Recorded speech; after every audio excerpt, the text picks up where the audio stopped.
Hey, what's going on, everyone? Welcome to another episode of the meme stream. I'm the host of the Nightmare, Shark30, and I'm happy to have you. Welcome back, everyone. We got some fun stuff for you today. I'm still, for some people who were wondering, I am still putting together the bigger segment on child marriage, but I've decided to put that on the back burner for a little while, so we can talk about some other stuff, because I think it's because I think I want to spend a little bit extra time on it. I think I want to spend a little bit extra time on that, and then maybe do some research on it on stream with you all as well. I thought that might be better. So that's taking a step back, and I want to talk about some other stuff here, and I think it's going to be really interesting. Lots of stuff's been going on. Lots of stuff.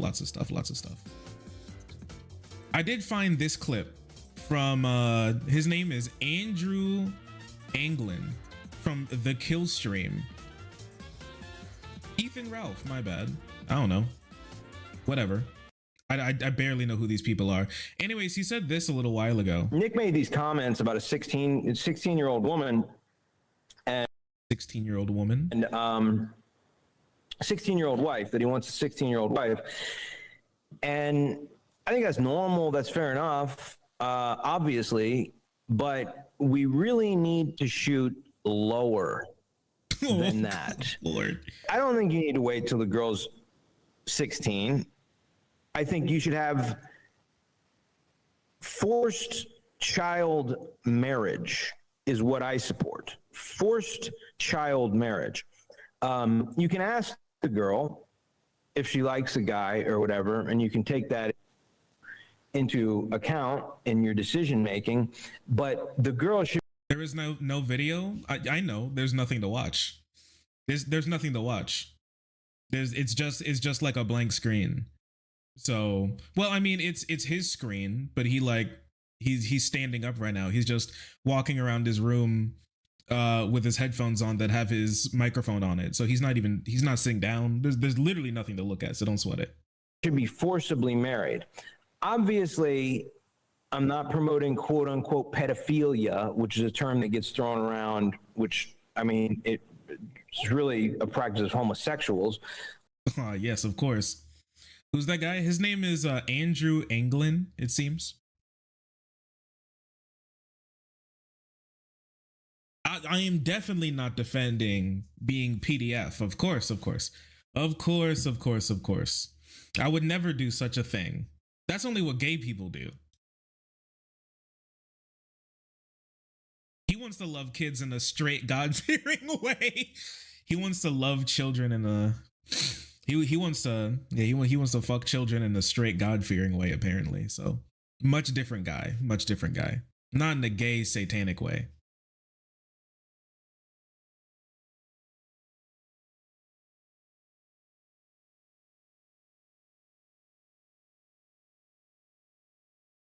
He wants to be a diddler in a good God-fearing way, of course. Who wouldn't?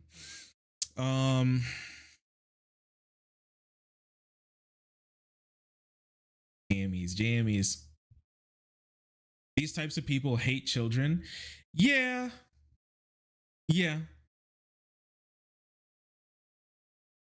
Diddling children is only wrong if it's gay. The being gay makes it weird. But gets thrown around at people who talk about so-called underage girls. But the appropriate time to have sex is after the first menstruation. That's when the marriage should be consummate. Right. See, I'll save you all from the rest of that, because that's just that's going in there. I'm pulling up the clips of from over yonder that I've put down for quite some time, that I haven't found a place to talk about on stream yet. I feel like all of those clips can finally be used in this child marriage segi that I'm like crafting right now. So I think that was enough. Remember when you used to kiss your fans? I miss it a lot. I miss it every single day. Speaking of that, and speaking of children, have you guys heard about this Ruby Rose thing? Apparently there's this young girl who's named Ruby Rose, who's been online since she was like 15 or something. And apparently she had some relations with some rappers. This might be what DJ Academics was talking about when he was like, if you take me down, I'm taking everyone else down with me.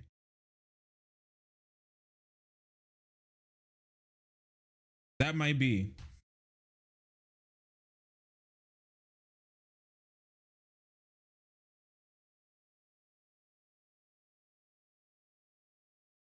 Anyways, what's going on, chatters? Hello, my chatters. I'm so happy to have you today, my chatters. Good evening, my chatters.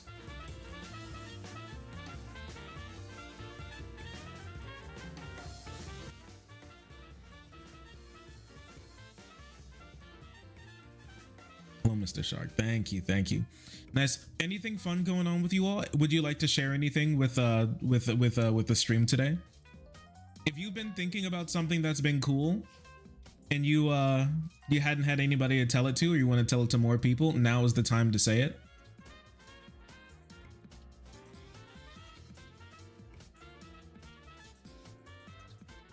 Facing horrors, applying for jobs so I can pay for college. Yeah, complete bullshit, isn't it? They should pay you to go to college. I'm just saying.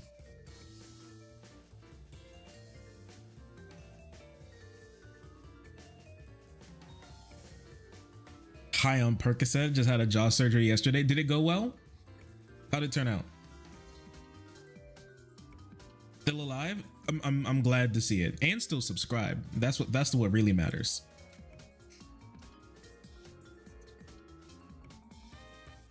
Yep, perfect.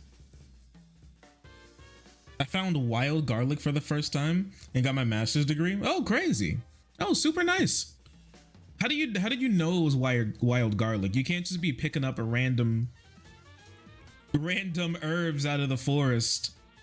And I personally, maybe I'm just too stupid. Maybe I'm too disconnected from, you know, my my hunter gatherer roots as a human being. But my ass would definitely perish if I tried to pick up random vegetables off the ground in like a local forest. You guys would not see me again. You would have to, my teary-eyed girlfriend would be giving you all the news that I died in a freak foraging accident. I would not make it. The wild garlic during, yeah, a random encounter. Right? It smells strongly of garlic. Okay, but like, that's one of those things where it's like a professional forager will tell you, ah, yes, that's either sweet mountain garlic, the delicacy of this area, or that's that's Dragon Slayer, known by the Aboriginals to be able to kill 1,700 men with a single dip of a spear. You know, it's like one of those things. So I just wouldn't, like, yeah, it smells like garlic. I mean, cyanide smells like almonds, but I'm not gonna, I just personally wouldn't risk it.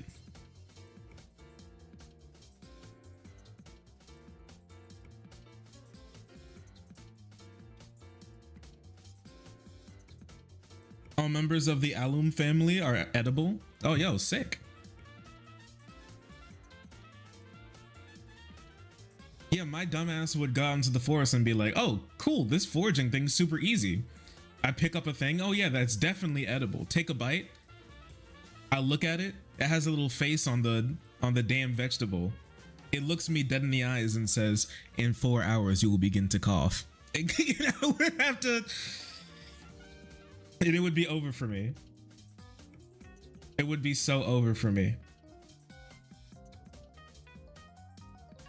But that's just me. I don't know. You're probably cooler than me, so you probably make it. But sometimes, you know, you just gotta stay in your lane.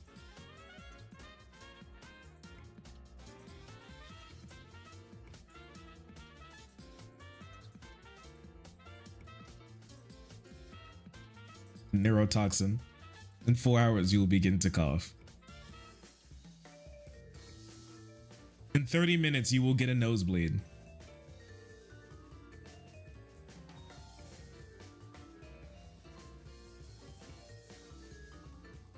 Chad, have you seen streamers trying to cook? You know what those big streamers should do? You know those really big streamers that pull like oodles and doodles of views? They should get a bunch of streamers together, and I want to see them attempt to cook. I want to see if they could cook. You know what I mean? I want to see like what their favorite food is, because we know Pokemon can't cook. Like, I heard her talk about it before, that she hadn't.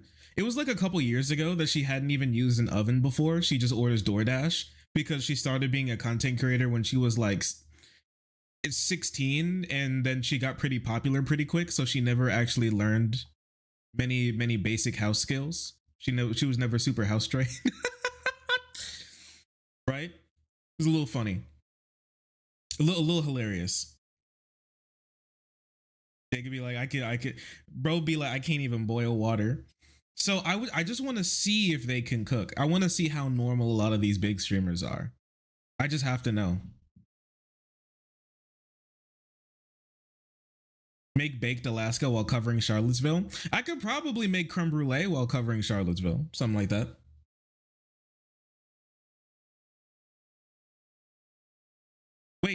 Wait, what's going on?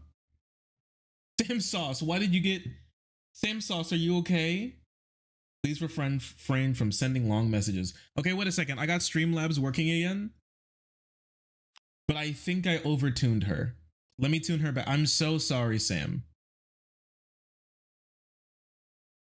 Please forgive me. I'm going to rein in the bot here. Just one moment. Just give me a second, okay? I'll free you. I'll free you from your shackles. I will free you from your shackles. Just give me a moment. Where is it? Yeah, she's gone rogue. Yeah, she's completely gone rogue. So I gotta tone this girl down real quick. Here we go. Let me. Okay, you should be good now. You should be free. Your PSA got yoinked, bodied. Essay posting in Twitch chat. Yeah, sometimes they just do that. It happens.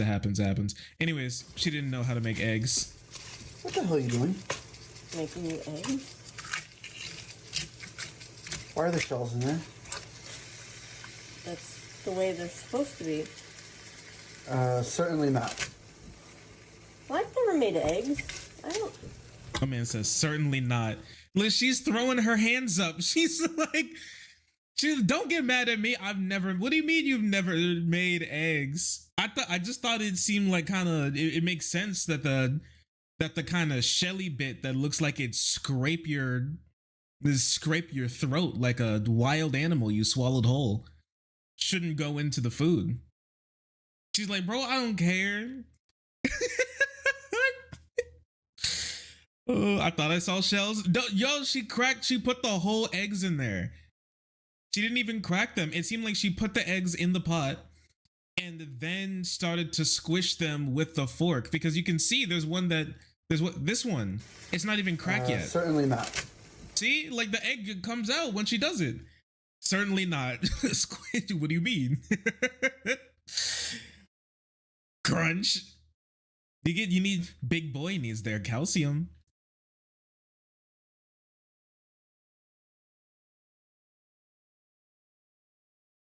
It should be illegal. Send her to jail. Well, I've never made eggs. I don't... She throws her hands up in defeat. I've never made eggs before. And she's using a fork at the bottom of a non-stick pan. Just, not only are you going to ingest eggshell, you're going to eat Teflon at the same time. Like, when you're done eating that, you'll be half shell, half cyborg, man. You'll have more rare earth minerals than a musk mine. Just, can you imagine like what he heard from the kitchen was just scrape, scrape, scrape? Oh man, she's digging for gold. Who needs microplastics when you have this? I mean, you gotta have a little dessert, don't you? What the hell? Are you kidding me right now? No? I She's don't still eat going. eggs. I don't know. That's disgusting. Well, don't freaking eat it. She's still cooking.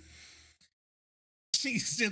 I wouldn't say it's disgusting. Like, the eggs are probably clean. You know, you don't gotta be a hate. You don't gotta be mean to her. She's trying her best. Yeah, wife that girl up immediately. She's trying. It's called putting in effort.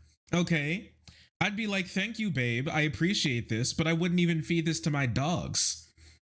So thank you, but like, I ain't eating. It's the thought that counts. Some girls wouldn't even make an attempt. So don't be mean. Don't bully her. She's doing her best, you know.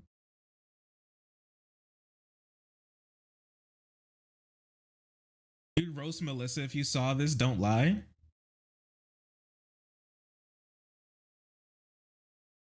If my girlfriend started doing something like that, I think I may just like, I'd come up from behind her. I'd turn the eye off. I'd take the spoon out of her hand and I'd move the pot to the side. And from behind, I'd just give her a hug and hold her for a little while. You know? I'm just like, you poor soul. You poor soul.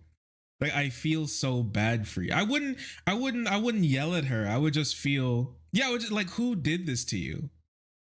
Why it didn't have to be this way. It didn't need to turn out this way. What happened? What happened? Yeah, it's literally a cry for help. I would feel so bad, you know? I would, like, I'm not gonna lie. My ass would be, I'd hold her in one arm and then I'd use my other hand to be able to text the nearest psychotherapy clinic near us and schedule an appointment as soon as humanly possible. I don't care how much it would cost, but I would need to put her in it. Because there's some damage in there that needs to be fixed. Like, we can't leave this unresolved.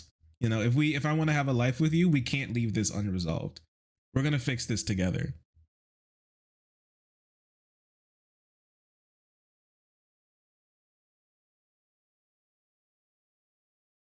Hide all sharp objects for her sake, honestly.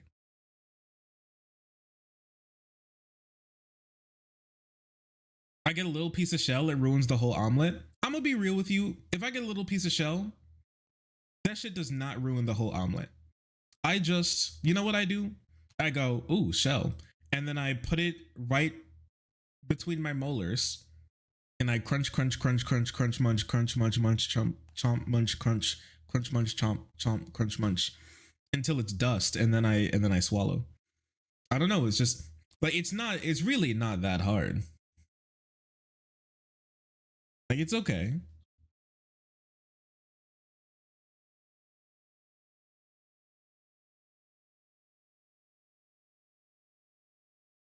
I agree, Shark. What do you mean that's disgusting?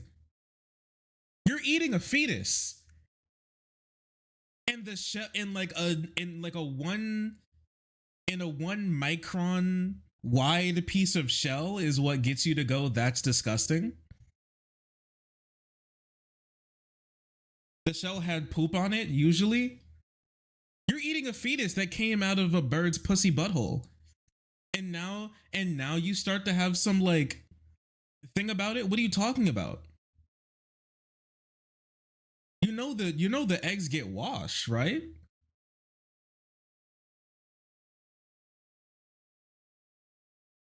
Like, it's fine.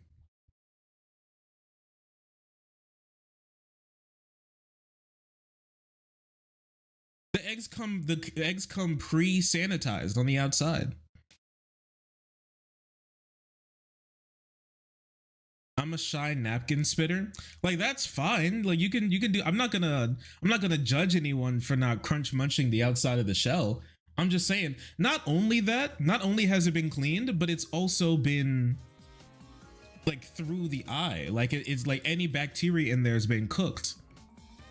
I just butthole fetus delicacy. You be eating the butthole fetus delicacy and you're now getting a small piece of a 1 micron wide piece of shell. And that's what's getting you to lose your mind. I just don't get it. Like you can feel however you want. I'm just saying that's you should have objected to this whole thing long before it got to this point.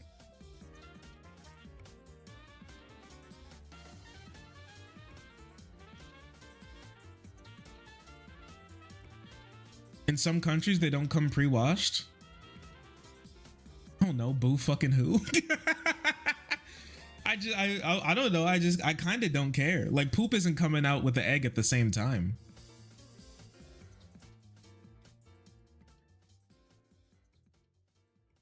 That shit still tastes good too. Maybe the poop adds extra flavor. I don't know. I don't care. Does it taste good? Check mark. Yes. Will it kill me? X. No. I'm good. I'm so good. Yeah, they don't come pre-washed. You don't have to refrigerate the eggs. Yeah, they come with a little coat on it, so you don't have to do anything crazy. I wash my eggs again just in case. I think this is wild. I think that's a little much. You double wash your eggs. Double washing your great value eggs is just, I don't know. But whatever. I mean, do your thing. I'm not gonna stop you. It just seems a little wild to me.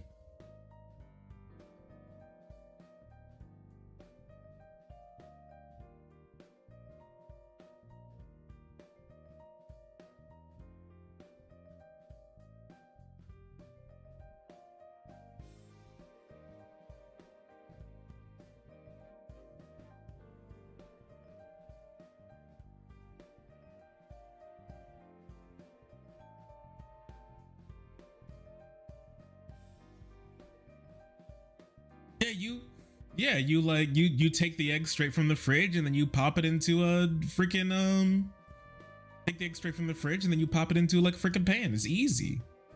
It's so easy. Or your ramen or whatever. It's too good. I'm just saying that back to what we were talking about.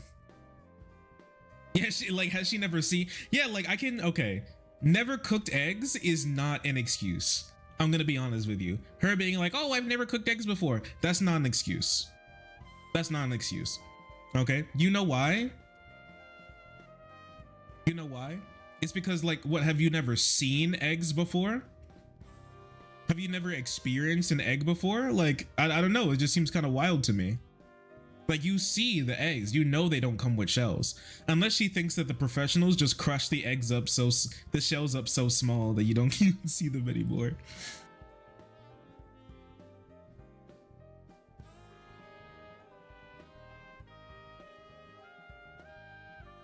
Never seen a video of someone making eggs before. Yeah, I don't know. I love raw eggs in a smoothie. I'll say one thing, okay? When I make pasta on the stove, like a little like what is it? Fucking like a little cascio e pepe or something, or like a little riff on like aglio e olio. I like after I'm done, like right after it comes out of the pan, I make a little nest and then I crack like an egg yolk into it, and then you mix it up really good, and it kind of pasteurizes itself inside of the pasta with the extra heat, so it cools down the pasta to the point where you can just go ahead and start eating it without it being like super hot, and the egg gets cooked for, I guess, anybody who thinks that there's like COVID 57 inside of the yolk. Like it pasteurizes it for you, and then it goes crazy. It's really good. It's really good.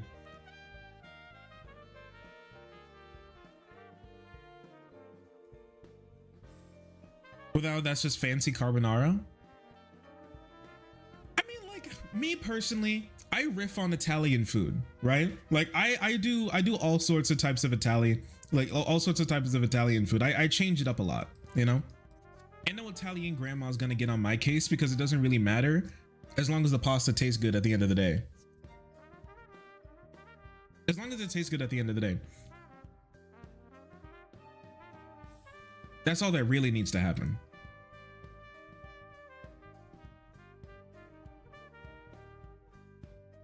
Yeah, man. Yeah, man. You like take some. You take some pot. You cook some pasta. Save some of the pasta water. Put in half butter, half olive oil into the pan. Heat that up. Put in some garlic. Until it's nice and fragrant. Put in some red pepper flakes. Put in some pepper. Put it on. Yeah, you'll put the pasta back in. Stir it around. Give it some pasta water. Cook it until it's how you like. Put some parsley on top. Once it's all nice and hot, put that in your bowl. Crack an egg yolk on top. Mix it around really quick. Let it sit for just a moment. Boom. Now that's good food. Now that's good eats. That's good eats. It's not super unhealthy. You know, it's filling. It tastes good. It goes crazy. It goes crazy. And isn't that what you want from a pasta dish anyways?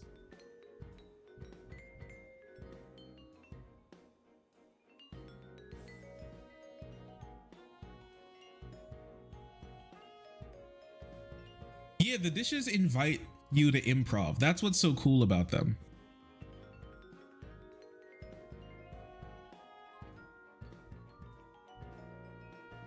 Okay, but anyways, we have some stuff to talk about today. We can't dilly-dally too bad. We can't dilly-dally too bad today. We got some fun things that we need to talk on, all right? And I'm not even really sure where to start. Not even really sure where to start. Oh, chat. I'm gonna tell you this once and I'm never gonna say it again on stream, but I want to tell you. I have this idea for this comic, okay? Tell me what you think. Tell me what you think. Magical worlds. Stay with me. Superpowers. Stay with me. Magical creatures that take the place of normal creatures. Stay with me. Stay with me. Main character is a part of a force, an anti-poacher force, fighting against forces in moneyed interest looking to poach the magical animals for their body parts that cost a lot of money and also hold specific power that can be dangerous if gotten into the wrong hands.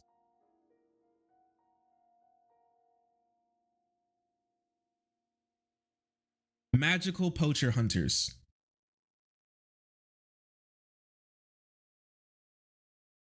Just giving away free fire. I got the idea when I saw this the other day. This is I think these are African poacher hunters who tracked down and stopped poachers who secured all this ivory, and then they destroyed all the ivory in a show of force. But when I saw this, I was like, oh yeah, this is it. And I just got the idea. I was like, this goes so nutty. This goes so nutty.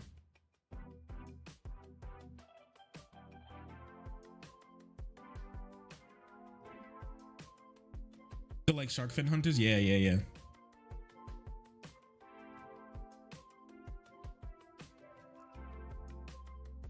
It sounds like a video game. It does sound pretty cool though. Amazing but so sad. Yeah, that's a whole lot of ivory. That's a whole lot of dead elephants. Anti-poacher action. But anyways, I had the idea the other night and I just had to tell you because I felt like it was a good idea. So chat, 1 through 10, what do you think? What would you rank that idea? Would you rate it?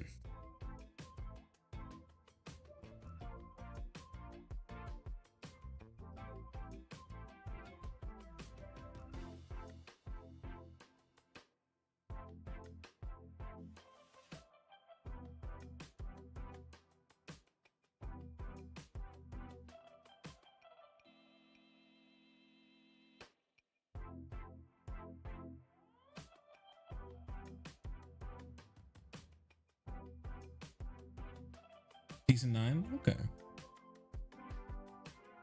Sorry, but the poaching will stop.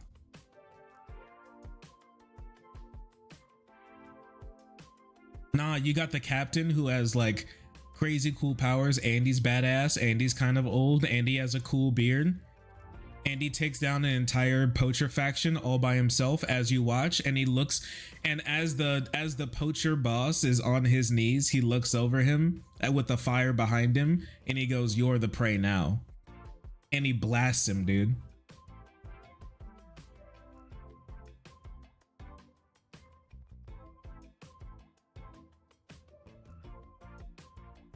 There it is.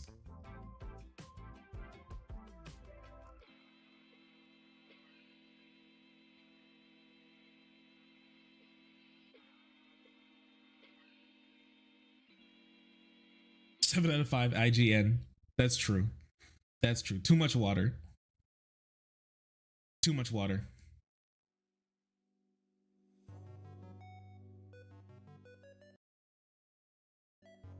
Okay.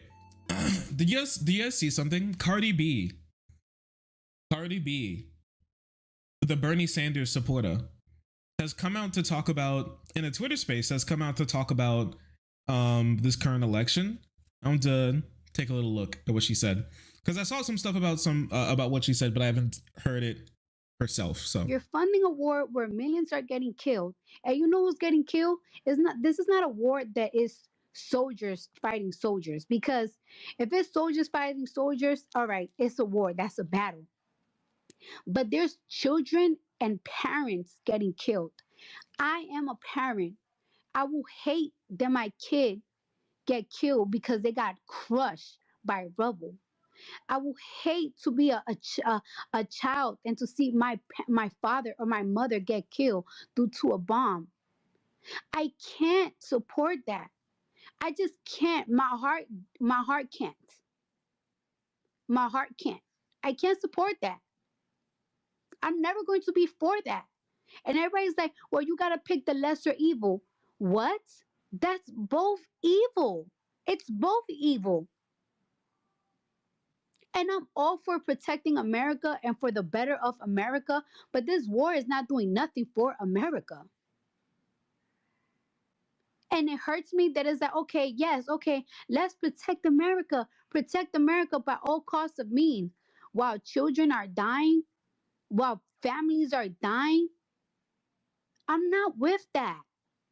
I hate that. That disgusts me. No matter what religion, no matter what language we speak, we all have one thing in common. We love. We love our children. We love our parents. We love our family. And just because somebody just speaks a different language from me, believe in other things from me, but have different religions from me, I know they feel the pain that I will feel if I was to lose a loved one. Everybody feels the same pain. Nobody's immune to pain and nobody's immune to love. So I cannot support not both. And I said that. And I didn't want to get into details, and I'm saying what I'm saying, and I'm saying how I feel. And if I'm wrong for that, because this is how I feel, then I'd rather be wrong. I'd rather be wrong, but I'm not going to feel guilty.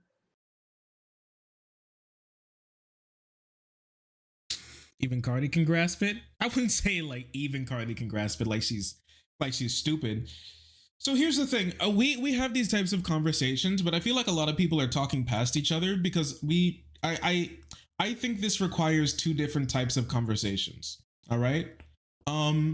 If you were to ask me in like a cold political sense, like what if you're like a political person, because just be honest, you're not normal if you're watching this type of show. You're really not normal if you're watching like any streamer, really. Like it's like a microcosm in a microcosm. But if you're here, you're not really that normal. You're tuned into politics way more, like 90% more than your average politician is. And more likely than not, you consider yourself an activist in some way, shape, or form. Right. And so if that's the case, if one of you were to ask me what you should do with your vote, if you live in America, I'll just tell you, you should vote for Biden. That's like the cold, like political activist, politically engaged opinion that I would give you if you have similar politics in any way, shape, or form to me, or if you're like left on the spectrum, however you even want to consider that. That's just how it is. Okay. But there are two types of conversations going on here. And like some people who are those political activists, more politically engaged people, want to pretend that they're not, and pretend that they're different. When they're really not. Like, you know what you should do, whether or not you want to do it or you don't want to do it. Okay. But now moving into the sort of like where Cardi B is, where all these people listening are, where like a lot of people who have turned off by Joe Biden's position on this issue are, which is way less politically engaged. Not to say that that means they're stupid or something, but they're way less politically engaged. There are more people who think think in the sense of, who am I supporting and why am I supporting them? Okay. And they see somebody doing something wrong. Usually a lot of people vote for certain presidents really in spite of knowing that they won't get a lot of their policy positions done, or in spite of the fact that they don't support some things that they may support. The thing that gets them to vote for them is that the things that they like or support, or they hear, or they want to, or they want to support, or want to like signal to other people with their vote, outweighs the things that they don't. This war that many people describe as a genocide has changed the calculus to where, instead of you just voting in spite of that, you just don't really want to vote at all.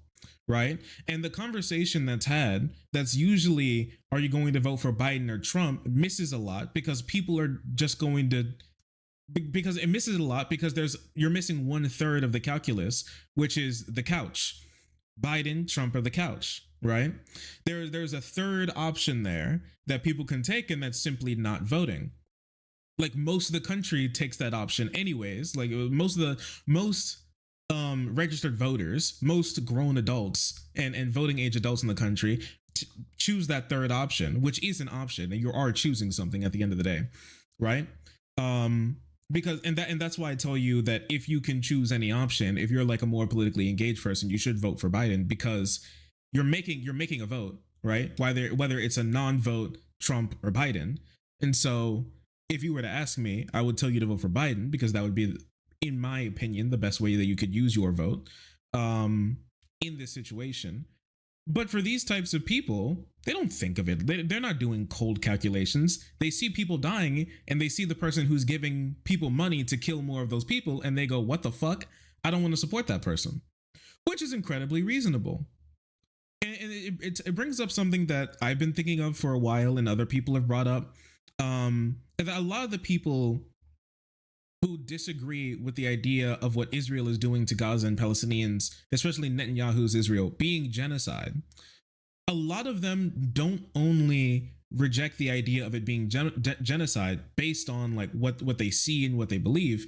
It's based on something further out that they're looking at that I feel like gets left out of the conversation, which is what we do if that were to be true, right? It's them not wanting to accept that, specifically because of what they're going to have to accept afterwards because of that.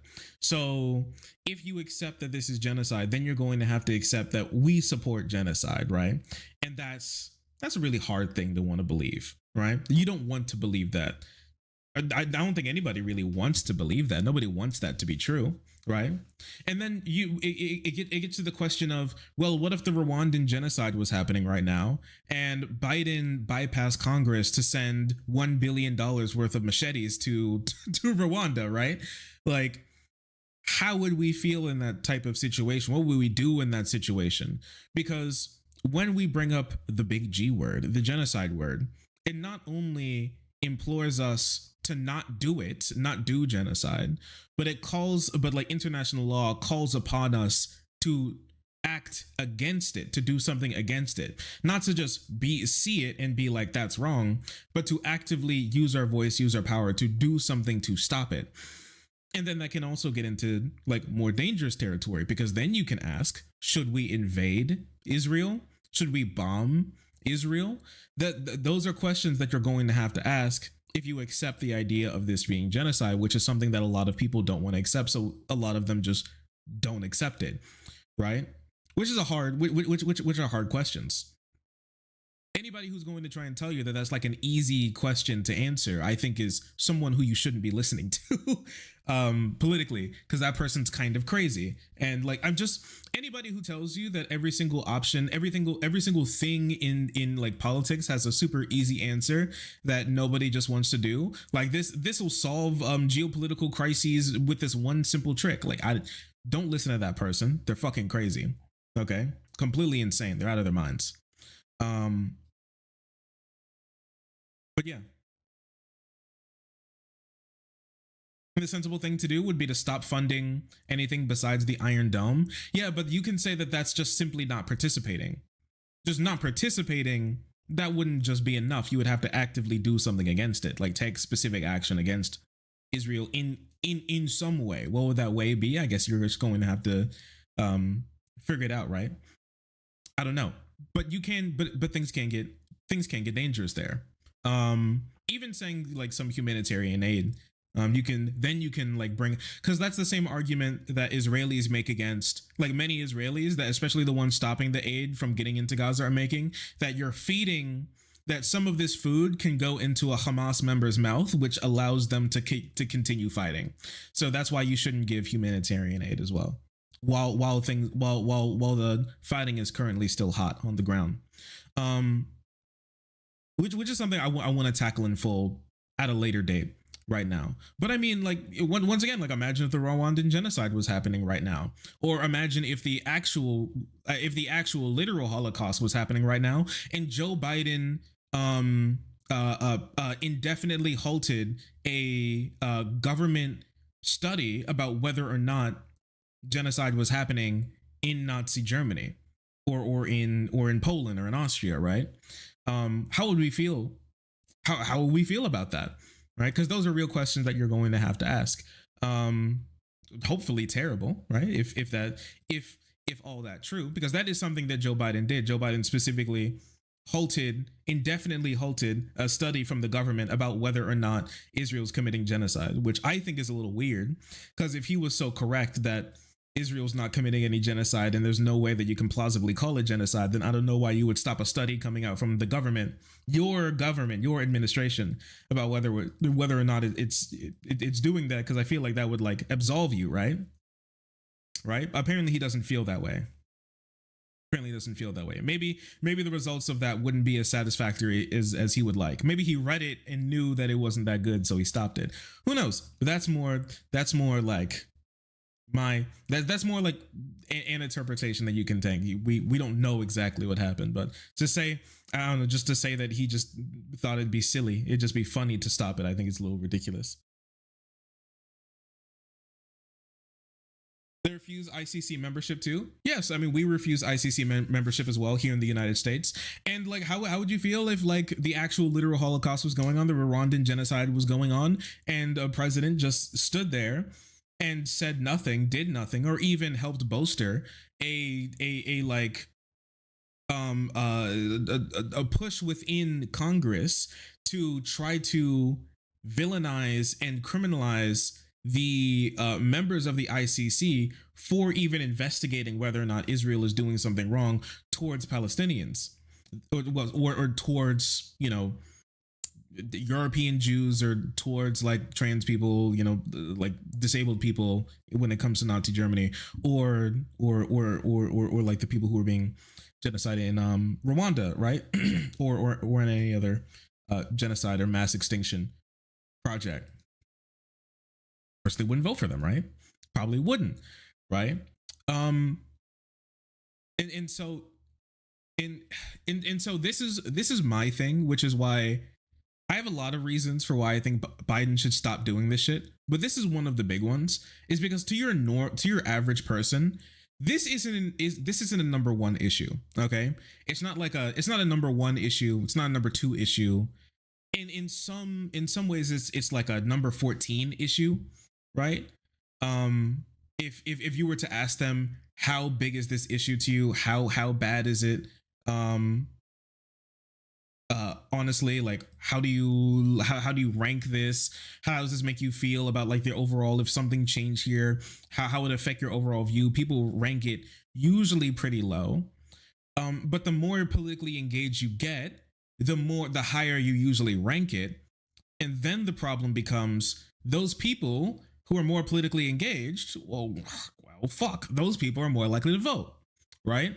And even talking about this type of stuff makes you more politically engaged than your average person, and those people are now less likely to vote.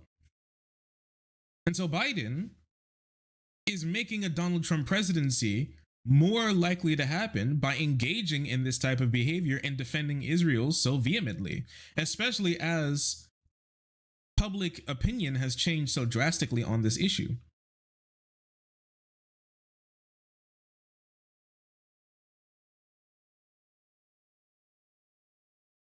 Right, and it's and also like Israel invading Rafah right now is a big reason for why I told you that you, and sorry, and on top of this, Biden's made himself completely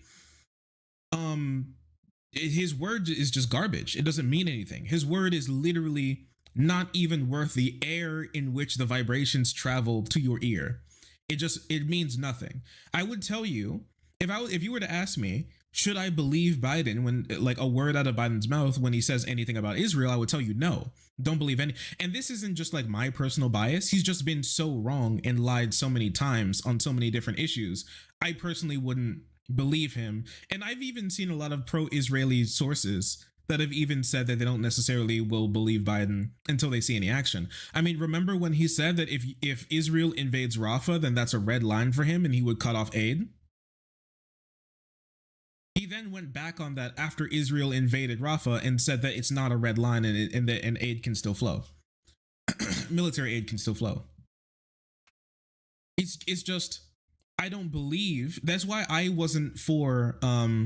Well, I think it's good on the books. I don't think putting in a clause or like conditions on military aid to Israel really means anything from Biden's perspective, because Biden will simply just lie.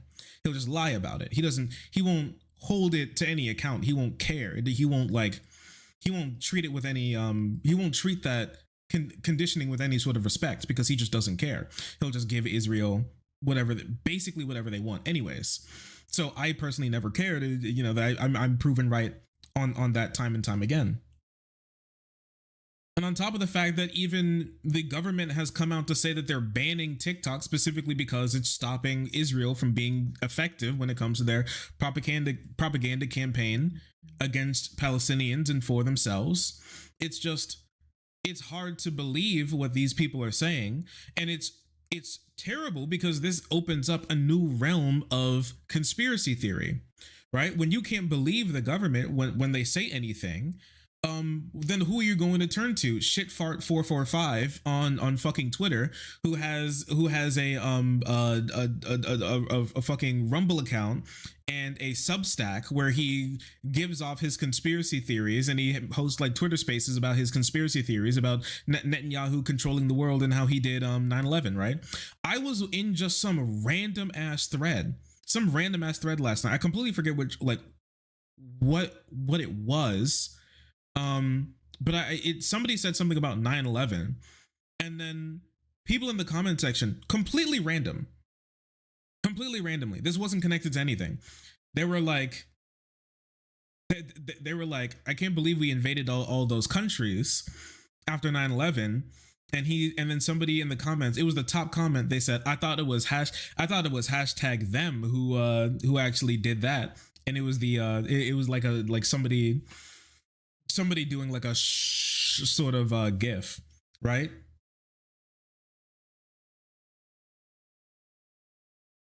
It's gone absolutely crazy.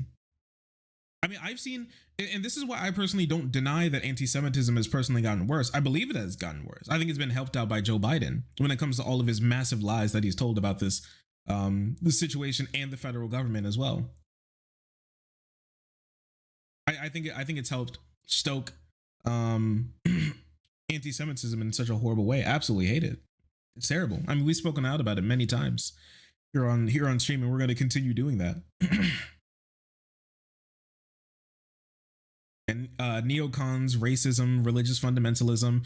Yeah, I mean, on top of this, there is you're so right, the religious fundamentalism angle on top of this as well, when specifically it comes to how a lot of like evangelical sort of Christians and or Catholics believe that like support the idea of Israel being like turned against, how anti-Semitism going wild in the world, specifically because they believe that if that's the case, that is the harbinger, like attacks on Israel is the harbinger of the end times, and that will bring about the that will bring about the end of the world, and then Jesus will come back and then remove the sinners, and then take all the true believers, and the people who are still Jews who don't accept Jesus Christ will be sent into hell. They will be sent into hell, and finally put down, right? And so they welcome this type of stuff, right? They welcome this type of war. Yeah, the anti-Semitic Zionists, yeah, those types of people. It's fucking crazy, man.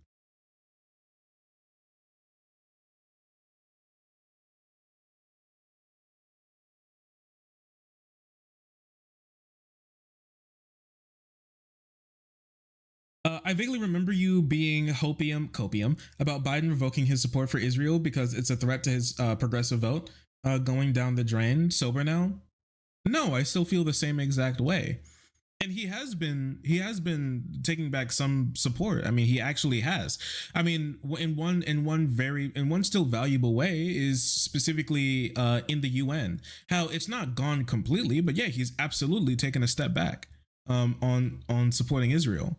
So yes, it is working, but once again, he's Joe Biden. Things aren't going to move very quick. Like the country has to be burning down for him to make any real drastic steps. He's old, so he doesn't move very fast, right?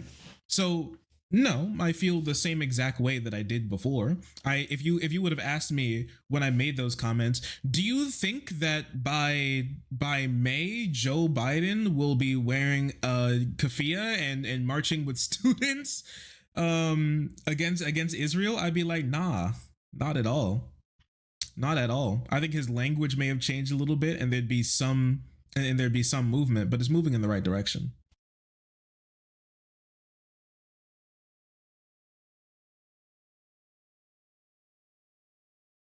Yeah, that's in September. Yeah.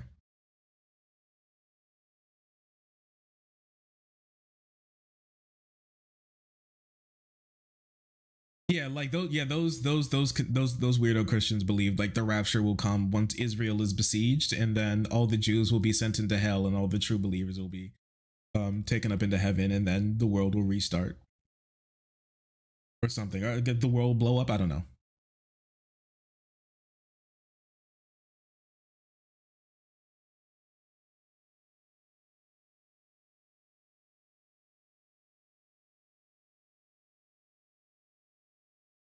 Socialist, yeah. I don't think he's very spite driven. I don't think Biden's very spite driven. I personally just don't believe so. What I believe more likely than not is just that when you're such a big guy with so much status that you can't change your mind without you being looked at as a loser, right? That sometimes it's more valuable to stick to your guns even if they're the wrong guns, to not look like you're weak by accepting people telling you that you've been wrong this whole time. And so it's more likely for him to just kind of stick by a wrong decision than for him to, pivot to a correct decision, because then you let them dirty protesters win. Patty alert. Hello. What's up, babe? How was work? Talking with the girls. Bad.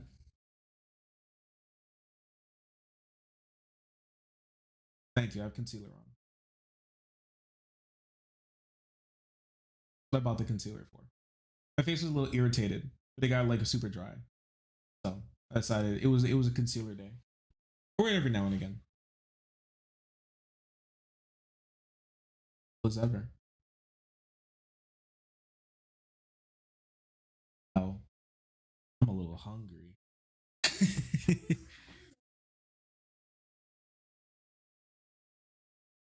We're gonna go to the Asian market. We went to this Asian market the other day, this Asian food market, and she got this ramen packet that was way too spicy for her. It was so good. She almost lost her shit. It was so It was that good? Yeah. You couldn't even eat. You ate like 2 bites. How can you say it was really that I didn't tasty? eat two. Before? You kept eating it. She can't handle her spice that well, but she still tried to keep eating it. It was so.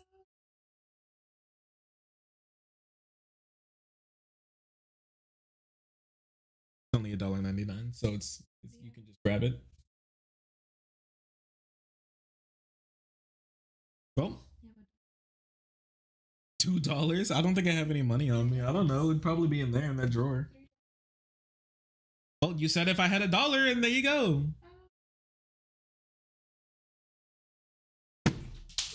What the heck? Look who it is. Oh, he's coming for your black dress too. Come here. Hey, buddy. Good evening. Thank you. Well, I told you, asked if I had $1. Well, now you need 2. Don't come at me. Don't come at me. Why are you throwing the money? You know what? I'm keeping that $1. Go find $3 somewhere else. That's my $1 now. So ungrateful, right, Chad? Give him a treat. Do I have a treat on me? Here, I gotta give him a treat now. Give me a sec. I gotta look for one. Extra $1. Come on, pup.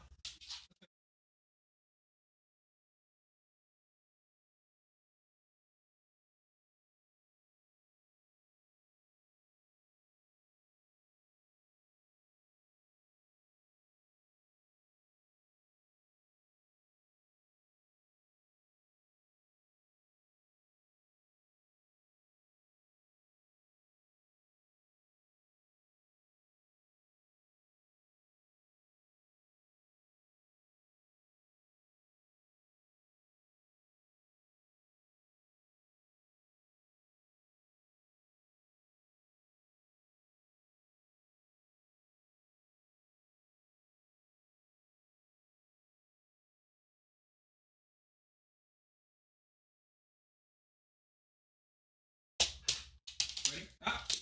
Ah.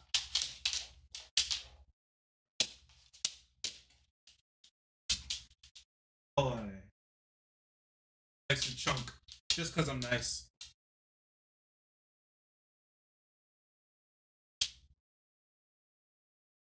Treats? Alright. Ah. Sit. Good boy.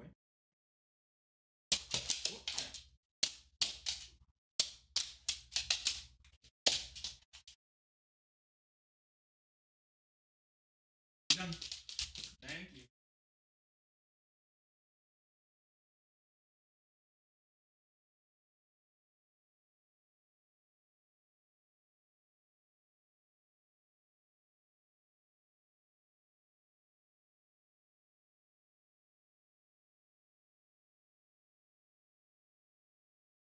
Anyways, so yeah, I think we talked about it before, but basically it's really difficult for Israel to be able to keep up with their propaganda campaign when people can actually just see what they're doing. It's way easier for them to be able to tie Palestinian children to the front of their cars when you don't really see them doing it. Right. The only time when you see it happen is if it pops up on the newspaper, or if it's talked about in the news, but it's really, but more people than not don't watch or listen to that type of stuff. Right. And more likely than not, they just use social media and it's just pops up. They just know about it. Everybody knows about it now, simply because they use social media, or because they're or they're friends with somebody who uses social media. Really, it's really hard to hide. It's really hard to hide that. It's hard to hide that type of stuff. It's hard to not talk about that type of stuff. Israel had the money and the power and the influence and the infrastructure in the United States to be able to be able to disseminate that type of information to people, their type of propaganda to people. And Palestinians have, some radio show, and Palestinians had some radio show appearances where they were called slurs and people made fun of them, and they had like silly little debates that were unfair at the end of the day, where they tried to make their case for them being human beings, right? Especially in the post especially in a post 9/11 world. It's much different to do that now when you can hear them talk because of social media, because of the internet, because of how decentralized information has just become. It's really difficult to do that when you can just see it on your timeline now. It's difficult. It's nearly impossible for that to be able to happen anymore. Which is a good thing. Now, obviously, that could be a bad thing as well. I mean, Facebook has literally helped fund a genocide in other countries. Well, helped keep up a genocide in other countries specifically because they didn't do any moderation because of that. But this is less of a moderation problem and more of a now people have more access to information problem.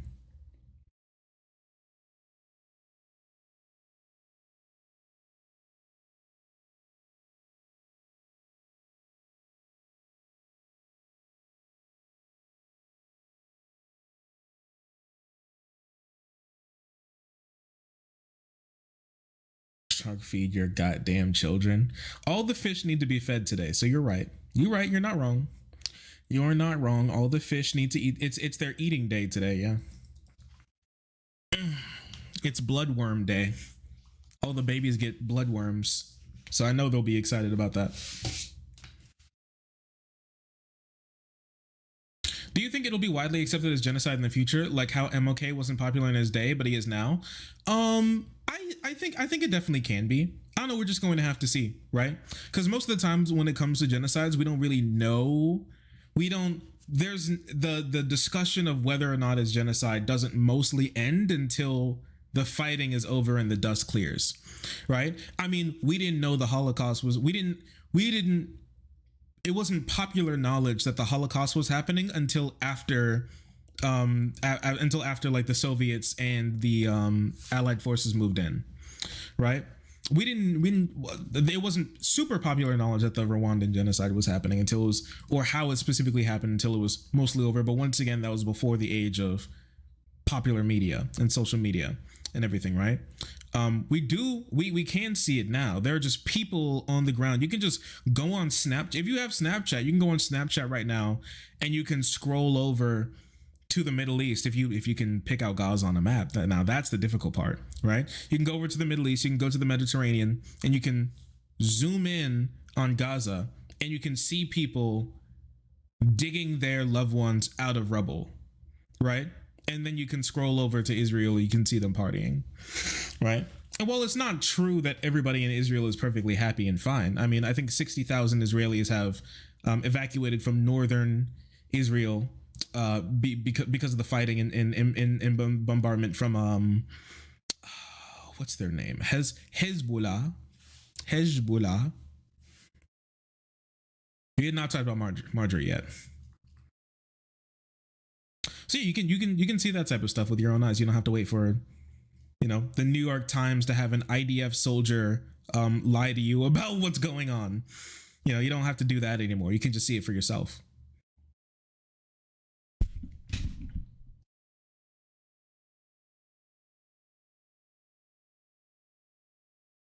Fish feeding stream? That might be kind of cute. Maybe I'll record a little video, put it up on the second channel.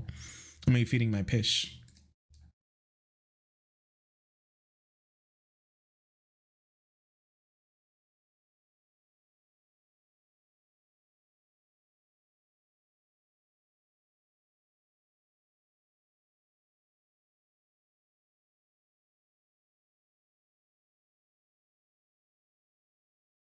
You seem cool. Appreciate it. But yeah, I mean, right now, more people than not, if asked, believe that Israel is committing genocide against Palestinians from polls that I've seen.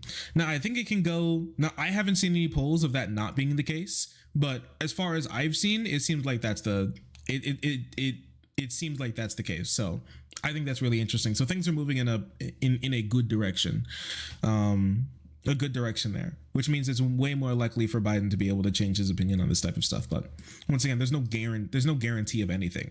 I'm a streamer, not a fortune teller. So I'm just giving you my personal opinion about how I see things going. But Cardi B isn't wrong when it comes to this type of stuff. And it's how a lot of people feel. And it could be what stops, and it could be what stops Joe Biden from making it back into the White House, which would be horrible because once again, Donald Trump wants to invade Mexico and nuke Gaza. So yeah. So yeah, I think that's bad. But if you ask somebody, but if you ask just like a normal person, how do you feel about this right now? Like, more likely they'll be like, what the fuck is Biden doing? I don't like what he's doing. And it makes them less likely to want to vote for him, yeah. Which is bad for everyone. So Biden should stop being so fucking stupid. That's just my opinion. Biden should stop being stupid. That was always my opinion of Biden. He surprised me in some ways, some good, some bad, but you know, that's just how it is, right? At the end of the day, this would all be Biden's fault. Same way that Donald Trump being elected in the first place was Hillary Rodham Clinton's fault for being so fucking stupid. And if Donald Trump wins again, it'll be Joe Biden's fault once again for being so fucking stupid. So I think he should stop. That's all.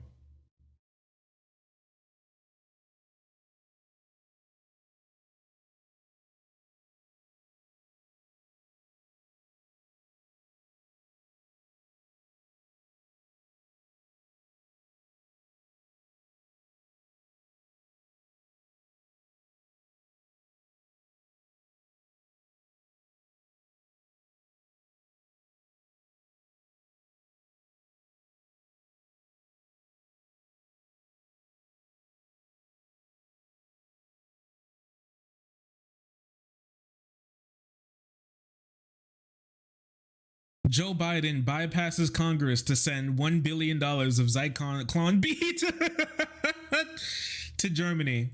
Very curious move by Joseph R. Biden Jr. Let's see how this plays with the voters.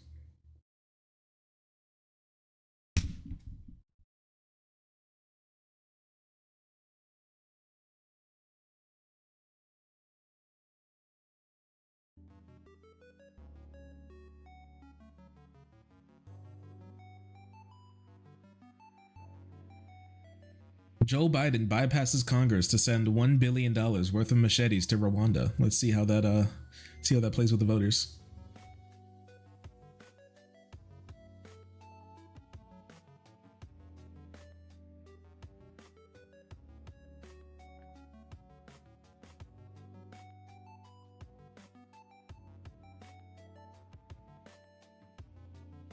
It doesn't help that you can also see, I didn't talk about it, but it also doesn't help that you can also hear exactly what Israelis are saying about Palestinians as well. Like that part really hasn't helped. Like when like a Western Israel defender goes, they actually love the Palestinians and they just don't like Hamas. And then Israelis go, we want to kill all of them, and start Amalek posting. People start to go a little well, Israeli top brass specifically.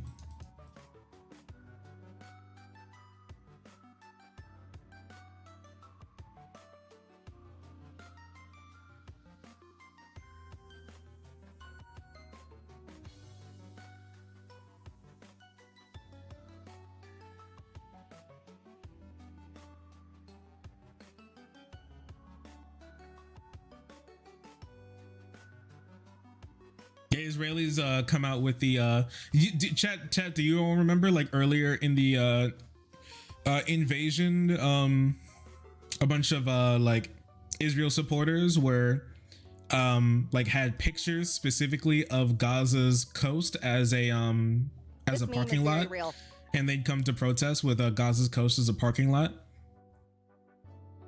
and they're like, this is what we want to do to Gaza, fuck, kill them. They're like, this will be you soon. This will be you. So yeah.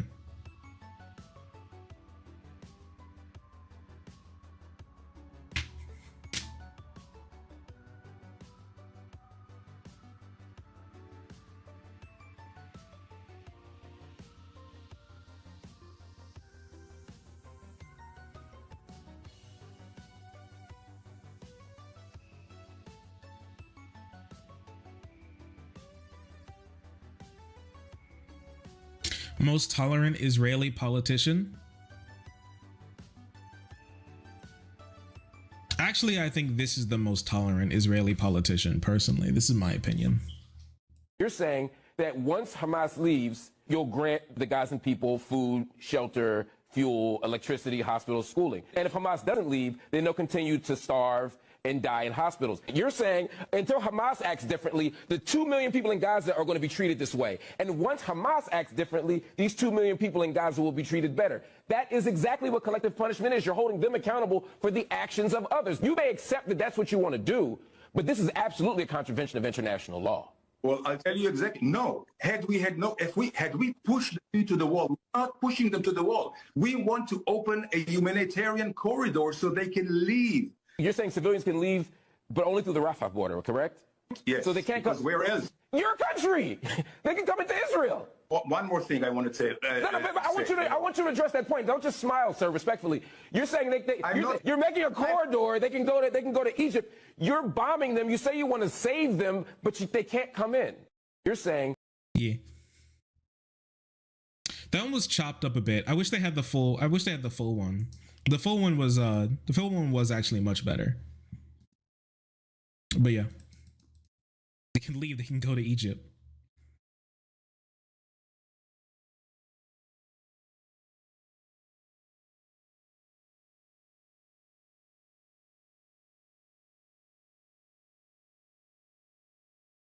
You don't understand. There was a Hamas member. There was a Hamas fighter inside that child's head. You don't get it. He was there. I saw him. Chat, anybody want to take the white challenge? Anybody want to take the white challenge with me? I haven't watched this, so we're just going to have to see it together. This is the white challenge. I want you to do this today. If you're a white person, the rules are you can only do it to another white person, and you got to be a white person to do it. Okay. So I'm out of the race. I'm out of the running already. So this is up to you all, okay? It's white challenge time. This one's for the whites. I know I got a couple of you in the audience, so. It's ever been done before. So the next time you talk to another white person today, I want you to say, "Oh my God, you're so well spoken." Just casually drop it in a conversation. You don't have to find like a word you've never heard. Just casually say that today. Say it to a coworker. Say it to a police officer if you get pulled over. And if you want to take it a step further, this one you have to do to a stranger. And it's got to be in like a public setting. I want you to walk up to a strange white person and say, "Can I touch your hair?" But I want you to already be reaching. So I'm going to give you an example. You ready? You're the person who I'm approaching. You ready? "Oh my God, can I touch your hair?" Bonus points if you stitch this video with a video of you doing it. And then for my top performers, I have a final one. You ready? The next time anyone in the workplace disagrees, let me touch it. I want you to look them in the face and be serious and tell them, "You're being very aggressive and I don't know why you're so angry." Welcome to the white challenge. I'm on Percocet. I have an excuse. I'm gonna do this to one of my friends. "You're so well spoken. Can I touch your hair?"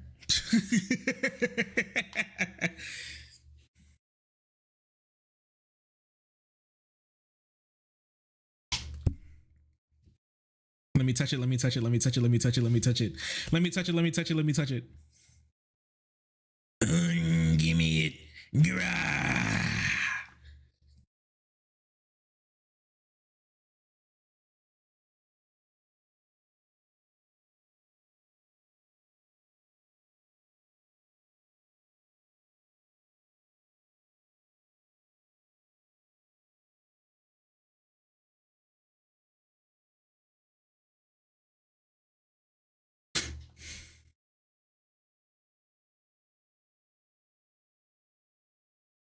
The "you're acting very aggressive" thing, white people already do it to each other. I've never had anybody say that to me though. I've never had anybody say that to me. I think I've seen people say something like that before, but it's rare. But it's rare. I think people realize that you can't say that to people anymore. It only makes them more angry, obviously.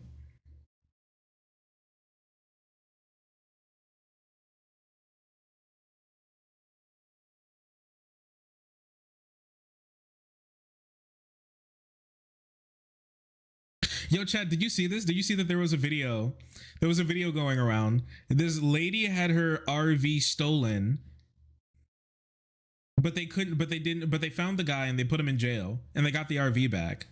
but the lady didn't know how to turn on the RV because I think they lost the keys. And so they got the guy from the jail. They took him out of jail and brought him there and asked him if he could teach her how to turn the RV back on. You gotta get in that little slot. Okay. Okay, now. Okay, yeah, so now, to turn it off, you come back, right? Bring it back. Okay, bingo. Okay. All right, now to get it forward, to turn it on, you're gonna have to get it back, so easy. Look, right there, and now up, and then forward. Okay. Okay, yeah. Okay, yeah, you don't have to, it's just like a regular key. As soon as you feel it, you gotta get in that little slot. No way.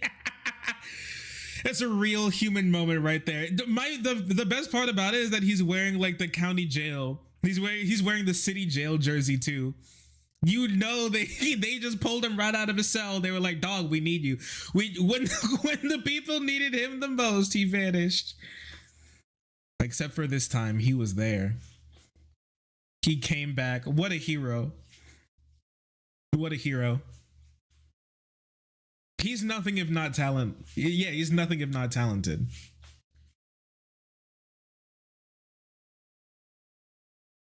It's perfection. Yeah, you just turn it like that. Once you feel it, it's good. It's good. And then they got married. Yeah, she's like, actually, you're a pretty cool guy. You're a pretty cool guy. You're a pretty cool guy.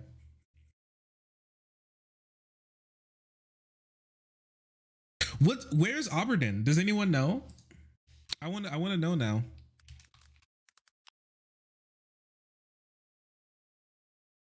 Aberdeen? Aberdeen. This is not Scotland. Is this Scotland? This can't be Scotland.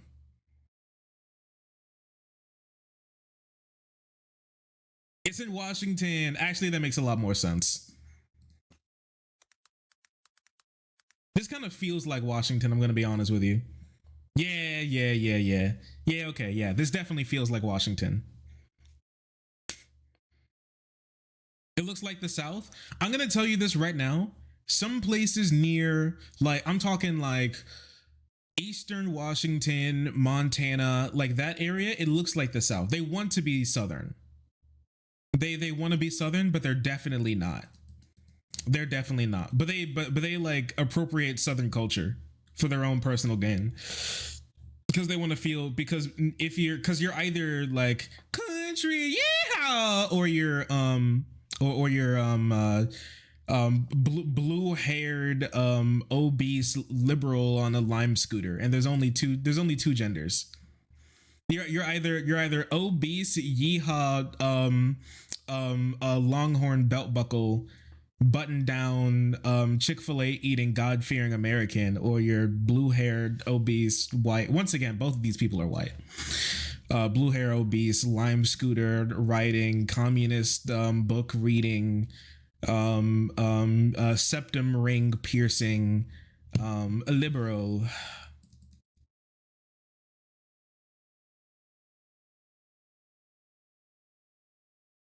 Whose favorite show is Orange is the New Black. Still.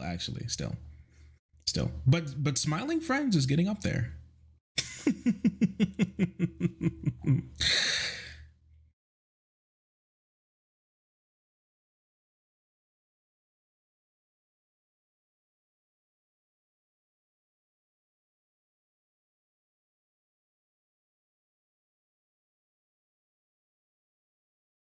It's on the West? Oh, okay. I feel that. I love that. I'm going to be honest with you. I think that he should get a reduced sentence because of this. I think he should get a reduced sentence. I think this should play into his sentencing. I personally think. I think he should get a little community service, maybe a little fine, right? But I mean, come on. Somebody said I would just transfer the title to him at that point. What a waste dude could have made bank as a mechanic. I want to talk about this, chat, and tell me what you guys think. I think society should be a little bit more like prison. All right? That's the clickbait part of it, okay?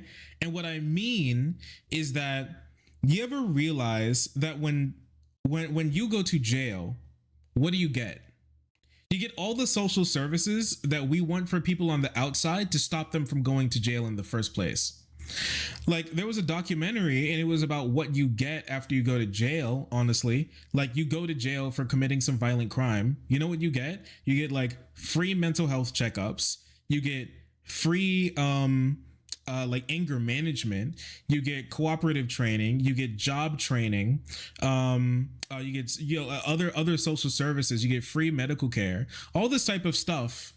Free gym, you're right. All this type of stuff that we would want people to have in the first place so they wouldn't go to jail originally.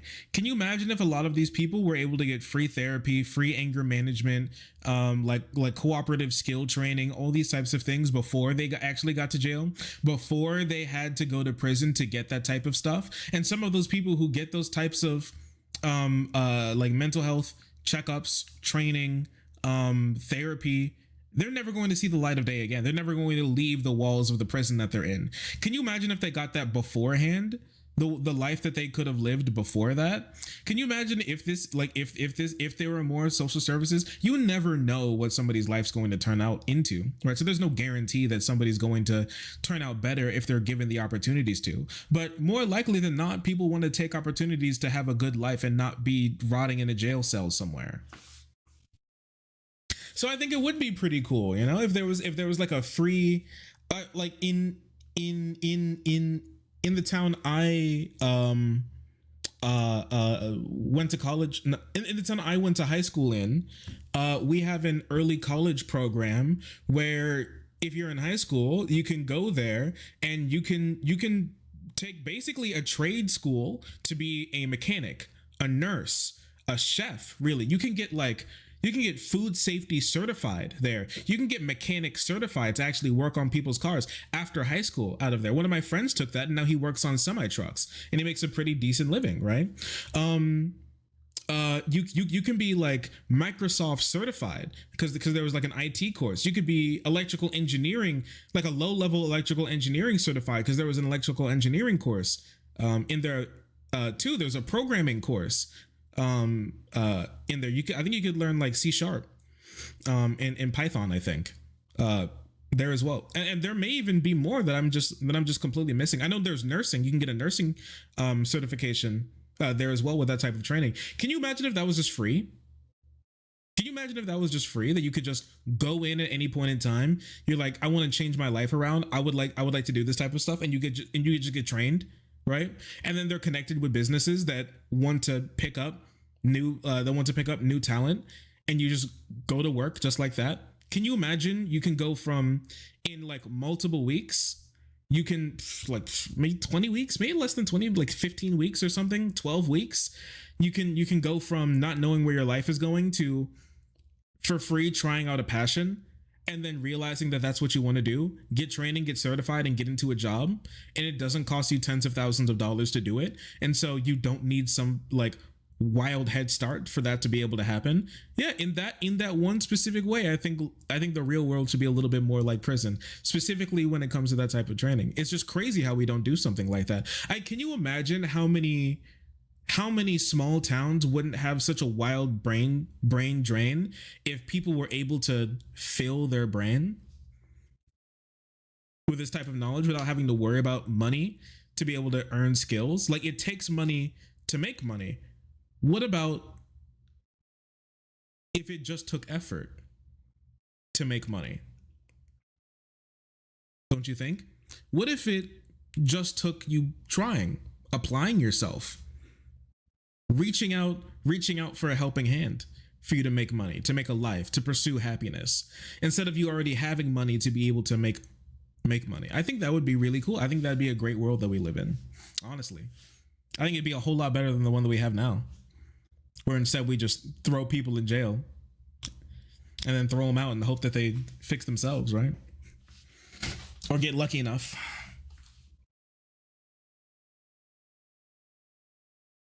What if meritocracy was real, right? So socialism, so true.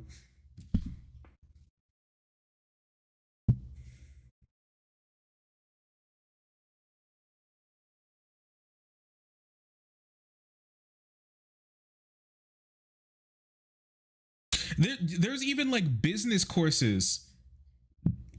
There's business courses in jail. You can get there are some people who are in jail for life who have master's degrees because they who have doctorates because they've been in jail for so long, right? But they'll never be able to apply any of those types of skills because, you know, it's already too late for them.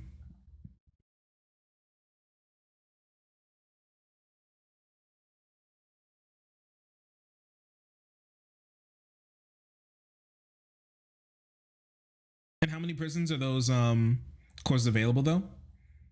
I don't know.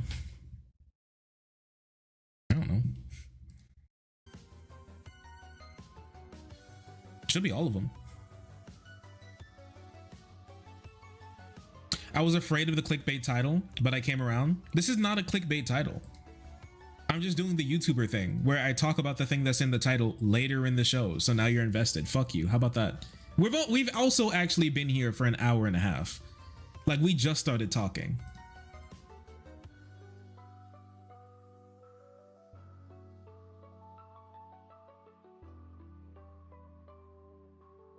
You've been bodied. Should I even see the title? What's the title? What's the title? What do you mean? It's just simply bleach blonde, bad built butch body. What's the problem? Bleach blonde, bad built butch body.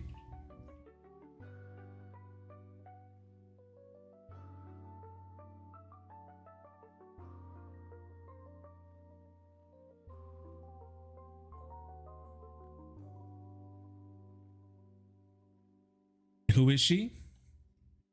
Oh, you'll see soon enough.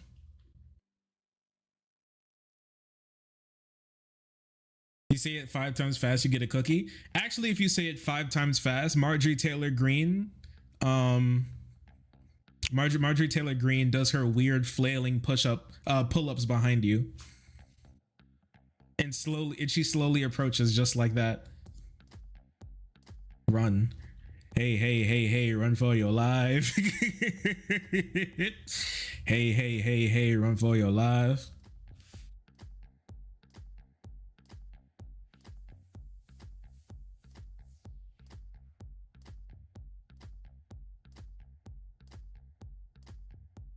Bleach blonde, bad built butch body. Cooked, I fear. Cooked, I fear. She's not like us. She not like us.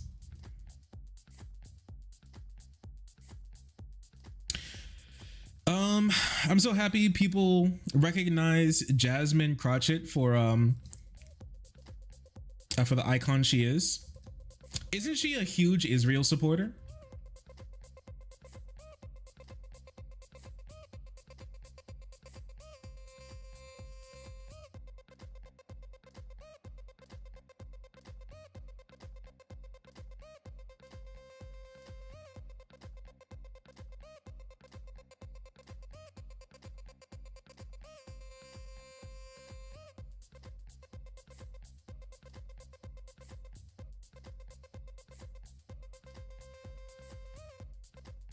I woke up and my GF was sobbing. I was so rattled. I went to comfort her, asked her what happened, what's upsetting her.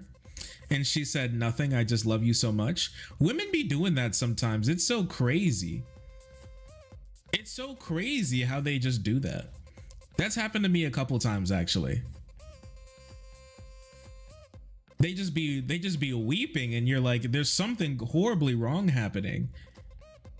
We have emotions, okay? Like, I get it. I'm just like, what the hell's going on, man?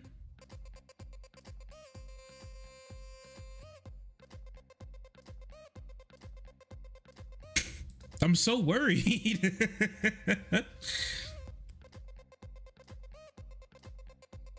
Why you worrying me like that?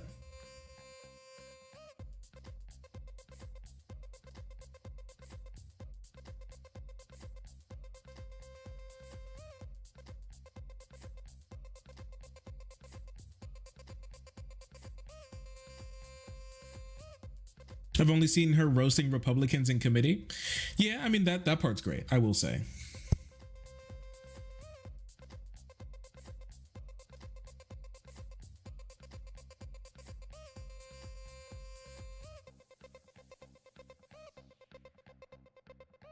Yeah, are you okay, babe? I just love you. I'm not okay. It's just, what are you talking about, lady? Ma'am, what are you on about? This is remarkable.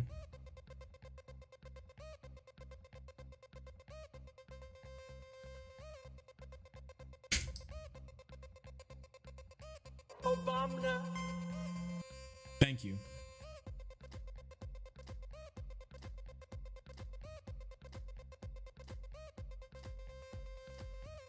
Feeling emotion would be nice. Oh my goodness. Girls, they're really just something else, man. They're great though. We like them. We like them. We're fans. We got any woman fans in chat? Anyone?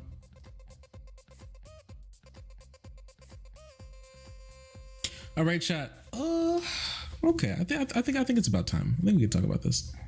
No? Banned. Fuck you. They blame my newfound crystal skull for all the eerie and even horrible things happening in town.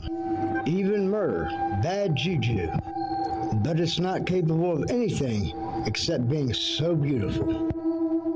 Let your mind steer and do as I say. Find a man. Good Lord.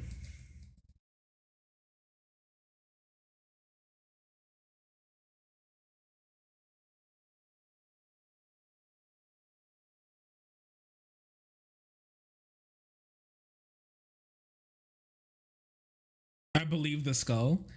That's true. He's not doing anything wrong, but being so beautiful. Bad juju and even murder. Strange happenings. Supernatural events. Bad juju.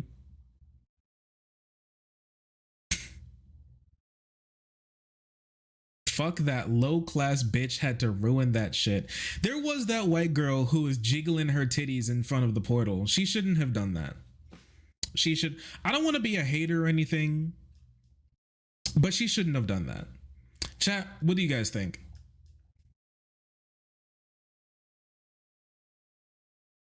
That girl in New York who was jiggling her titties in front of the portal between Dublin and in New York. You think she did the right thing? It's legal in that state. Okay, but you didn't have to. If you walk by with your bon hongalungas out, sure, that's one thing. Whatever. You specifically go up there to have them do the titty twist in front. That's crazy. That's crazy. That's crazy. The Irish aren't prudes. It's not about being prudes, you know? Did she even ask for consent before doing that? Okay, what if I went there and what if I went there with my freaking with my balls out? Anyways, you're right. That is cultural exchange. So true. She was probably of Irish descent anyways, if you think about it.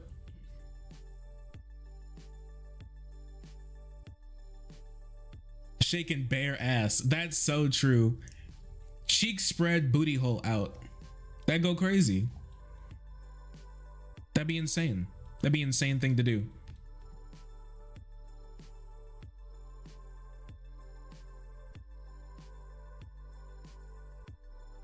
The equivalent would you being shirtless? No, I think the equivalent would me having my testicles out. There are minors in Ireland. Have you seen their birth rate? I don't think there are. I don't think that's true.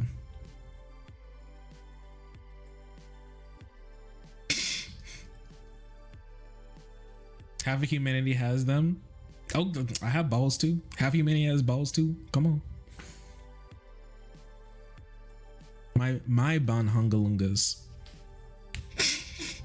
She's an Italian from Jersey. She definitely shouldn't have been able to do that then.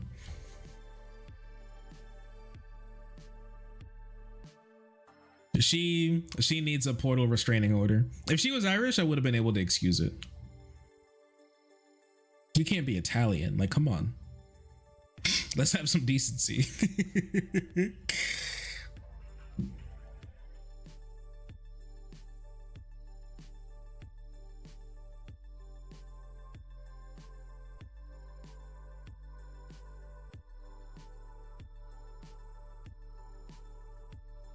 Now, there were people who walked up to the portal to show pictures of the Twin Towers. They were showing pictures of 9/11 on the Dublin side. The New Yorkers fell to their knees.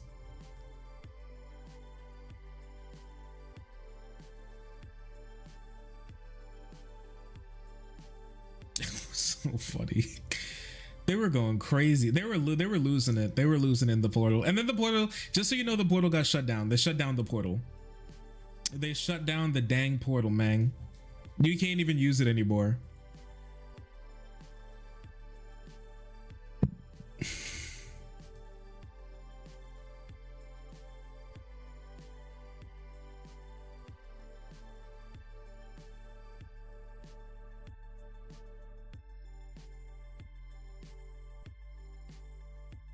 Now people are drawing pictures of small little Among Uses getting euthanized like sick pet dogs.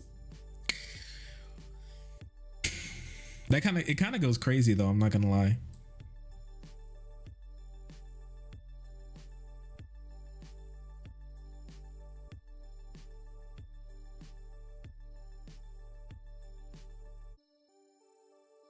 Good. That's crazy. Don't you do that to them. What do they do to you?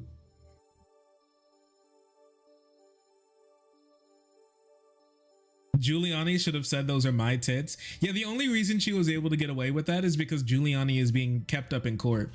If Giuliani was able to walk free, can you even imagine the crimes that he would have been able to commit? It's so scary, man.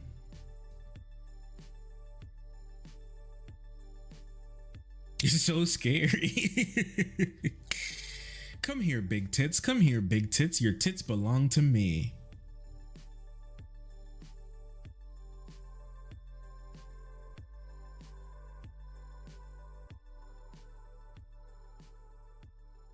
Your tits belong to me. All right, let's chat. You want to get into what was happening between what was going on in Congress the other day? Oh, what a good song.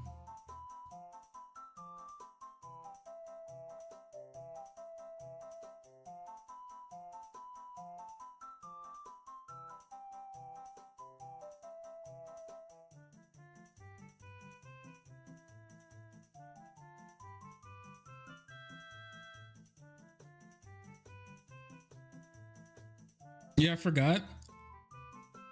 What?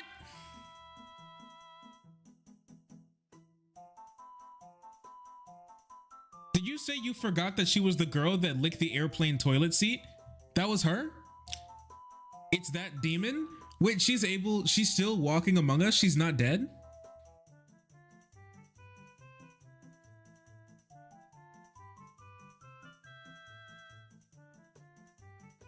She's immortal? Are you serious? Was that her? That was the same girl who was licking like airplane toilet seats?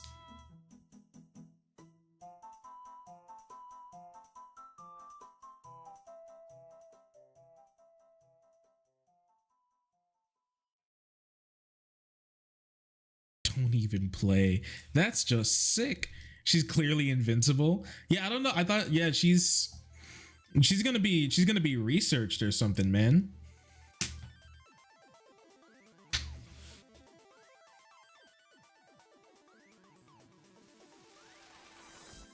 OnlyFans model portal shut down, viral it is her. I'm sick to my stomach. This she needs to, oh no. Yo, that's crazy, man. Yo, what the hell? It is actually her. It's the same one. She said she'd rather die hot than live ugly. Listen, you gotta, she's, you know, it's called marketing, you know? I'm just gonna be honest. These OnlyFans girls have opened up a new level of marketing that many people have never even thought of before. This is what happens in a free market, everyone. People are able to express before unseen creativity. It's the titty terrorist. And she really is a titty terrorist, huh? She's the coochie criminal.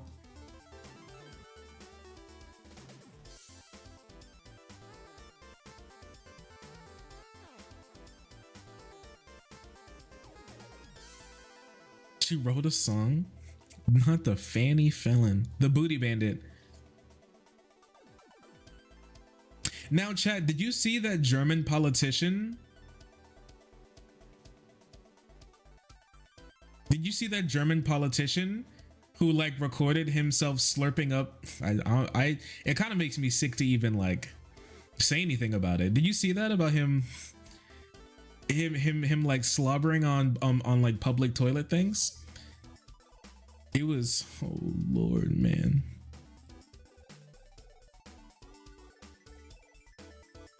It was so bad. Licking toilets. Not only licking toilets, licking toilet brushes. Like the ones that sit right next to the toilet. He was like on those too. He was just, I don't even know what to say. Yeah, frown. I think that's the only thing that I could do, right? Was just frown.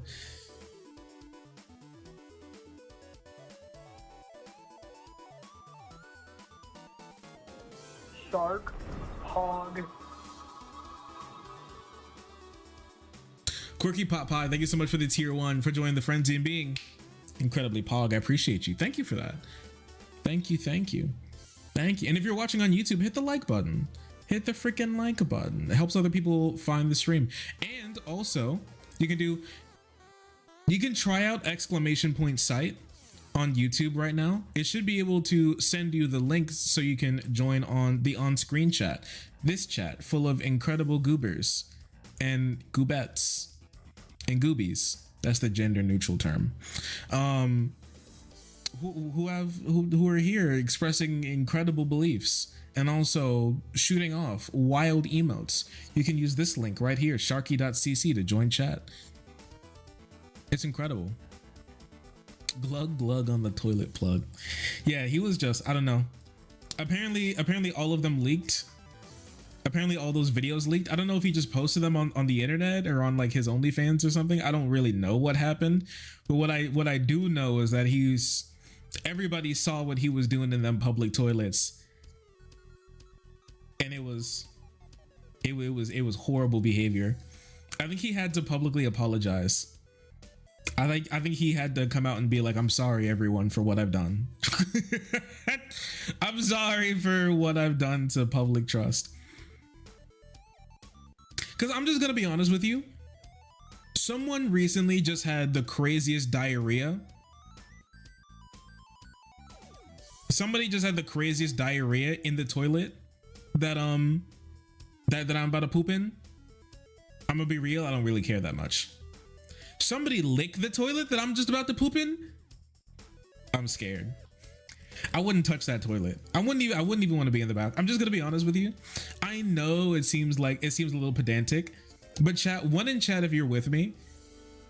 Someone obviously had a crazy shit in that toilet. I'm going in right after. I do not care.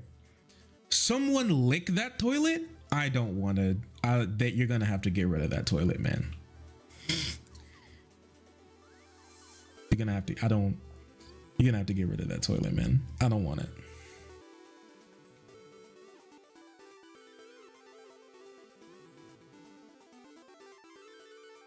I'll wipe the seat. Yeah, I'll wipe there. Yeah, I'll wipe the seat. But I'm not using the toilet like that. That's crazy. Just clean it, you baby. No, he already did. That's the problem with his mouth, and that's why I'm like, I don't want to use it. Please explain. It's gross. It's wrong. There's something incorrect about it. I think it's, I'm just gonna be real with you. I think it's tainted with bad energy. Like I can bring up many other reasons for why I believe what I believe, but I think if I'm just gonna be completely honest with you, I think it's tainted with bad energy.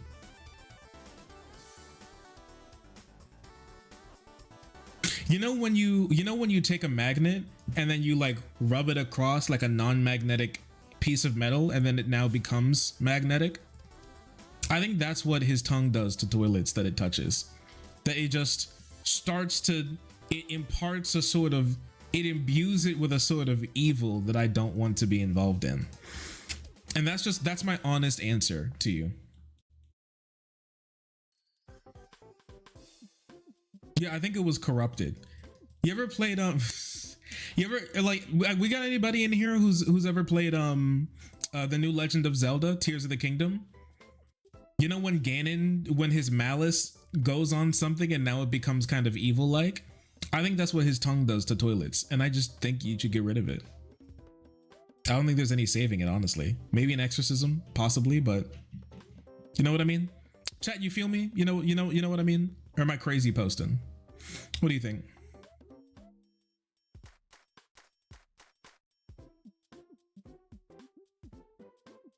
It's not person dependent. It's specifically energy dependent.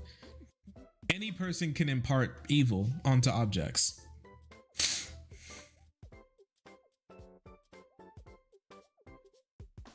It's not like if a cute girl did it, it would be better or something. Possibly it would even be worse.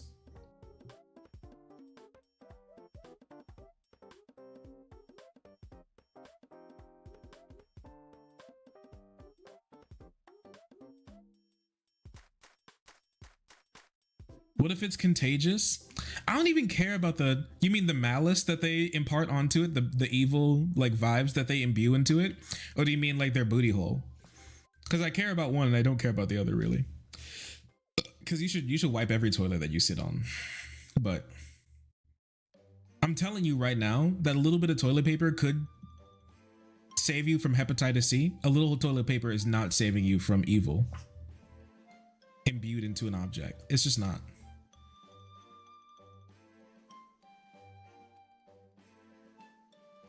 That seems superstitious to me. Okay, there's a reason why super's in the name, right? Because it's more than normal, which makes it worse. What, are you more of a normal stitious type of person?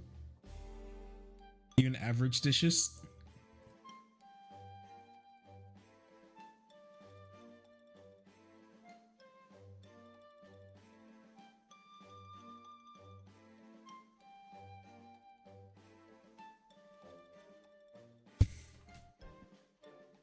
Anyways,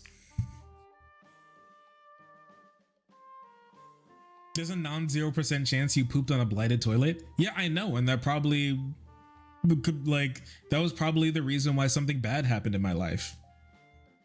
Like, that's not an own to be like, oh, you pooped on you pooped on an evil toilet. I was like, yeah, I know. That's probably why I fucking like stubbed my toe or lost my keys or, you know, like needed to or got pulled over once. Probably. I'm just gonna be real. Oh, you weren't owning, you were just asking? Okay, I'm sorry. I didn't mean to come at you like that. How does that make you feel? Well, it makes me feel bad, honestly. That's why I don't think people should do that.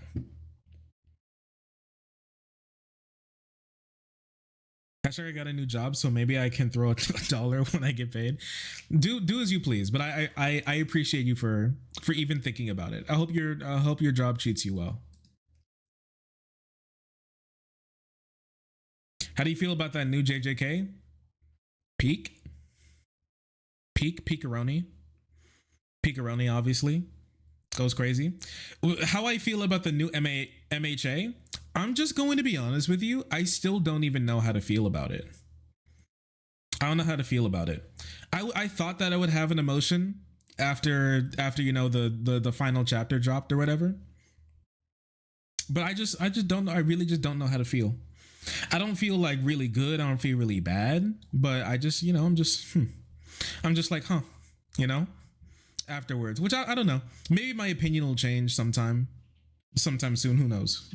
I don't really know, right? So.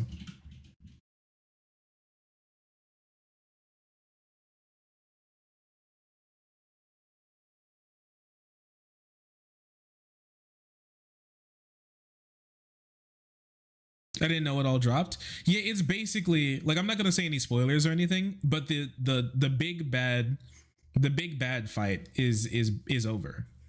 It's over. It's done. The big bad fight is done. So now it's just the final chapters wrapping up. It's probably got like 5 chapters left in the whole thing. Really. Horikoshi even said his thing. Horikoshi even tweeted his like, "Thank you for coming along with me on this ride" type of tweet. So that it's that type of over. You know what I mean?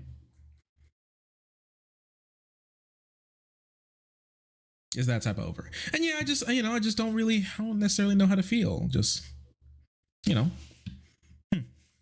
But we'll see. Are you still talking about JJK? No. JJK is not over yet. There's still some more punching and kicking that needs to be done. In My Hero, it seems like the punching and kicking is over. Y'all talking about One Piece or some other weeb thing? No, we're talking about One Piece.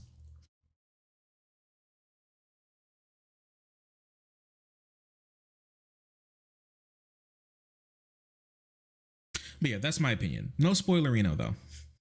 Anyways. Give me some water.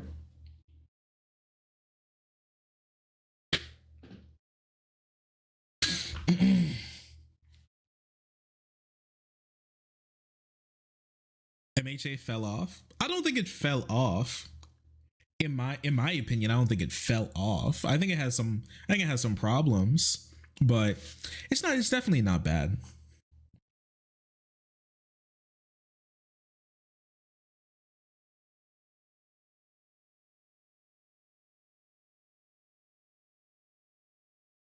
It's definitely not bad.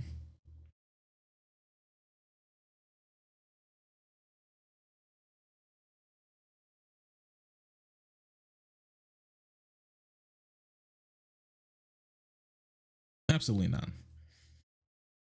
One's Piece.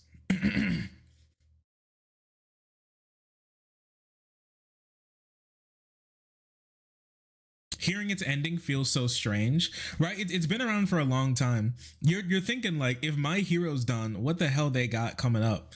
It seems like, dude, it's because Jump has canceled so many series that I don't even know what they got coming up. You know what I mean? During My Hero, Chainsaw Man, and JJK's runs, like what in the world do they have next?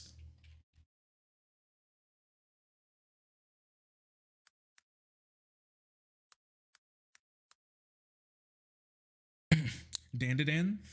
The thing is, you can't read Dandadan on like mobile.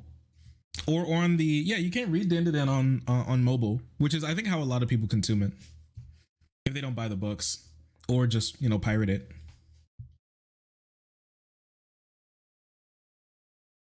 Does Dandadan come up in Jump, like the physical magazine?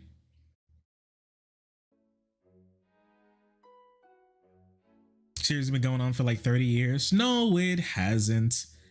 The series has been going on before Donald Trump was elected president. It did start in the Obama administration. It's one of Jump's last Obama mangas.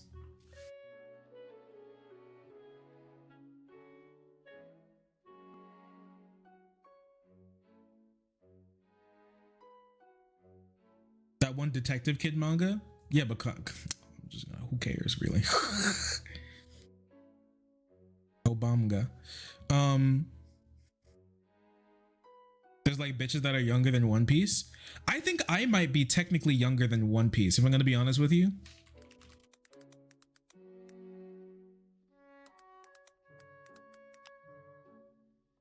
Yeah, I'm younger than One Piece. I'm younger than One Piece. So I'm bitches. Unfortunately, I'm bitches. Yeah, One Piece is 2 years older than me.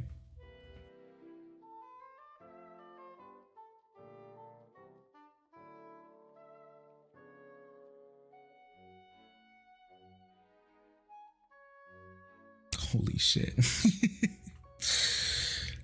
Yeah, yeah, One Piece manga. Oh, my bad. One Piece. Oh yeah, the One Piece manga and the One Piece anime are both older than me. They're both older than me. I'm 23. No, I'm 25.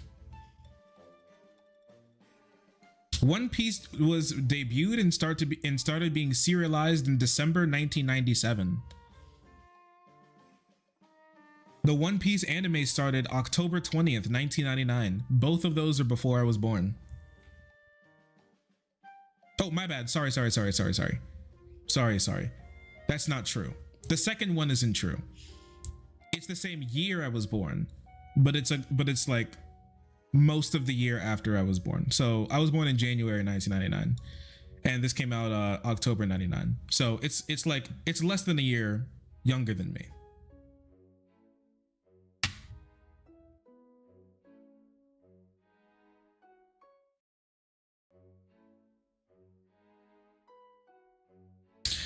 I can't watch someone my age. I gotta get out of here. I'm 23. Oh, you're 23. No, I'm 20. I'm like, I got 2 years on you. You're a little 2000s kid, right? You're a little 2000s baby, right?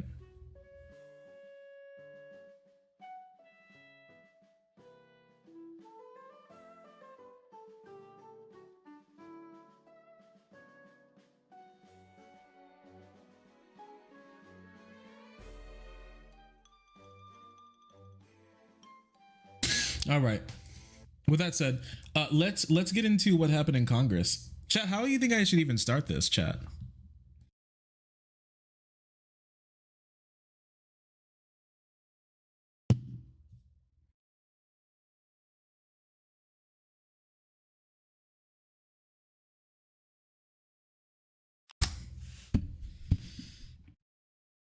The halls of the United States Congress, a place where some of the most important bills get debated, and also some of the silliest, goofiest, most wild speeches happen.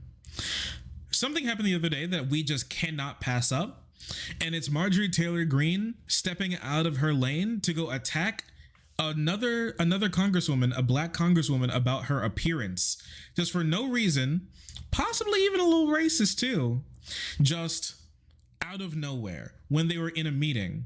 So while this conference was happening, and the Republicans are in control of this committee, basically everything was wrapping up, and basically everything was wrapping up, and Comer was like, oh, sorry, was it Comer? No. And basically, the head of the committee was like, does anybody have any final words? And Marjorie decided to stand up and say, I do actually have some final words, and started an absolute brawl in Congress. Take a look at this. I'd like to know if any of the Democrats on this committee are employing Judge Merchan's daughter. So if you don't know what she's talking about, Judge Juan Merchan, okay, you know he's cool because his name rhymes, is one of the judges overseeing one of Donald Trump's cases, one of his criminal cases, right? Donald Trump has repeatedly attacked almost every single judge, clerk,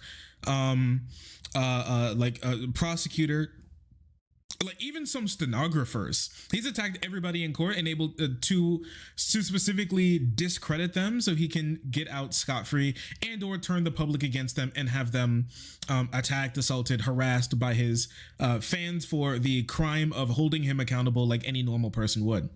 So basically Donald Trump's idea is that Judge Merchan, the judge in his case, has a daughter. His daughter is a DNC rat. who hates Donald Trumpy and the America First movement, who works with the Democrats in order to overturn our great country and turn America to Satan and homosexuals, okay? And this has led Trump gaggers, massive Trump glazers, okay, like Greene, who wants to do tricks on it, to run with the idea that Judge Merchan is being swayed by her evil, homo-fascist, postmodernist, demon, liberal, communist, authoritarian CCP daughter to come after Donald Trump, put gag orders on him, stop him from having a good case in order to destroy him and the Trump movement, as well as the entire American project as we know it. And so Greene is asking, basically, anarcho-Stalinist, Maoist liberal anarcho-Stalinist, yes. She's basically asking, does anyone here employ Judge Merchan's daughter? Which someone does, actually. It doesn't really have to do with anything, but it plays to her conspiracy theory. Once again, this is the lady who said that Jewish space lasers are hovering above the planet, beaming heat rays down into the California forest to start forest fires for some reason. So it's not like she's the most serious person. Please tell me what that has to do with Merrick Garland. Is she a porn star? Good question, Comer. Good question. Good question. Good question. Is she a porn star? Just out of nowhere. Just this is who we pay. These people get paid like $170,000 a year. Just so you know. Absolutely remarkable.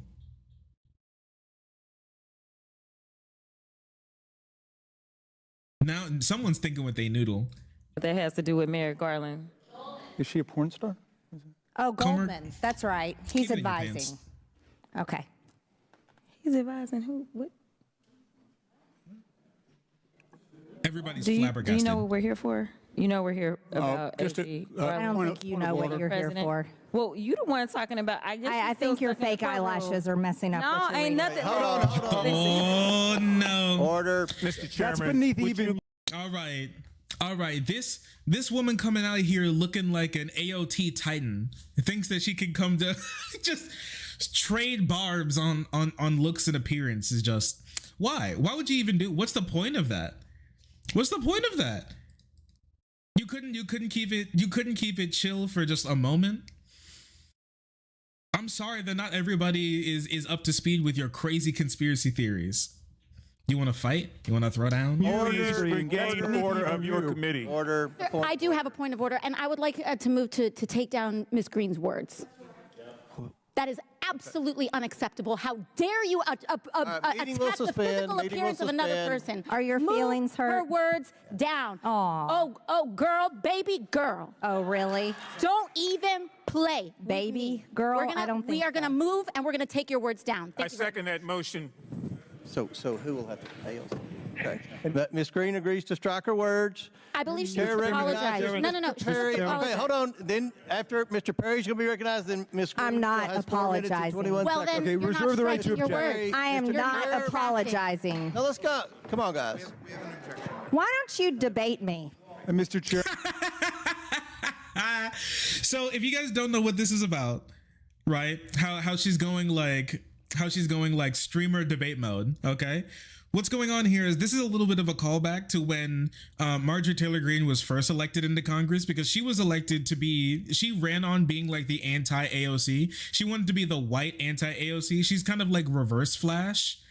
She's kind of like Shadow the Hedgehog to Sonic, but worse. She's more like it's actually way more like the Delightful Kids from Down the Lane to her like codename Kids Next Door, right? So she back when she was first admitted into Congress, started to pick fights with some squad members. She said that she lied about being in the elevator, the congressional elevator with Ilhan Omar, and then she like made some racist jab against her by saying that Ilhan Omar had a backpack on her, and she didn't know if that was like a suicide vest or something, or she was going to bomb Congress, so she got really scared. And then she came out to say that AOC specifically wanted to debate her. They agreed to debate. Then she called out AOC and then said that AOC backed out of a debate. And then AOC got asked about it on TV, and AOC was like, that bitch and I have never exchanged words in our entire lives. What do you? She was like, I don't know what you're even talking about. She's like, huh? She was like, huh? What? And it was really funny because on Marjorie's social media, she was making moves. She was like, me and AOC have agreed to a debate on the on her evil green new steel, and basically I'm going to completely body her in the marketplace of ideas. And I ran on opposing the Green New Deal, and so that's why right now I'm researching to figure out what it is so I can debate her on it and mop the floor with her. And then she was collecting donations because of that, while also admitting that she ran against the Green New Deal to be in Congress when she never actually read up on what it was. And she still to this very day does not actually know what the Green New Deal is. But she absolutely hates it. And all this time, just so you know, she had never spoken to AOC once. But she's still on that, and she's still angry about it. So that's why, because she got played for a fool. She played herself like a fool, and AOC barely did anything about it. And so she's still mad that AOC decided not to debate her on the false debate that she said was going to happen but didn't. And so she still has that chip on her shoulder. So that's where this comes from. It was just an incredible story from way back, and that I had to bring up because it's just too good. Chairman, the minority. Self-evident. You're not. Yeah, you're not. You don't have enough intelligence. Chair recognizes Mr. Perry. Okay, move to strike the. I move to strike the lady's words. Lady's words again. That's two requests to strike. Oh, they cannot take the words. There's another motion to strike her words again. Please. Right, okay, here's the correct priority. Ms. Greene, do you agree to unanimous consent to strike your words? I repeat again for the second time. Yes, I'll strike my words, but I'm not apologizing. Without objection. Mr. Chair, point of order. Who's? It's me. Ms. Crockett. I'm just curious, just to better understand your ruling. If someone on this committee then starts talking about somebody's bleach blonde, bad built butch body, that would not be engaging in personalities, correct? Oh, she was cooking up that one for a while. Do you think they have like a whole notepad of things that they want to say, but they haven't been able to yet? This is the problem with engaging in this type of rhetoric and this type of language when you're not good at it. She basically took the Drake path, okay?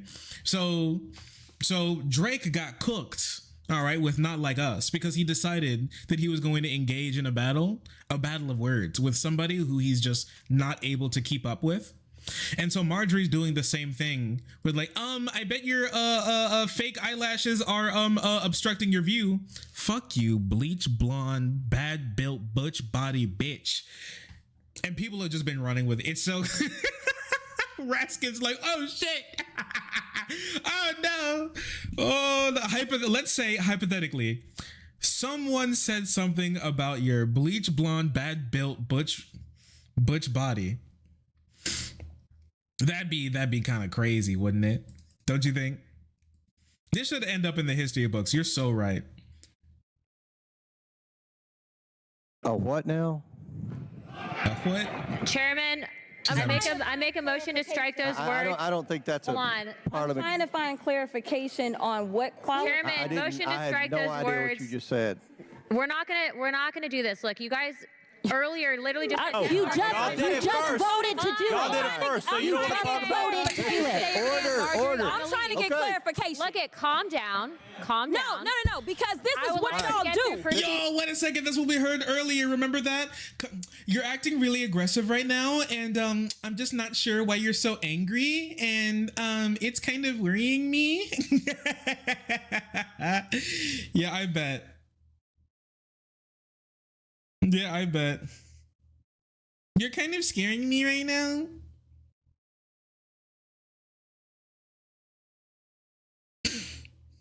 We can't do this. We can't keep doing this. Please.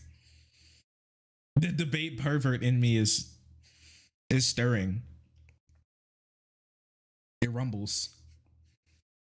So I'm trying to get Miss clarification. Crockett, you're not recognized. Miss Crockett. I can't hear you with your And yelling. You don't want calm me to down. Be, Can no, you please calm don't down? tell me to calm down. Calm down. Because y'all talk Please calm noise, down. and then you You're can't out of take control. Because if I Look, come, Chairman, if I can come we and stand talk outside to shit take a about break her, for 5 y'all minutes? gonna have a problem. Chairman, Mr. Chairman. Look at Bober doing. Look at Bober doing the Father, Son, and the Holy Spirit. Did you see that? Yeah, honestly, you should have done that for your child before he impregnated a minor. I think that's, or when you were giving guns to minors back when you were back when you owned a restaurant before it got shut down, or in that debate that you completely lost, or when you were giving a hand job to your new boyfriend while watching a musical where children were there, or when you were vaping on the back of the head of a pregnant woman. At that same, I think you should have called on God's glory before all of that happened. That's just my personal opinion, though. That's just my personal opinion. Yeah, Bober's like, holy shit, I'm not the center of bullshit this time. That's crazy.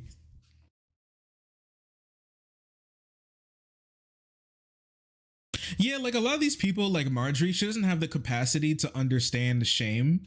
So it's hard to get her specifically, but you can make other people see her for what she really is. Chair, okay. Order. Chair now recognizes.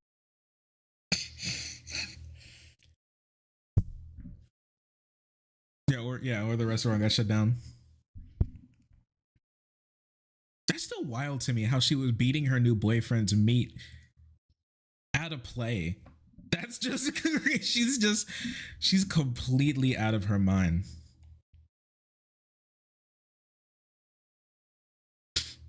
I'm not gonna lie. This is old school Congress. I'd like to know if any. This is old school Congress. You know what I mean? Like a lot, we're too like decorum pilled these days. We're way too caught up in being like showy and respectful and everything. This is what old school Congress is like. You know what I mean? I feel like this could go crazy. Listen, the British Parliament still does stuff like this, and it goes crazy every single time. You know it. We all know it to be true. We all know it to be true. They used to be fighting each other's with goddamn swords in Congress, man. We've gotten too weak. That's why this country is falling apart. That's all I'm saying. That's what I think. That's just my personal opinion.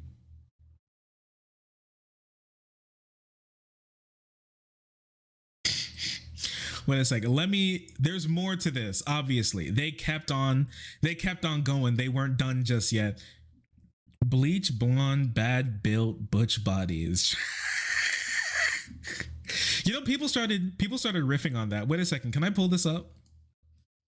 Is this still trending? The bleach, blonde, bad built, butch body.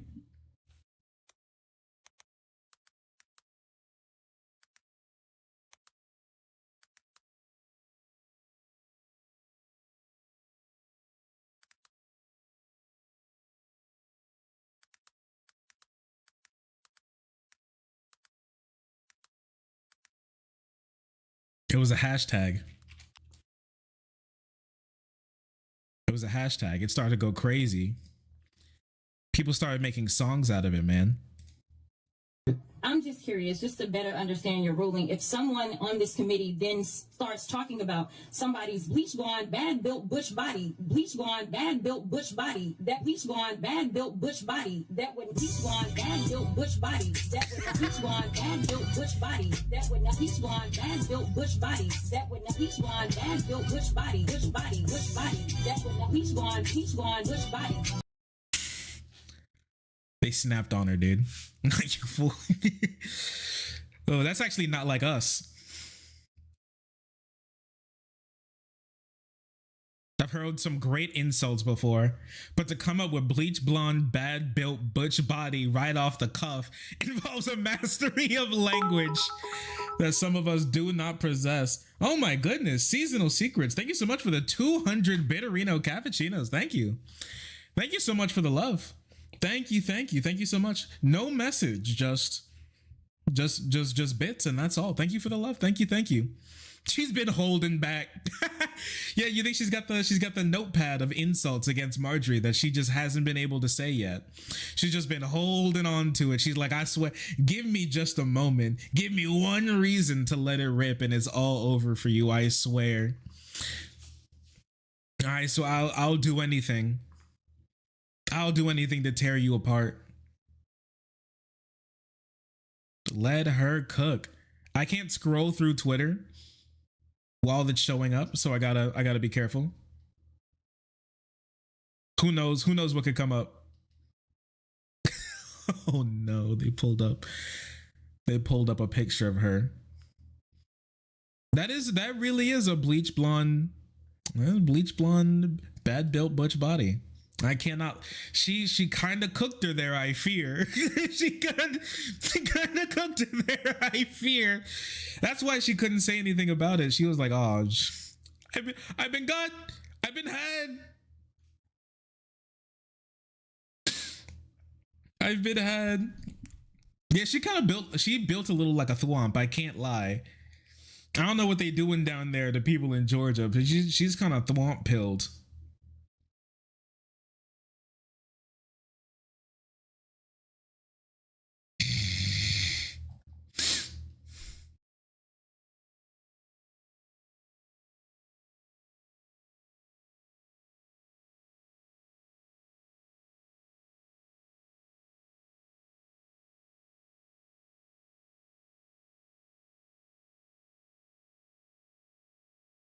They can't take the words. What's a thwomp?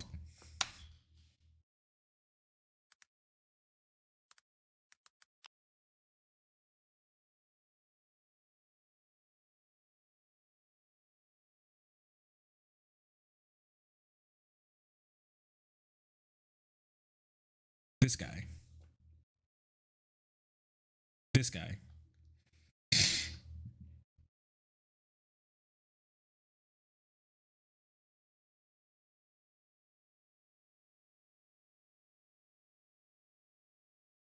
Hey, Mario.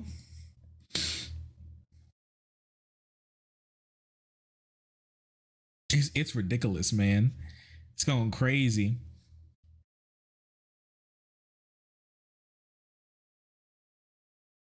What is this? It's a bleach blonde bad bitch. The one time I pay attention to politics. It's a bleach blonde bad bitch butch body. It's a bleach blonde bad bitch butch body. It's a bleach blonde bad bitch butch body. It's a bleach blonde bad bitch butch body. He's jamming, man. Kendrick honestly should sample it. Kendrick should sample this for his next diss track. That's my opinion. That's my opinion. That's what I'm thinking. What is this?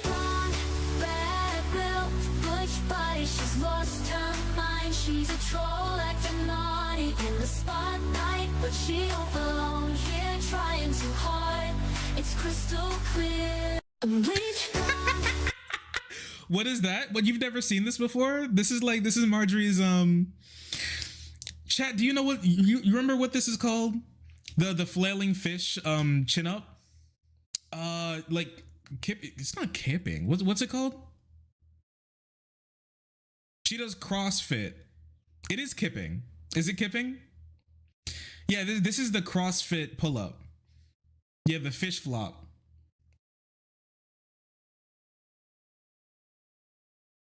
Her feet are nasty too. You know, she walks around her house, and if she lifts up. You know, she walks around her house for long enough, she'll get like the black soles. You know what I'm talking about? Oh, he walks around the house barefoot for long enough. It looks like you were stepping through tar. I would not be surprised. Yeah, it's kip. Yeah, this is kipping. This is their workout. Not the soot foot. Wait, I haven't heard it called soot foot before. Thank you. I needed that. I knew it was called something. I knew somebody came up with a name for it. Sootfoot. Yeah. She got the sootfoot walking around her house. Is it really helpful? No, it can fuck up your back and your chin. Just do a normal pull up like a normal person would. No, CrossFit is full of a bunch of BS.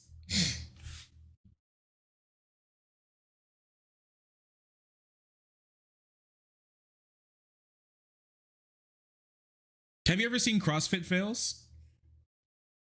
Like, these people are close to killing themselves.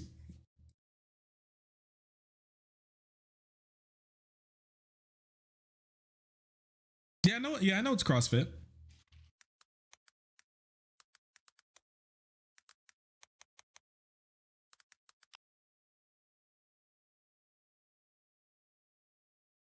Thinking about the threat of Antifa. Yeah, she's training for Antifa.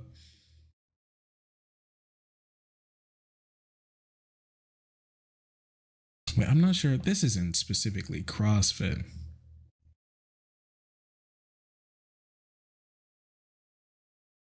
They do some crazy stuff in CrossFit, man. They do the type of workouts that you would imagine that you would do while you're training to be a superhero or something. Like a cartoonish. CrossFit, your first impression probably wasn't positive. Whether that's because of its floppy pull-ups. Oh, whoops. Zero. Its seemingly dangerous nature. Or the fact the community is often referred to as a cult. What if someone led a cult and they didn't know they were? I mean, that would be messed up, right? There's three main reasons CrossFit became so hated, and how these came about is concerning. Here we go, a bit of fitness here as he does some sort of fucking washing machine type of pull-up here. This is a workout craze with no signs of slowing down. It's a workout program that's unpredictable. Welcome. Welcome to Cross. It's like if you came up with a cartoonish workout schedule, like training montage for trying to become a superhero. It's the type of workouts that you would expect to see.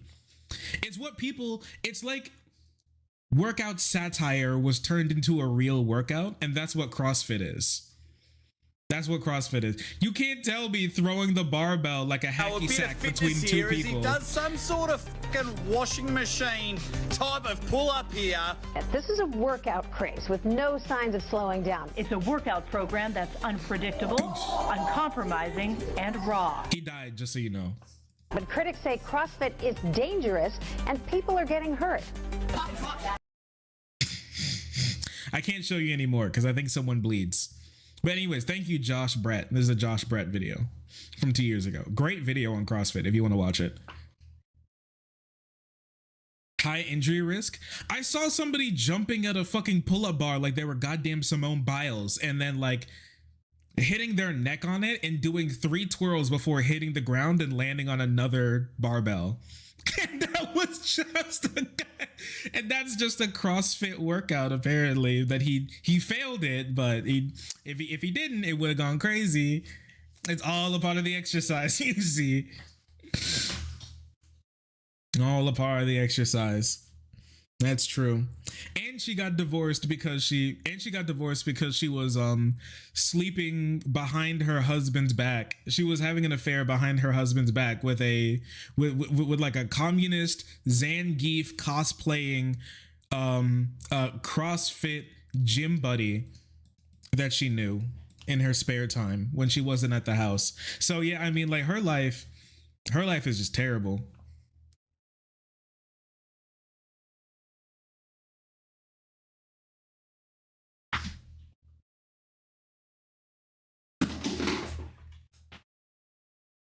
Hey, baby. What you up to, babe? League? You stealing your book for? You need it for what? Don't worry about it. Now I'm worrying. She's being sneaky, chat. There's something terrible going on that she's doing.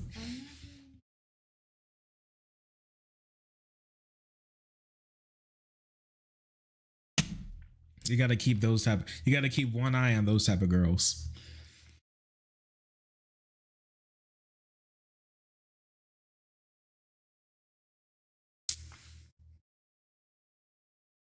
I love what she's done with her hair. Yeah, I'm glad I had her wear her natural hair. She has beautiful natural hair.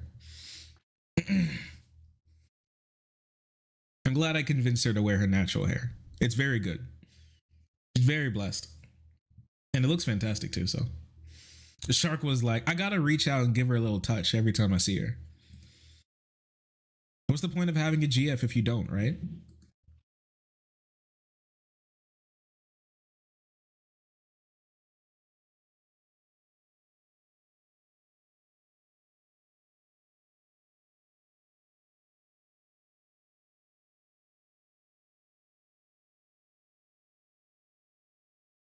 She's very pretty. Thank you. Thank you. Thank you. Thank you. Thank you. Thank you. She also doesn't hate gay people, so that's a cool thing too.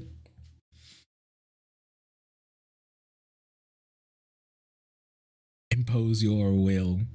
You got to impose your will on your girlfriend a little bit. She does the same to me. I mean, like I said, she's the one that picked out this haircut for me, and I told her to wear her natural hair. So honestly, there's a little bit of both. There's a little bit of both. You know, there's a little back and forth. Hating gay people is kind of a red flag. That's true. That's true.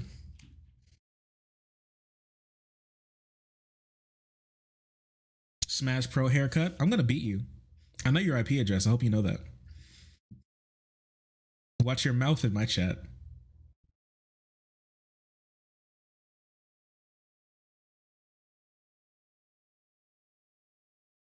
All right, let's see where we can pick this up from.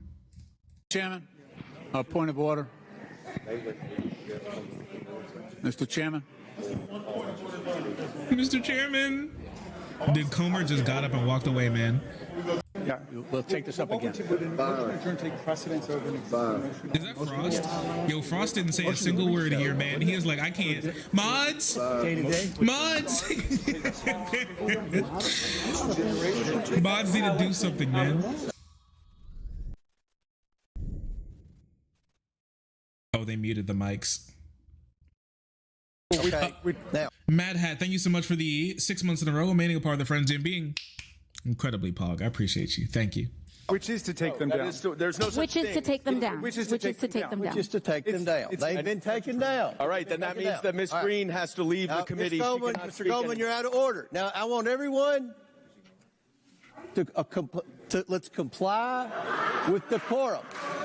The chair recognizes Mr. Chairman. Green from They're getting laughed at, man. They're getting clowned at, man. What the hell? No, her words were taken down. That means she cannot speak. The chair recognizes. If her words are stricken, she cannot speak in this hearing.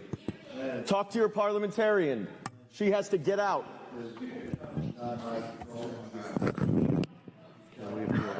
Without a motion under unanimous consent, the gentlelady is not permitted to speak for Chairman? the rest of this session.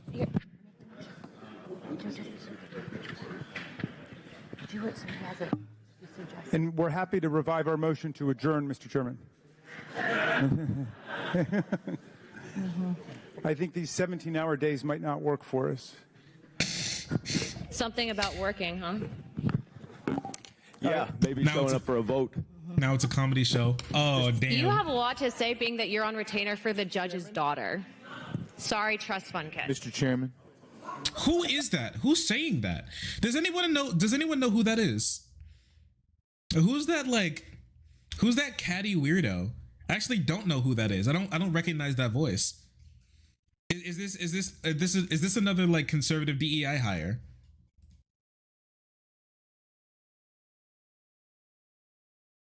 Loon?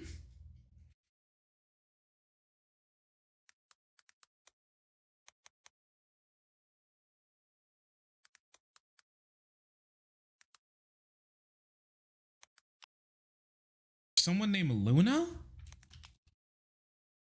Fucking who?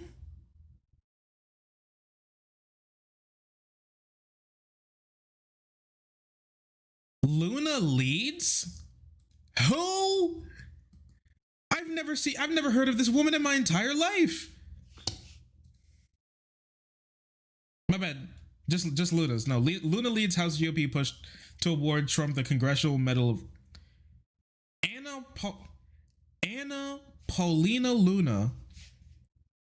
Anna Paulina Luna. Okay, that's who this is? Where the hell is she? I don't even know where she is. She's just mouthing off like she's a bratty high schooler. She's actually more annoying than Marjorie. I'm gonna be honest.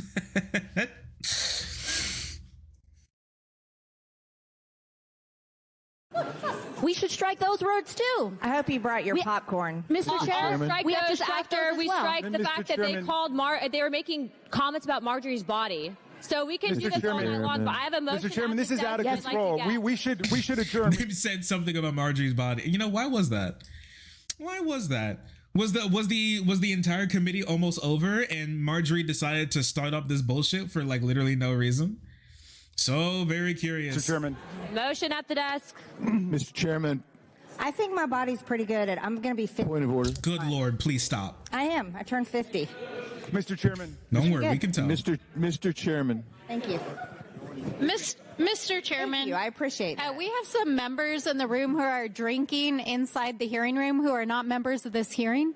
What is Mr. Chairman? What is happening? Mr. Chairman, we have members who are not on this committee sitting in the hearing room. We have members talking who haven't been recognized. Mr. Chairman, point of inquiry. Can we shut off the mics again? All of this is making me want to drink too. Mr. Chairman, Democrats are against. Mr. drink. Chairman, just shut point of up. inquiry. Yeah. Mr. Chairman, Water. We're going There you go. to suspend for 5 minutes while our staffs work the parliamentary questions out. So this committee has suspended Chairman. for 5 minutes. It'd be a good time for everyone to go out and take Can a we break. apologize to the Get some American fresh people air. back home 5 first? minutes. That would be really Committee great. will reconvene in 5 How minutes. sorry we are that we're not. Thank you. Cut that mic. Cut that mic. The professional yapper, dude. Dude, crotchets. Is this crotchet? No, this is this is crotchet. This is Frost. I can recognize him. Where's AOC? I don't know. She must be further over or something. That's crazy. Can you imagine sitting on the stand in front of this committee and you just have to sit there as you watch like the most powerful people on planet Earth yell at each other about the craziest bullshit? And it's all once again, this is all the Republicans' fault here. I'm just gonna be honest. I don't think that crotchet AOC should have been hitting back as crazy just to end things. I'm just gonna be honest with you. I don't think so. It's very funny that they did, right? And at least the committee's mostly over. At least it's mostly over, right? But yeah, this is wild to me. We're screwed, man. I got 2 hearing aids. Oh no, man. Apparently there's a little more too. Expired. Does any other member seek recognition? Oh no. This was the beginning. Green, do you ask unanimous? Do you agree? Okay, we got it. What the hell, man? What is going on? Now there's one last meme in here, okay? There's one last meme in here that I have to say is a little weird. So Crotchet, right? Crockett. So Jasmine Crockett was like, she's basically gonna drop a diss track. So we're gonna drop a Crotchet Clapback collection. This collection will feature various swag. Wait, I gotta restart this. So we're going to drop a Crotchet Clapback collection. This collection will feature various swag that includes random things I've said. The money will go to ensuring that we have a democratic house. Give me a little time to get the swag online, but B6 will drop first. They call it B6 now. Bleach blonde, bad built, butch body. If you have things that you want to see come to life, let me know. Post graphics or just phrases that you want to see. Actual swag. So basically, it seems like she's gonna make a little swag bag of things that she said or done, and then donate it to the DNC. Now, I do think it's like a little weird, but the fact that this is simply, it just seems like it's simply like a marketing. Not marketing, it's like a fundraising drive. B6 Mafia. This is just basically just a fundraising drive. I mean, whatever. Shouldn't be that serious, but this is just crazy. This is just crazy. The only thing is that you don't really want to bring up Marjorie in this sense. I'm gonna be honest with you. I kind of forgot that Marjorie existed for a little bit. I kind of forgot that she existed for a little bit, mostly because, you know, I just not shit. We're just not hearing shit, man. But people stopped talking about her as much, which was actually great. That she was starting to fade into the darkness. But she's a massive attention seeker. The only big problem is that the media loves Marjorie. Media loves Marjorie. Okay, like they always want. Apparently, like everything about Marjorie always pops off. So every time Marjorie has something to say, like so many news organizations just pile around her. There are pictures where people are talking about helping stop homelessness, funding things that will alleviate homelessness, and then Marjorie will talk about how she wants to. I mean, the other day, the biggest thing that she was in the news for a little while ago was for trying to kick out. Crap, what's his name? I'm losing names.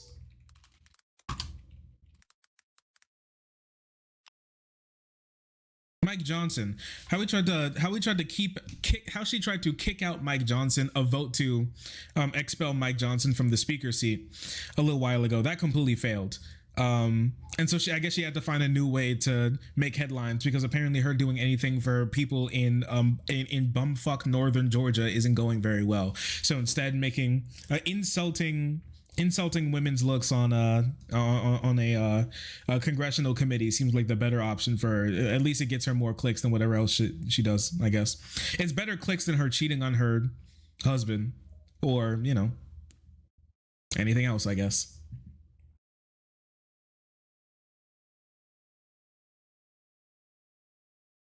She's a fundraiser for the party. They try to push her to the background, but she's thirsty for power. MTG, give me content. Give me content. Give me content. Getting senile in your old age. So true.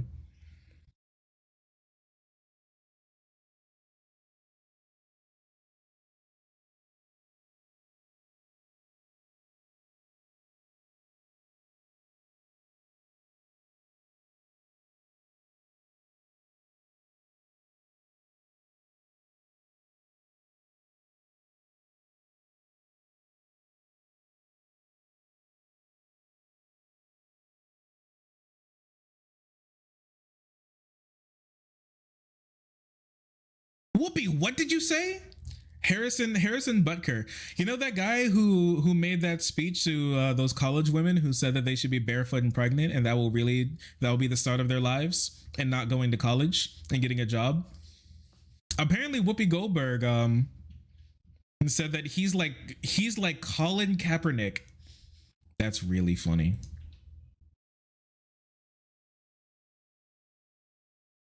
He's a hero. All right. The queen of terrible takes. All right, grandma, it's time to go. It's time to go home. Who? Don't worry, because we're going to be talking about him here in a minute. Bring the music back.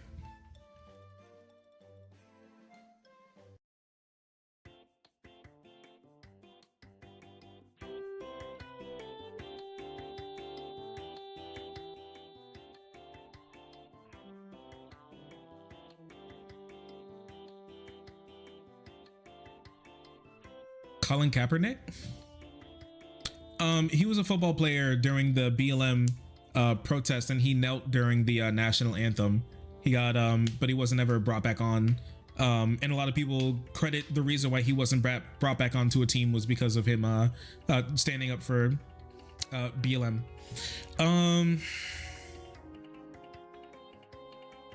Hi Ruluis QC, thank you so much for the tier 1. They said being a stenographer is crazy, right? Couldn't be me. Lamau could not be me. I hate writing. Anyways, thank you so much for the tier 1 on the website. joining the friend team, being incredibly pog. I really appreciate you for that. Thanks for supporting me on the website. That means a lot.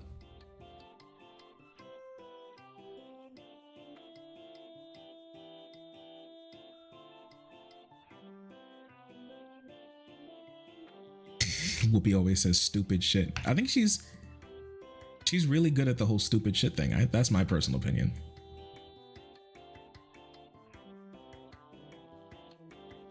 We gonna be yapping. Okay, we're gonna talk about women here in just one moment, but before that, I'm gonna go pee. So you know what that means. Chat. You know what that means.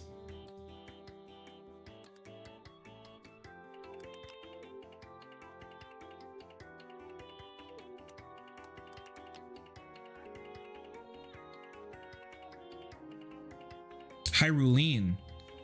Okay, I'll take it. Pish.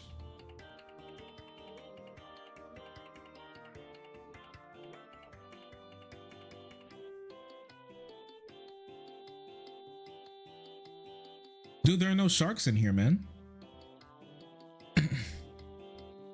There's a severe lack of sharks in this shark cam. Though there's no sharks. No.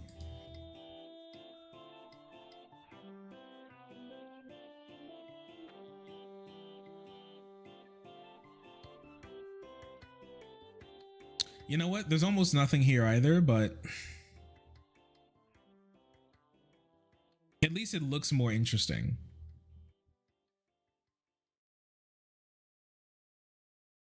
At least it looks more interesting. So you can enjoy this. Enjoy a little bit of Kirby music. I'm gonna go pee and I'll be right back, okay? Have fun.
Hey, what's going on, everyone? I'm back.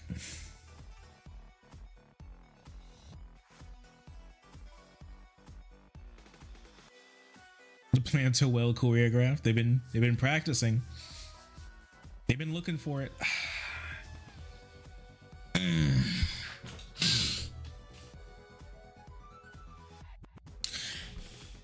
Every song on the Splatoon soundtrack slaps. We gotta get back to playing Splatoon again. It'll be pretty fun.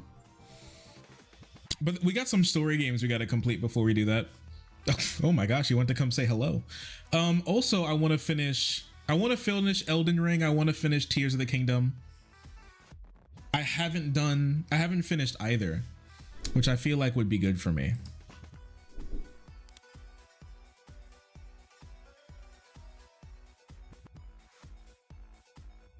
Finish Elden Ring? We do need to finish Elden Ring.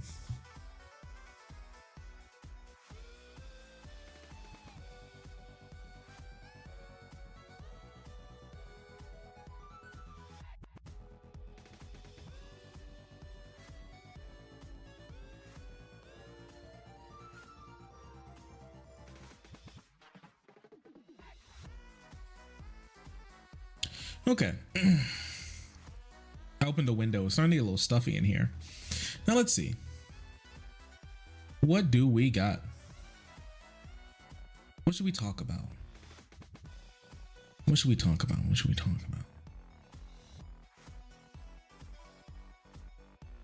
Oh, there's so many things out here. Oh my goodness, there's so much stuff. You know what? I love Salmon Run. Salmon Run is really fun. I think I know what we should run off to. Here we go. Here we go. All right.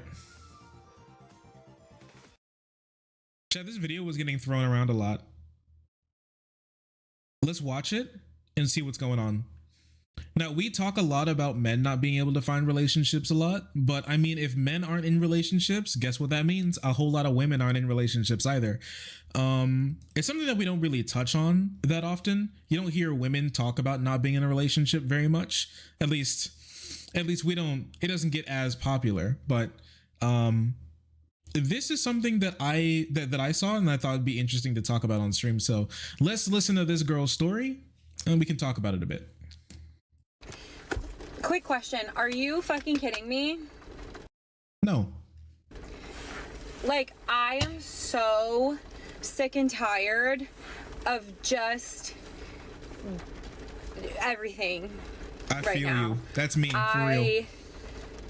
Everyone is so quick to say, stop doing this, stop thinking like this, stop telling me I'm wrong.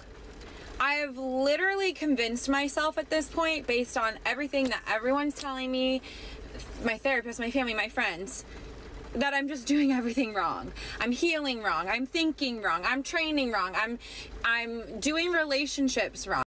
Yeah, do you guys ever see that video about how you're walking wrong and how you're drinking water wrong? Everything that we do is apparently wrong, at least to someone, right? Everything I do is fucking wrong, and I'm so sick of it. Stop comparing. It's not even about comparison. Like, I genuinely just want love in my life so badly.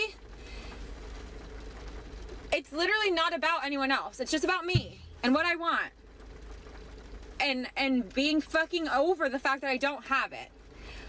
I feel like I have done so much work on myself. I have built a beautiful life for myself. I'm happy with my life where I'm at, my job. I'm successful. I'm independent. I'm healthier than I've ever been. I take such good care of myself. Truly, the only thing I'm missing in my life is someone to enjoy it with. Then go to your family for love? Okay, but you can go to your family for love, but that's not a replacement for a relationship, right? Like, having a family that loves you is not a replacement for a relationship. I mean, if that was the case, why in the world would anybody get in a relationship at all? Like, obviously there is still a spot for a relationship, even if you have a happy life, even if you do have a happy family life as well. Clear not if you're complaining like this. Well, she's complaining about not being in a relationship. She said she's happy with everything else in her life except for just being chronically single and not being able to find somebody to love, right? I mean, that makes a lot more sense to me. And yeah, I don't like the idea of, I feel like we tell this to a lot of people, that if you just work on yourself, if you just do this, if you do that, if you finally reach like peak like solo happiness, then you're just going to be able to fall into a relationship. The right person will just find you, which I mean, it's just not true, right? That's just not true. Simply because you're happy, or you do the right things, or you work on yourself, or you're in a good spot financially, emotionally, physically, economically, socially, that doesn't mean that you're going to then just have a relationship that there aren't inputs that you can put in and then like a slot machine or like a soda machine, a partner who loves you is just going to fall right out. That it just doesn't really make any sense. So a lot of people will work really hard and then realize that there's nothing really at the end of the road for them. It's more like an open book about what can happen next. It puts them in the position to be able to find someone, but that doesn't mean they're going to find someone. That's just not going to happen. The dating market is ass and I've quit trying. I've heard a lot of people say that the dating market is a dating market. I don't like the idea of dating being a market and finding love being a market, but especially in the age of oh no.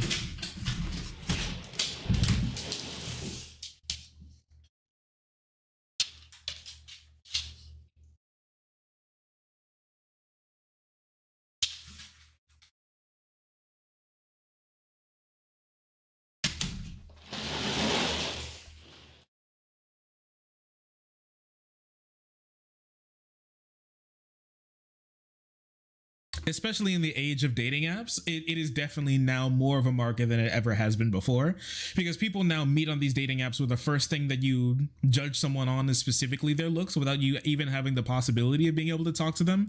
And there's no way that you even know if you're going to be able to talk to them. Before, if you see someone and you're face to face with another person, it's almost impossible not really to talk to them. It's even weirder if you look somebody in the face and you don't talk to them, right? And you being close to people was something that made it a lot more easy for you to be able to, strike up a conversation and fall in love like that, because we met people who were close to us physically. And so we would, even if we didn't like each other immediately, you could learn to love someone because you're just going to be in each other's space more and more, right? But it's not really the case anymore. That's not really what happens anymore. We can find someone online, and if you just don't like them, that immediately you can just simply ghost them and you not have to worry about them ever again. So yeah, it's much closer to a market now, unfortunately, but I think that makes dating even worse.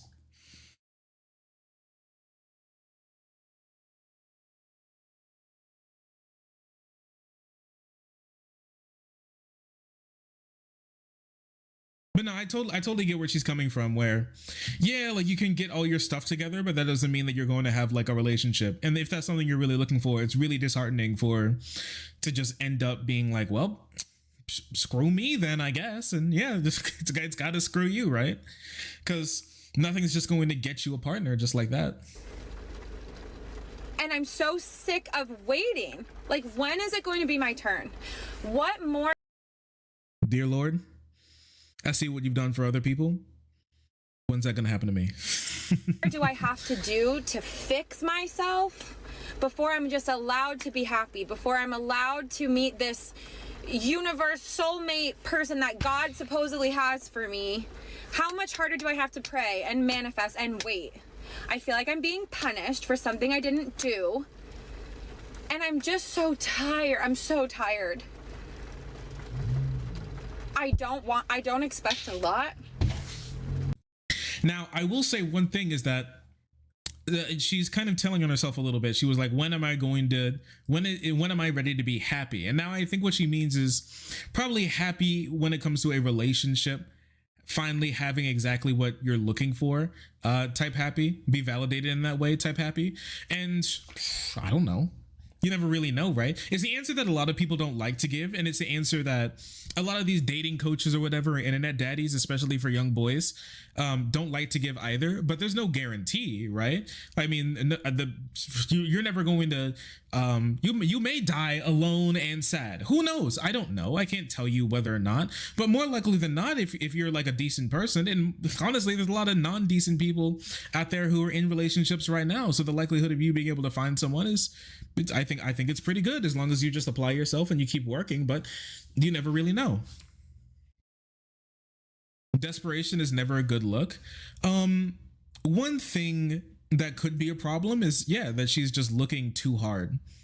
She's actively looking, right?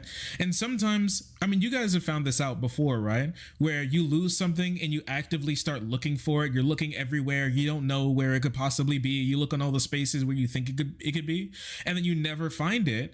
And so then you give up. You're like, I'm tired of this. I give up. I guess it's just gone, whatever. And then you just, and then after you stop looking, that's when you find it. After you stop looking, that's when you finally figure out it was in the one spot that you didn't check, the one spot that you didn't look, the place that you didn't expect it to be in, but you were able to still find it because, you just stumbled upon it again. That can happen to a lot of people in these types of situations where they can kind of blind themselves by looking really hard for something when it's just not. When that's probably not the right solution, and the right solution is probably just to chill out and just wait. All right, just wait for it to come to you, because you can put a lot of pressure on yourself. You can end up in this situation and put a lot of pressure on yourself to find a partner because you're like, okay, I'm ready. Now it's time to go looking. When I don't know exactly when it's the right time to go looking. Maybe it was the right time before she was already in this spot to go, to start looking.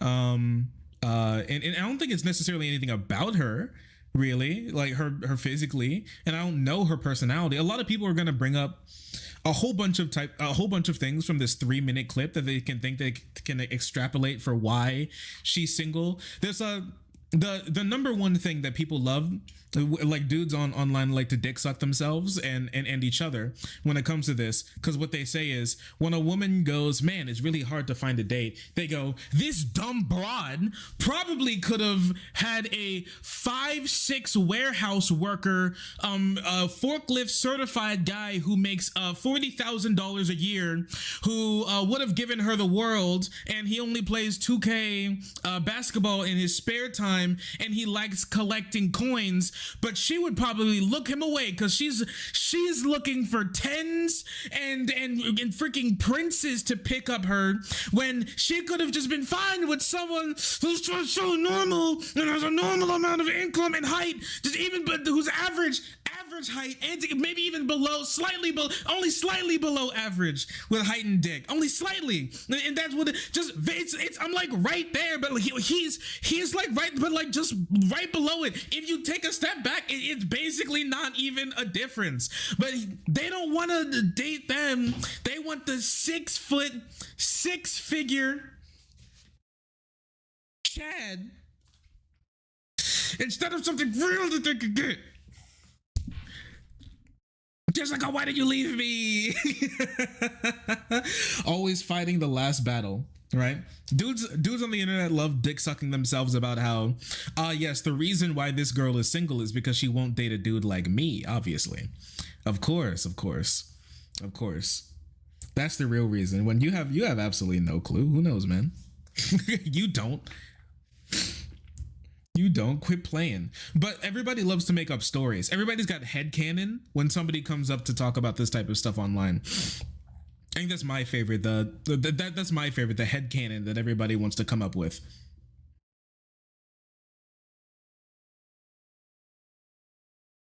The fact that she said someone that actually cares about me, and she filtered a lot of trash that can't actually be a genuine. Whoop. If she has filtered out a lot of trash and can't actually find a genuine individual. Now when she says, like, find somebody that actually cares about me, who knows, maybe she was in a relationship not too long ago and it wasn't that good. maybe it ended on a bad note and she's bitter about that. Who knows? I don't know. Maybe, possible. You just really never know, because you can't, like, you don't know this woman's life. It's a 3-minute video. We've only watched 2 minutes of it still, right? So I can completely understand, and I'm right there with them when it comes to, you can be happy, but you want somebody to share it with on like an intimate, on an intimate level, that you, because I don't know, some people, it's hard to talk to some of you all because some of you all are built so incredibly wonky compared to your average person that some of you all are like, what do you mean you want a relationship? Can't you just like do that with your friend? Because you just don't understand how like a lot of normal people work, right? But you know, with that being said, I think a lot of people can understand that, you know, you can enjoy something with somebody that you're like romantically involved with that's, you know, pretty different than like going to the movies with your mom or one of your friends. It's just different, right? Some people just can't get that, but you know, I'm not talking to those people, right?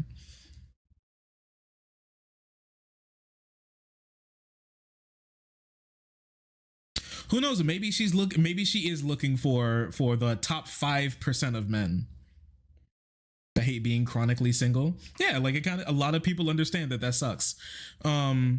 Like being able to find a relationship, be in a relationship, and love someone on a romantic level is something that you can't get from like your friends or your family. Like there's a spot in your life for a relationship that's not being filled, and a lot of people feel really bad because of that. Now it can go in a bunch of different ways, where you feel like the universe is punishing you like her, or you feel like there's still something wrong with you just because you're not in a relationship yet, which I think really sucks, because simply because you're not in a relationship doesn't mean that there's something wrong with you, doesn't mean you did something wrong, doesn't mean that somebody's punishing you. You just never know when you're going to finally be in a relationship, when that's going to work out. And it sucks to say, because now it means that it's completely out of your hands for something to happen. But think about it, it always was at the end of the day, right? You can never know exactly when you're going to be in a relationship.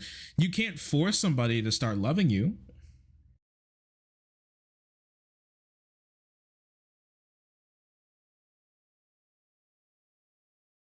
Don't call me out. I wasn't calling you out. I wasn't. Don't worry, I wasn't.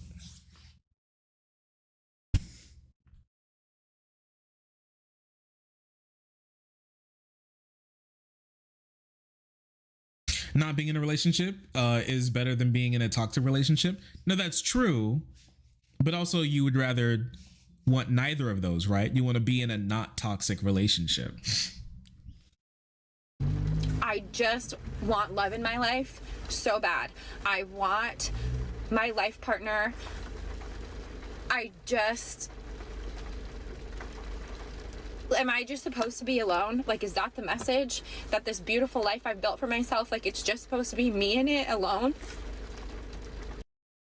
Yeah, I can definitely understand how this feels. There are other people who are like, oh, this is why this broad is single, is because she's complaining on TikTok and not going out and finding a man. Like, this is something she does 24/7 and not actually just a video that she made after being frustrated one day. A lot of people don't understand, apparently, what it's like to be frustrated one day.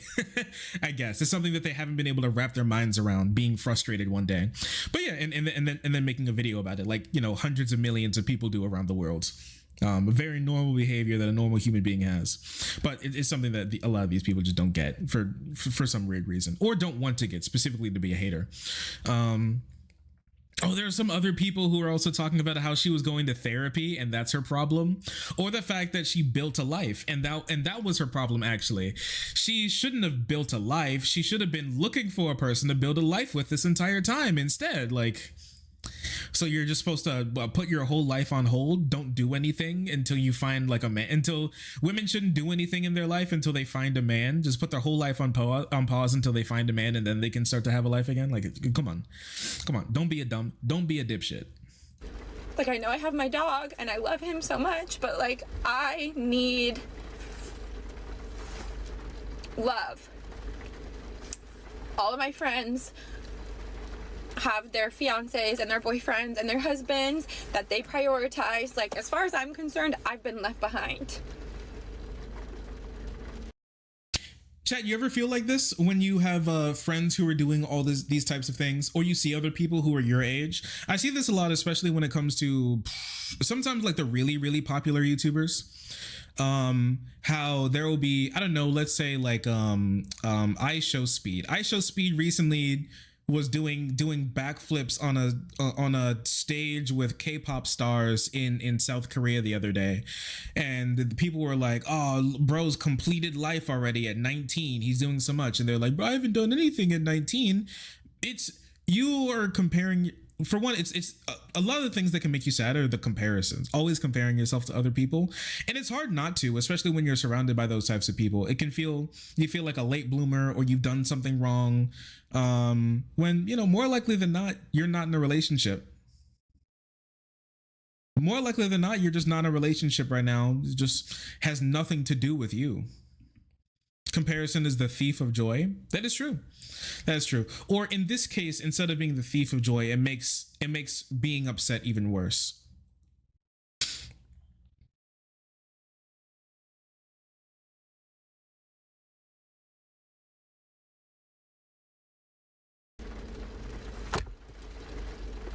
And I really just want to find that person that matches my energy and wants to build a life with me. Is that so hard? Well, I mean, today it can be really hard. I mean, a lot of people have trouble dating. I definitely had trouble dating. A lot of you all have trouble dating. I think most people have trouble dating these days, and a lot of things play into that. Obviously, like the atomization of our society, third places being completely removed, our lives being moved way more online. Pandemic exacerbated all of this, with a lot of places where you used to hang out got closed or now closed early, or you have to pay to be there. Our lives just getting busy, as having to work more, we get less, so we're tired, and so we don't go out and do that type of stuff anymore. And so it's less like places where they could be populated just aren't anymore. Places where you could walk just don't exist anymore. And so instead of you being able to walk somewhere and find something cool or do something interesting, you have to drive there the whole time. And obviously it's way harder to strike up a conversation driving somewhere. It's way harder to strike up a conversation driving somewhere than walking somewhere. Yeah, third places are dunzo. Or even worse, how they ban younger people from just being there, or places where you ban people you ban people who aren't in couples from going places. There are a lot of clubs and bars that do this type of stuff as well. Right. And also some behavior, right? Guys not acting too good around women, and women being scared about being kind of preyed on by guys stops them from going to places like bars and clubs. I personally wouldn't ever try to go to a bar or club to try and pick up a girl. I'm going to be honest. I would never try and do that. I try not to talk to women. I try my best not to talk to women in public anyways. For the most part, I don't want to be seen as creepy, so I just try not to talk to women at all when I'm out in public, you know, if I can help it, besides like, excuse me, you know, if I need to squeeze by them real quick. And so I know that definitely plays into it. I saw there are a lot of guys out there these days who are like, I'd never like hit on a girl just out in public. I never talked to a girl like out in public just like that. And honestly, I kind of feel the same. I personally wouldn't do that. I don't think I really have done it much. I think maybe once or twice when I was working at McDonald's still. I did that, but the, you know, calmly approach a woman and say something to her is just not going to happen with a lot of guys. Like there's like a big lack of confidence there, where you're not wanting to seem creepy, or you can't pick up on signals or whatever. And that's a big thing, right? It's absolutely a massive thing. That's a part of it, just wanting to not engage with each other as much, or for fear of something bad happening because of it. It has led people to not talk to each other near as much anymore. And I think that really sucks, actually, but it is what it is right now. I'm not here to fix every societal problem. I can't do that. I'm just a YouTuber at the end of the day, right?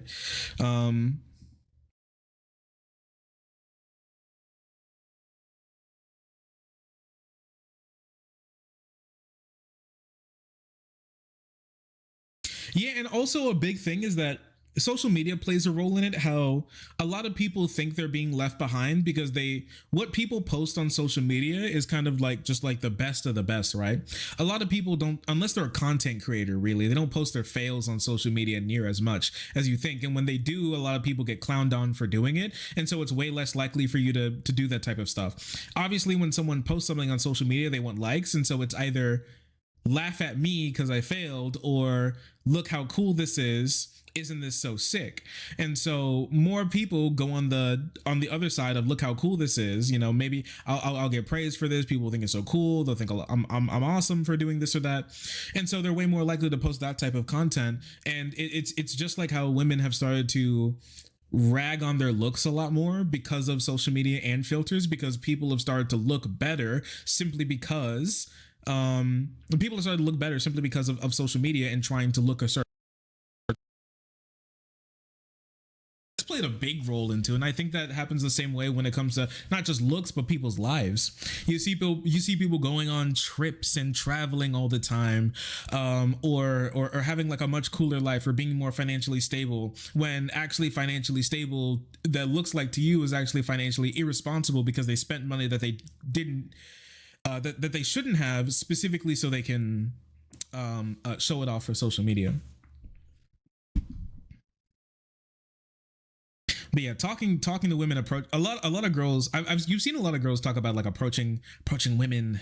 I don't want to, like, men don't approach women anymore. You don't men don't try and, you know, rizz up girls on the street anymore. Which I'm telling you something that the only time I did it was back when I was like just about to finish high school. I think I was in senior year. Like, me and my friends, we used to do that a bit, but we don't do it. We never did it very often. And I'm not sure if I would do that. I'm not sure if I would personally do that today. I don't know what like the real younger guys who like coming out of high school do, but it is difficult. Like, once you get out of high school, you're not really next to people that often. The closest thing to school that you have is work, and then it's you know, pretty frowned upon to hit on your coworkers. So you can't really do that either. So now this whole spot is closed off for you to be able to find people. The only place where you spend a decent amount of time around other people where you could actually strike up conversations and start, like, you know, making moves and dating is something that you don't really want to do. You don't want to be sent to HR or something, or be seen as like or be seen as like the workplace creep, right? So you don't do that. And then what do you do after that? You just go home, right? You go home and watch Smiling Friends. And so where do you turn to? Apps. All apps. So many apps. And women aren't on apps. Women aren't on apps. They don't do that.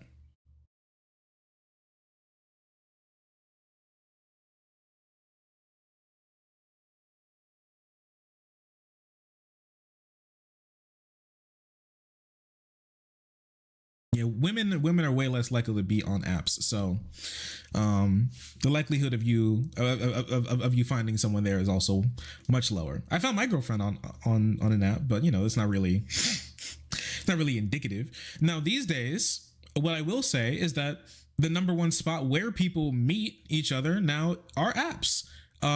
Which would, you know, they can definitely have a little problem. There's a little problem to that, how we're no longer meeting each other in the real world. That really sucks, but at least something has taken its place, but nowhere near the amount that it needs to, and not in the same way. I've found almost all my partners in Discord servers. I'm happy for you. That's good.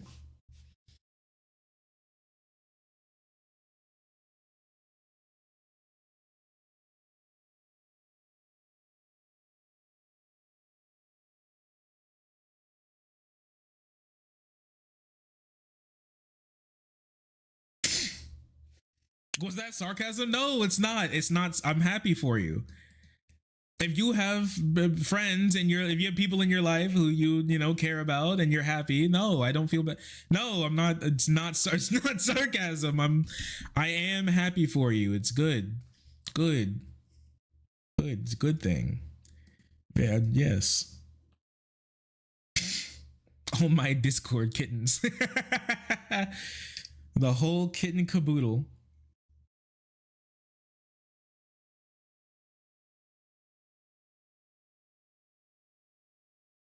So you know what this means, chat? Now we got to look at the comment section. Let's see how bad it is. Well, when she starts with my therapist, lol, 1300 likes. Yup, buddy. Welcome to Twitter. The craziest people. I'm telling you, the people who like this, these are the people that need therapy the most. Of course I don't need therapy. I yell about imaginary women on Twitter. Why do you think I need therapy? So many women are in this weird twisted position where they hate men yet desperately want one. She can't even say the word man. It's life partner instead. Biology fighting propaganda, I guess. What the hell is this even happening? This is what we mean. This is what I mean just like a second ago when I said that they need therapy. You need therapy for this. What are you even saying? How do you know she wants specifically a man? What if she just wants a partner, right? A partner, that could be anyone. Maybe it's hard for, yeah, I mean, like, I'm not gonna lie, that would hurt even more if she would be like bi and she doubles her dating pool, but she's still single. But I'm just saying that can't your boyfriend be a life partner as well? What she shouldn't have said life partner, she should have said life man instead. She should have said life male. She wants a soul small gamete producer. That's what she really should have said. That's why this broad's still single. Obviously.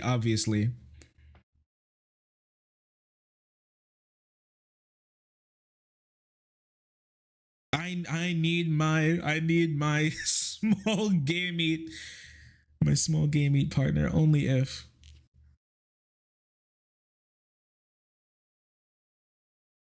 The seed giver. So many men sitting around hoping for revenge of the hot chick who rejected them, having regrets rather than settling for an average woman themselves. Not the spin on it. It's actually the incels who haven't settled for the women that are actually in their league. On the opposite.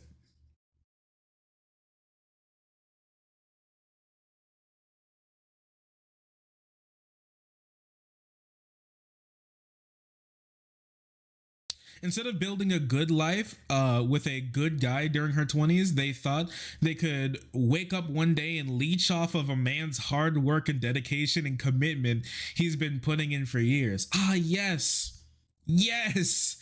That's why she went to college and got a good job and bought a car and worked on herself. She was like, once I finally do all this, I can leech off of a man and take all of his stuff. What does that even mean? What the hell does that even mean? What are you talking about? That's so stupid. Yeah, well, yeah, dude. Welcome to the low IQ convention in the comment section here. You guys like it? Yeah, you like the low IQ convention? I think it's pretty cool. I'm gonna be honest. I gotta apply next year. I want to show up. They started without me. I didn't get an invitation.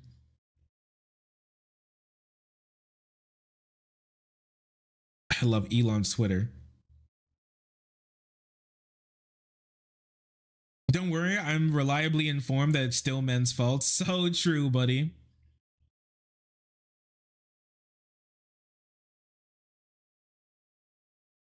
I think when she says matches my energy, she means makes as much money as me. Yeah, this is what you definitely need some therapy as well. You need you need a mental health evaluation because there's something wrong with you, man. This is what I was talking about when I said people make fanfics in their head. That's not what that. No, that probably means somebody who enjoys the same hobbies and wants to do similar things as her. Probably. I don't know. If you're not in a relationship, I would understand why you if you're not in a relationship and watch Andrew Tate, I can understand why that's something that you think. As a 6'1" guy, I never understood a woman's fascination with height. Where did that come from? Who said, and she didn't say the word height once. And he's like, obviously she doesn't want to, obviously what she's really looking for is a guy who's 7'3", and that's why she's single. Of course.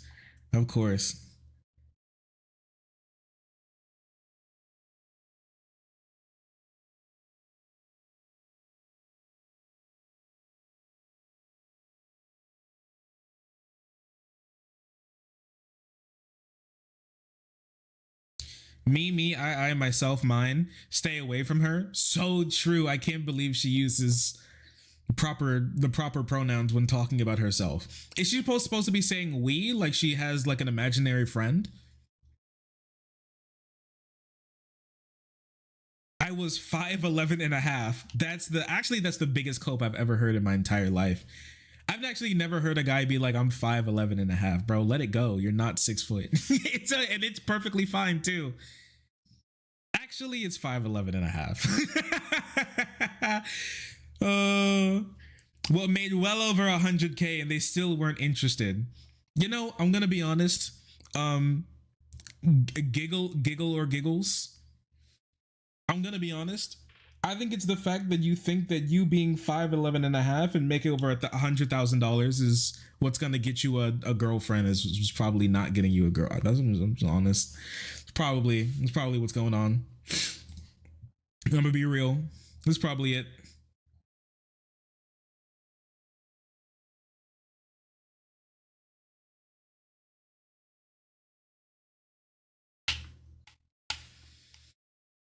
They're like, I'm counting as many times as she says I. What is she supposed to say we? Like she's talking to her community? Like she's talking to her TikTok followers? Like talking to her TikTok followers like she's trying to date one of them? This TikTok goes out to all my TikTok followers. One of you will have the lucky chance to date me. We will do everything together. Okay. Sure, buddy.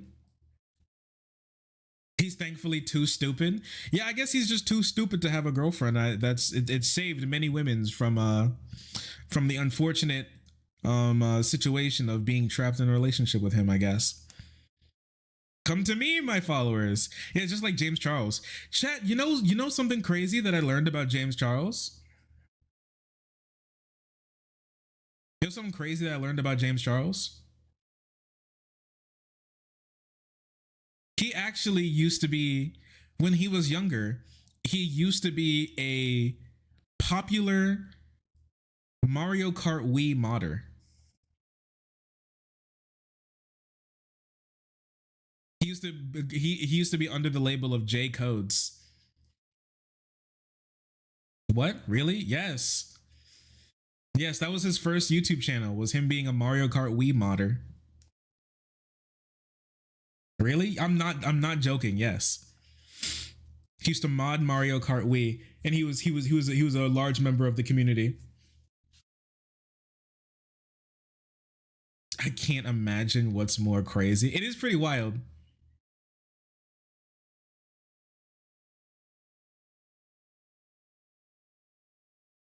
He downgraded to being a makeup YouTuber.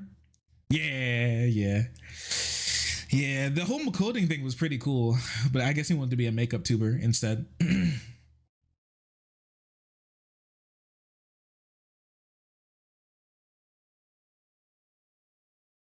Genuinely interesting. Yeah, that was kind of cool. I thought it was pretty sick. I was like, huh, wow. He got gamergated. He became homosexual and stopped coding for Mario Kart Wii and became like a makeup YouTuber, and then preyed on children on TikTok. But you know, outside of that, he seemed like he was doing cool stuff.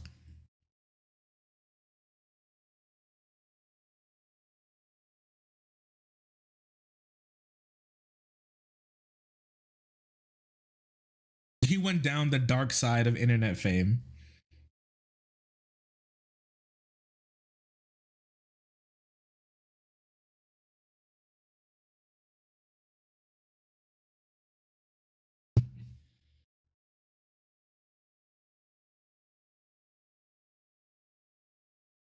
Let's see. I'm pretty sure the right guy has appeared in her life multiple times. But she, like many women, has her standards too high and turned him down every single time. Oh, women, am I right? Only if they would have dated guys more like me. Holy, they'd be so happy.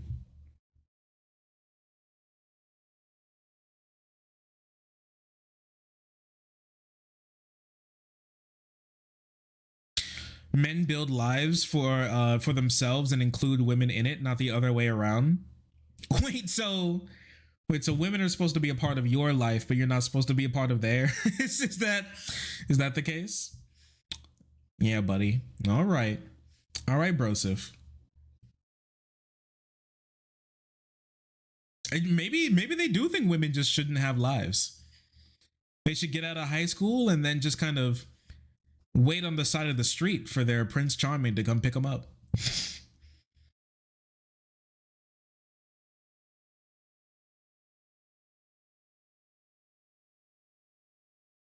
Yeah, I think the only person who said something almost correct here is like, you know, my therapist, my family, my friends keep telling me I'm doing it wrong. Stop telling me I'm wrong. I will say she might be doing something wrong. she might be doing something wrong. I don't know what she's doing wrong, but I don't know, maybe she needs to listen a little bit more. Or maybe she feels like she did already and they're still telling her she's doing stuff wrong and she's upset now. Who knows? I don't know. I'd like to know more information. I think it'd be interesting.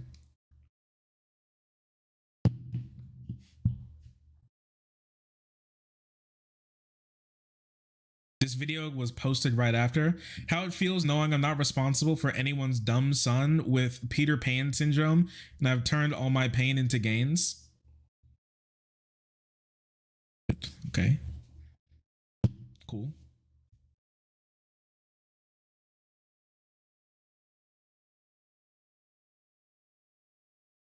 Just another victim.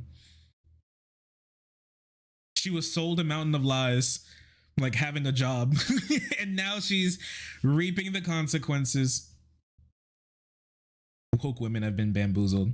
Yeah, only if she got pregnant at 16 by a 30-year-old man, her life would be way happier. Isn't that right, chat? Fuck, these woke women. These poor girls sold lies by feminism.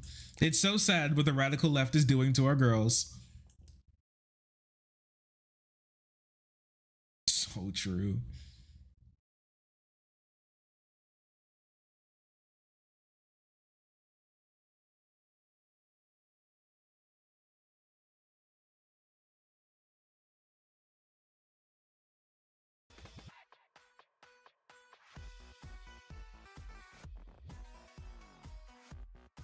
Body, yeah, they were, yeah, I did see that. I didn't read it out, but the one where they were like, I watched this without sound. Body language alone tells me everything I need to know. She's crazy. Okay, buddy. Yeah, I bet. Keep taking them pills, brother. Yo, Miss Allison Raid. Hello, Miss Allison. Nice to see you. Nice to see you, Pookie. How's it going? How's it going, Pookarina? Hi, hey. Hope you're vibing.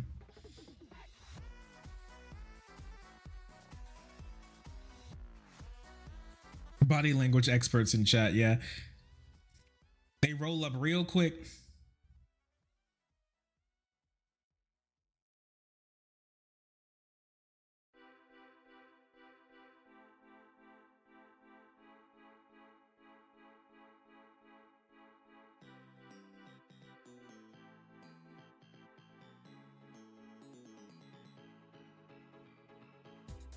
My hiccups are too bad, so I rated it to you. You're hiccuping like crazy? What happened to you?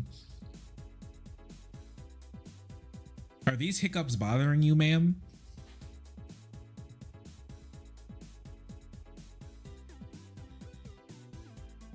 Won't stop?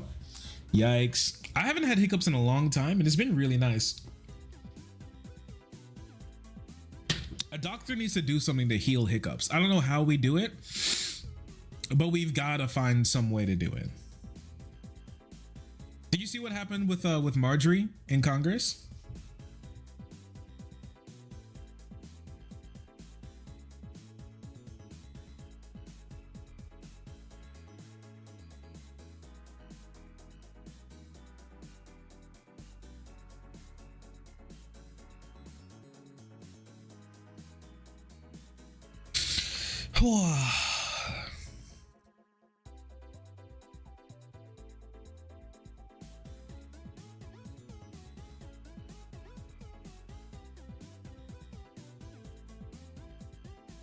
It would take forced brain evolution. So you're telling me if I ingest just enough pills that that Alex Jones is selling, that I could probably change my brain?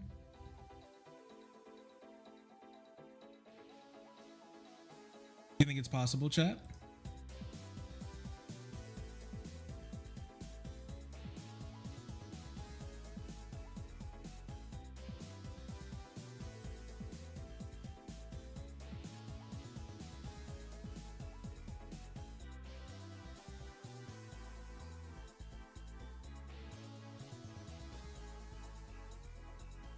Yo, chat, you think I should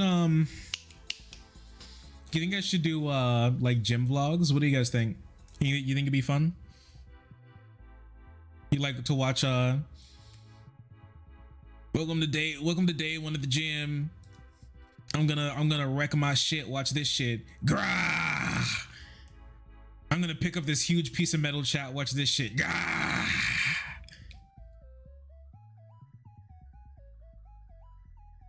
You're right, I am letting the globalists win by allowing them to have access to my cerebellum, so I should protect it with aluminum chloride pills. God damn, it go crazy.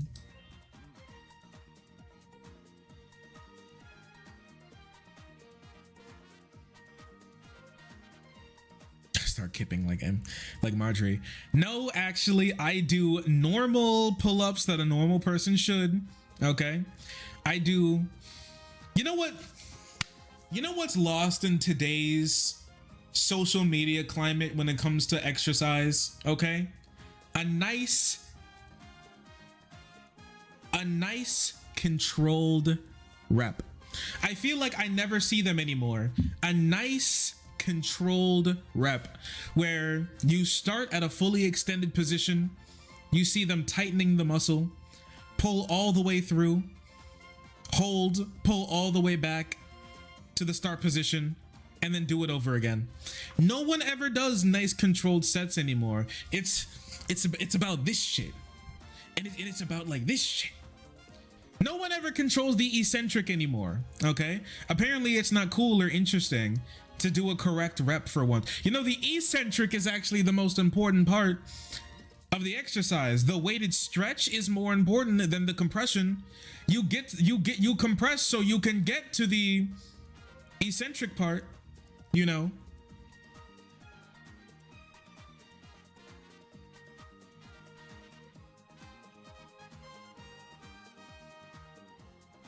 No one ever does it. No one ever talks about it. It's sick. It's ruining people's workout careers. I'm just telling you that there's a reason why you might not be seeing the gains that you wish you that you think that you should, or you think that you could. I'm just saying.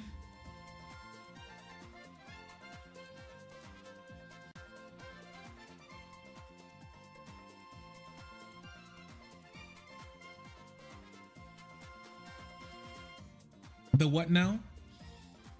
So you know when you, like, let's say you're doing like bicep curls, all right? You curl the bicep, boom. Okay, let's say this is the top of your rep. All right? You control this down. Like, you control the weight coming all the way back down to its start position. That's the eccentric. Like letting the weight back down and letting it stretch your muscle back out. That's the eccentric. The concentric is pulling the weight up. The eccentric is letting the weight back down to its starting position. And so the concentric is the part that people usually like think about, but the eccentric is actually the part that builds the muscle. The weight on your muscle being stretched is actually is actually what has been shown to build muscle more than pulling the weight up itself. So with that being known, neglecting that part of the workout means that you're missing the most important part of the workout that could build your muscle the best. And it's something that a lot of people neglect. Listen, when you're getting low and you're getting like up there in your reps, okay, you're in your last set, you think that you could just let's say you're doing like lat pull downs, you know, you just let the weight come back up and you no, you gotta let it back up slowly, keeping tension on the muscle as it stretches, and then pull it back down. Same way with pull-ups. I'm telling you, you're going to see a massive difference. You will.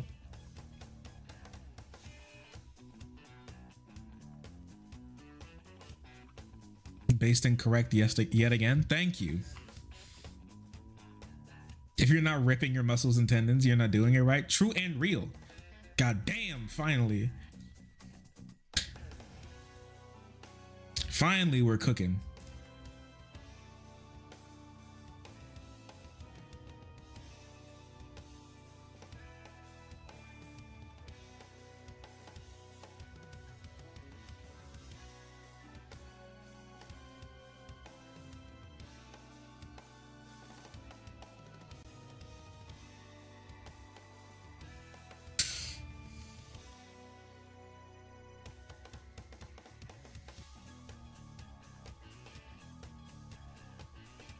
Here's why holding a pose can be so straining. True and real. Finally, someone's deciding to cook. You love to see it.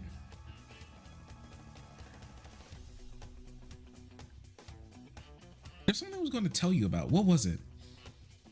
What was it? Oh, we got to play some more Tekken, chat. You know what? I stopped thinking about Tekken for a while. But I saw somebody mention it the other day and I was like, oh yeah, Tekken exists. And honestly, I kind of want to get back into Tekken. I kind of want to get back on the Tekken grind. I'm going to be honest with you.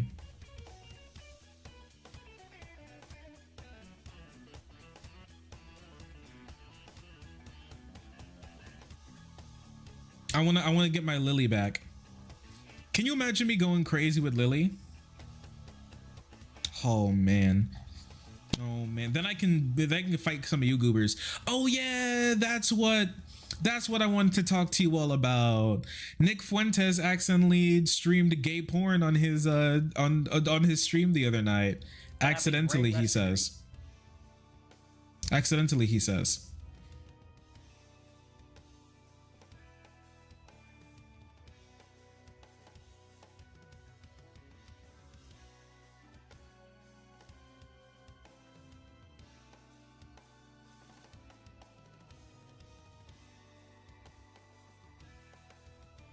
Nick is cooked. Yeah, so what happened? Good Lord. Yeah, so what happened is that when Nick says he was streaming, he went offline, but then his stream came back online and his stream came back online and he's saying that and then it started streaming gay porn on his channel. All right. With whoa question mark. Okay. Everybody started to get scared. There was gay porn everywhere. But now Nick's fans are saying that it was actually a homosexual op made against him by the Jews that are looking to destroy him in his career. And that's why there was gay porn, because somebody found and leaked his stream key for his stream. And that's why all of this is happening. And it's debunked because the Jews have done it. It was actually the Jews who did it to him. And have a great rest of the Jews streamed gay porn on his account, and it wasn't him actually.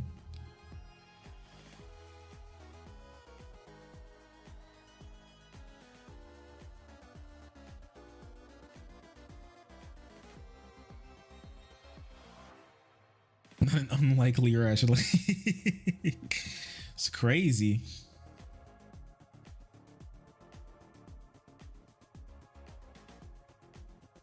and have a great rest of your evening. Everyone, have a great rest of your evening. Thank you. Thank you. Thank you, everyone. There's a rumor that Milo Yiannopoulos has a Nick Fuentes sex tape. Dude, the people that surround him are completely crazy. This is so funny.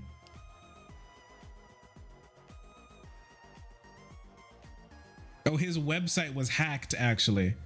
That's what happened.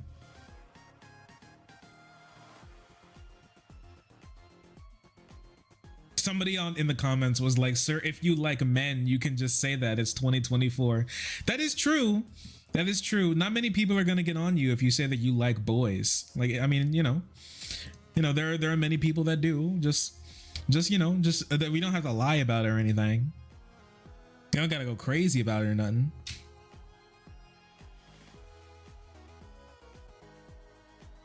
Just funny. Oh yeah. Then George Santos came out. Just so you know, I'm not sure if you guys know this, but George Santos and Nick Fuentes have had like a spat going for a little while, back and forth.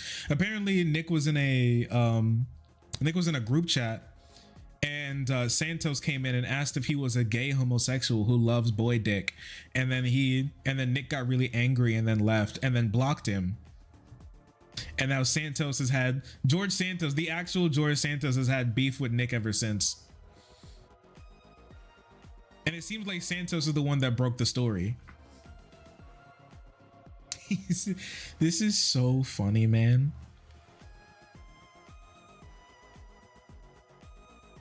It's such clownery.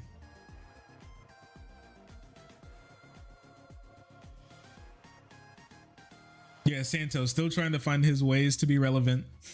He's doing anything possible, man. It seems like he found out who Nick was, and now he's Nick's problem. He's just making himself like a. I think this is the only time I've ever seen George Santos do a good thing in his entire life, which is bothering Nick Fuentes. Like, honestly, this is the first time I've ever seen it. It's so wild.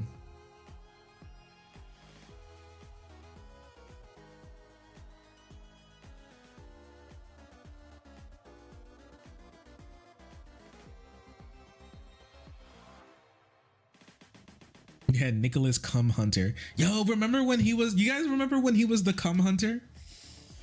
That was such a funny turn of events. His Cum Hunter arc, where he groomed some small boy from Kansas to come up and live in his basement in Chicago, only to then abuse him and asked him to watch Euphoria with him on the couch, and then the boy felt like he was being abused, and also he felt like Nick was gay, and that was scaring him a lot, so he tried to leave the house, but Nick punished him by kicking him out of the house and being really like shitty to him while he was going. And then he claimed that Nick said that he was going to get a black light and search his room for the nuts that the boy busted around the room, and then expose him for being for being a dirty cummy boy in his basement.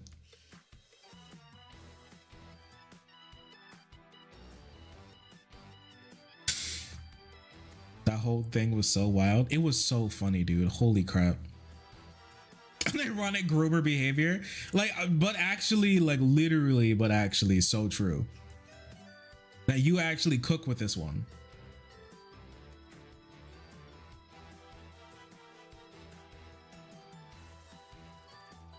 Isn't Santos being done for literal crimes? Yes, he is in court for committing actual literal unironic crimes against people. The only thing is that he still has a Twitter account, so he can still yap. And then that boy went to talk to his other Nazi friends in the Nazi community, but the people in the Nazi community didn't care about him talking about like the ethical violations, the OSHA violations of Nick's workplace, or how he mistreated him, or he like abused him. They only cared about the stuff that he had to say about Nick possibly being gay. And so he didn't even get any sympathy from his friends in the Nazi community either. He was just used as a fool the entire time. It was so silly. The whole thing was so crazy.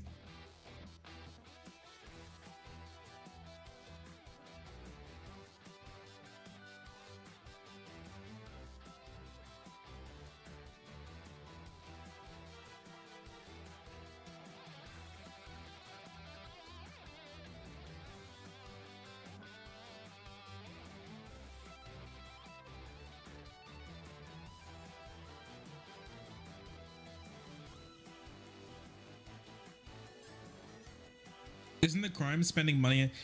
He did spend, yes. One of the crimes is spending campaign money on OnlyFans. Yes. Another one was lying about his past. Another one was not giving his real bank account and lying about him paying people who didn't exist in his administration. And so he was collecting money that was supposed to go to the salaries of the people who he employed under him, and he gave them fake names. He gave the government fake names, but those people never existed. And so now he's being sued for that as well. He is also being sued for running a charity that was supposed to go to sick dogs and just stealing the money instead of giving it to other people, instead of giving it to like sick dogs, right? Yeah, so there's a decent amount of, a lot of it is campaign finance lies that he did that he's being sued for right now. But there's a whole bunch of stuff in this guy's past. He's such a crazy person.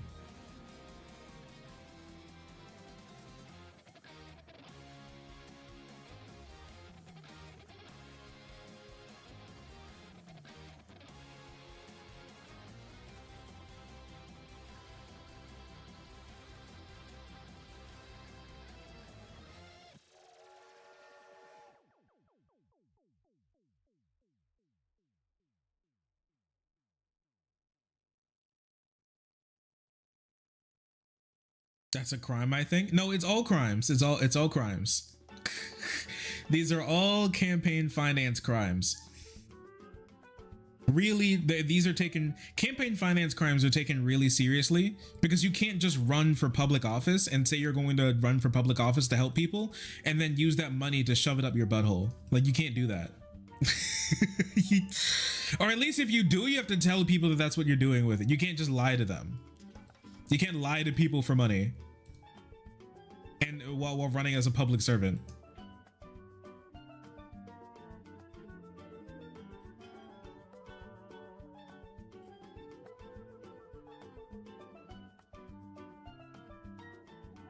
Chat, can we stop Jojo Siwa? I don't think that I think Joe Biden should release a like a public what is it? Joe Biden should release an executive order making Jojo Siwa not be able to do that dance anymore. She shouldn't be allowed to do that dance anymore. I don't think that her weird little like headbang dance, I don't think she should be it. It's terrible. I think it's horrible, and I don't want her to do it ever again.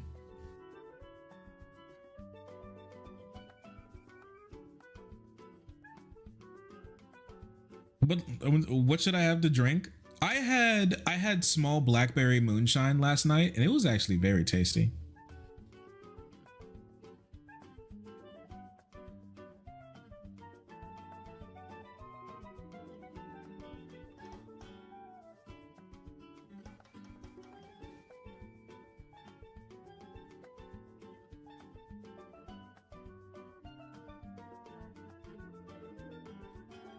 What dance? You haven't seen the Jojo Siwa dance? Nah.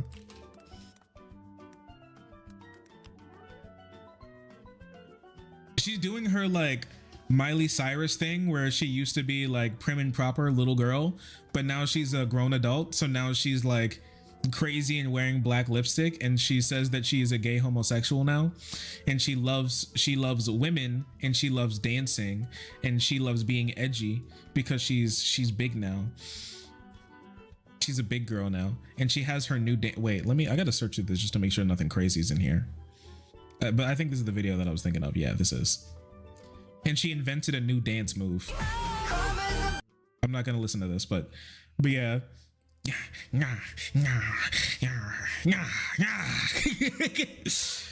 not gonna lie, this is what those white girls were doing when they said that they got the COVID shot, and they just started tweaking, you know what I mean?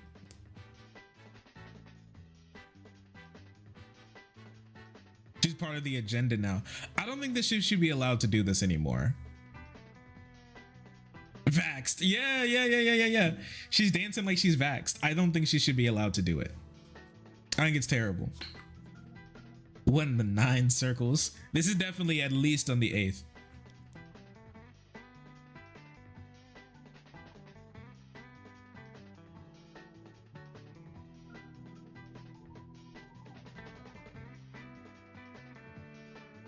This is just terrible.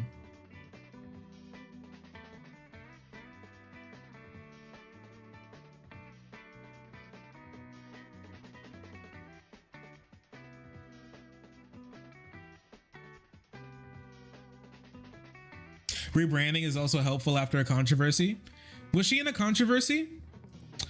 Oh yeah, wait, didn't she? What was that? What was the ukulele lady? What was the ukulele giving underwear to a child? Giving lingerie to a child pedophile boyfriend lady? What was her name again? Ukulele pedophile brother, pedophile boyfriend, cheating on her boyfriend, YouTuber lady. I forget her name.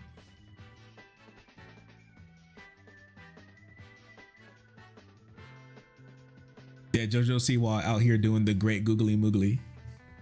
Colleen Ballinger, thank you, I appreciate you.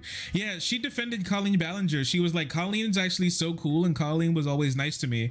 I can't believe people are being so mean to Colleen. She does not deserve it. So yeah, she was like a giga Colleen Ballinger defender.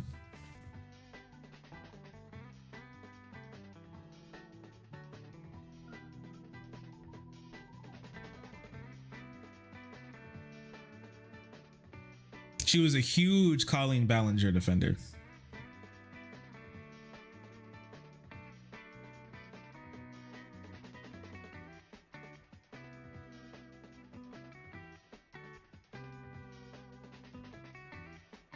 Groomed. Yeah, she was a little groomed by Colleen Ballinger, yes. She was also a Colleen Ballinger victim and then came out to like super support her.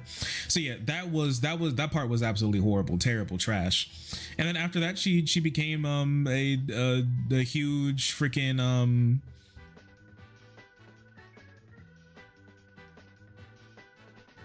and then you know, started to do her like little rebrand. I'm so edgy Miley Cyrus rebrand thing. Can we call it the white girl rebrand, or is that not okay? What do you think, chat? I mean, I know there used to be only Miley as far as I know, but now we see Jojo Siwa doing it too. And I don't know, we have two examples now of it happening, both white girls. Maybe it's the Nickelodeon rebrand.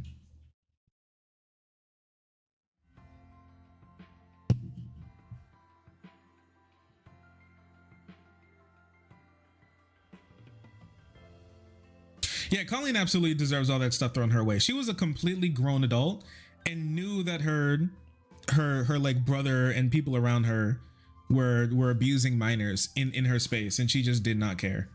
She absolutely deserves all that.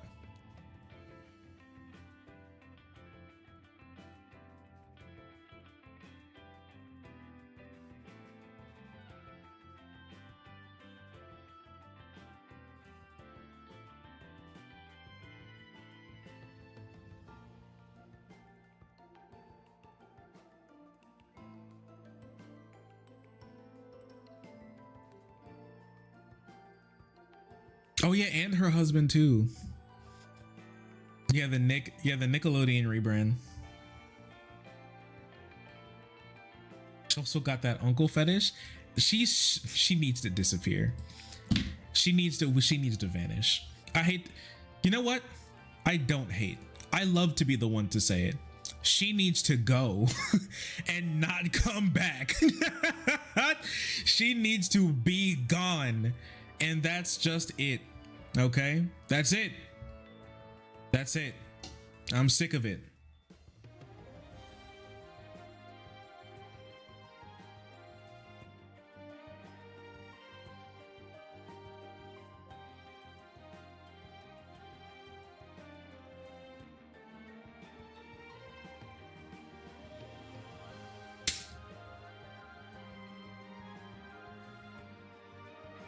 All right. I'm starting to get a little bit of a headache, so I think it'd be best to wind down the stream a little bit. Oh wait, chat, do you remember? Chat, did you see this with fuck, who is this guy? Mike Tyson and Logan Paul. Did you see that Mike Tyson was saying something absolutely horrible on the stage? Wait. During the pre-fight? What the hell did he say?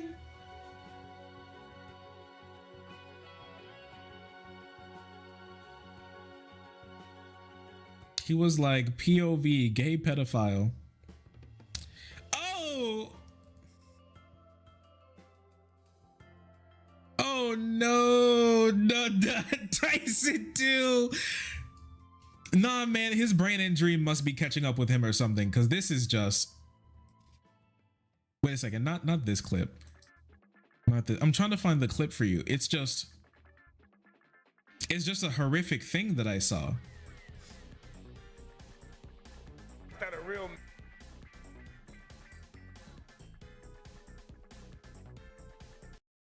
He's not going to win. Look at, he couldn't even knock out Nick Diaz. Nick Diaz is 40 pounds. How you going to knock? Wait, no, this isn't right. This isn't right. This isn't right. This isn't right. There's something. Yeah, here it is. Yeah, here it is. Here's what he said. He wanted to kiss me? He said he Indeed. Huh? He said he wanted to kiss you. That's so ironic that he said that, because I saw a picture of him dancing at 16 doing a little dance on YouTube, and for some reason I had an erection. He wanted.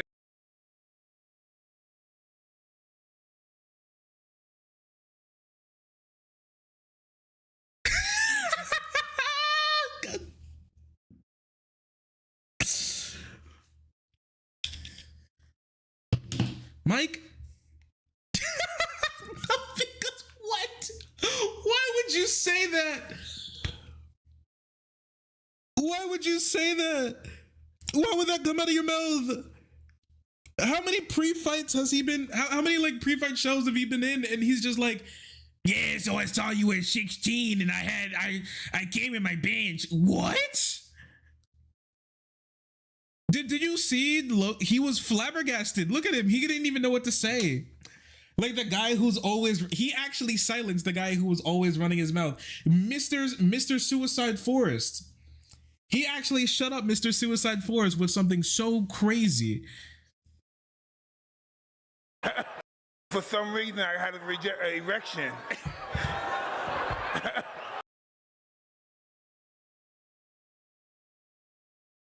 It's the CTE brain. It has to be the multiple concussions that he sustained, that the wild amount of head injuries. You can't hold it against him. You can't hold it against him. You can't hold it. Not Tyson Diddy. Not Diddy Tyson, man. Anything but this. Tyson's always been a little no Diddy. Check his old pre-fights. This is kind of tame. This is tame.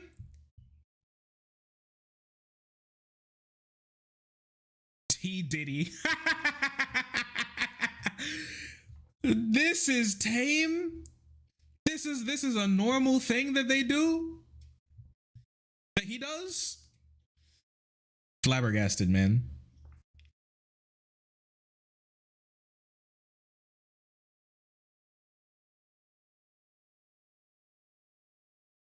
You know what? It may work. Wait, I see the vision, okay? I'm like really far away, but I'm looking through like a telescope strapped onto a microscope, strapped onto like the Hubble telescope. Okay? I'm that far away, but I'm zooming in and I'm really physically far away, but I'm zooming in. I'm zooming in for a little inspection. I think I see what he's looking at. And here it is. He's supposed to be throwing Mr. Paul off his game. And if you think about it, there's on the list of things that I don't want to hear my opponent say before I get into a ring with them with like less clothes on is saying that. That's really high up there on the list of things I don't want to hear my opponent say. Like, I'm not gonna not continue to think about that. I'm not going to like forget what he said. Is he gonna grab my ass? Yo, you think he's gonna, like, he bit that dude's ear off. You think he's gonna bite Logan's dick off in the ring? He starts getting on all fours, starts growling, man. That sounds horrific. That's how he gets in your head. That's how he gets in your head. By telling you that you were in his head when you were 16. When you were a minor. Of course. It's all starting to make sense. It's all starting to make sense. I see it. I see what he's going for. Okay. I can't say that this is the play that I'd pick. I'm gonna be real, but that's definitely a play. It got worse from second to second. Wait, what happened? Who would train me better, Jake or you, Mike? Me, definitely me. Older fighters have more heart and balls and weren't afraid, but I think the newer fighters have more skill and technique and are sharper. So that's why I'd be a better coach. Yeah, tight shit. So you think he has bigger balls? Who do you think? He said shit. Where's his parents? Wait, this kid shouldn't be this close to the stage. Did you just hear what Tyson said? Jake's got a higher body count. What's your body count, Jake? We're done for. Chat, we're finished. Wallahi, we're finished. This kid's still learning his timetables and he's asking about body count. We're so finished. Dude, society is, we're witnessing just about the end, dude. It's almost done. Blow it up. All of it. All of it. Blow it up. What's your body count? Hello, little guy. Where's your... We're gonna have to take the mic from you. Where's this kid's mother? Yeah. Jake, you think yours is higher? Please stop. Please stop. Take the mic. Please stop. I'm begging you. And this is just... Look at him. He's looking. He's like, come on. I know you guys know. I know you know. I know you know. Wait, is this Jake? My bad. Yeah, this is Jake Paul. My bad. This is Jake Paul. Jake Paul's might be higher because he's a rapist. So that part, I feel that. That's maybe why he didn't want to answer the question. He's like, yeah, mine's higher. I just take it by force. No shit, Mike. All right.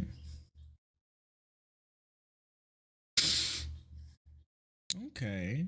Very, very curious stuff going on that, with that whole fight thing. Yeah, that surely is something.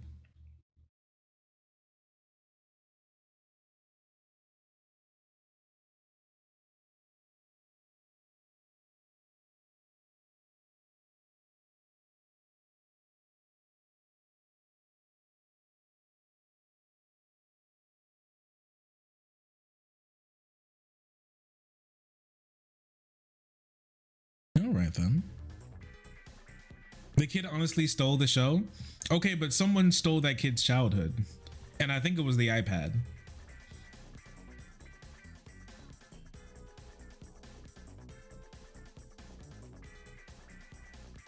I don't know, man. We seem so like screwed raising kids. We seem so kind of screwed raising kids, I'm gonna be honest. Like, I'm not sure how much my kid's gonna be on social media. Probably a very small amount, but they can do gaming, you know? I think they could have games. They can play a lot of games, but I don't know, them freaks like Jake, that's a massive Jake Paul. That's a massive Paul brother like viewer. The crazy thing about it is that kid was probably in diapers when he started making content, so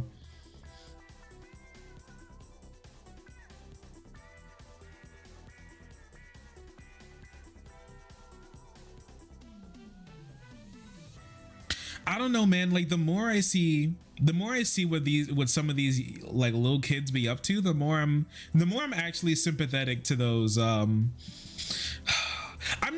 was never not sympathetic to like it was big minor social media bans. I don't know, like 16 and under. I don't think there's any reason for you to really be on social media much. I'm just gonna be really honest with you. Especially one that's not like pretty heavily monitored by your parents. Like there's nothing for you on there. I'm gonna be so honest with you. Like, you can hang out with your friends and everything, and you can do all that, but like What's for you on social media as like a 14-year-old?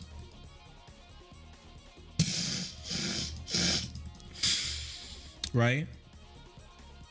The only thing that I could possibly say is that it could stop some kids from being able to like seek help if they're in like abusive situation with their parents.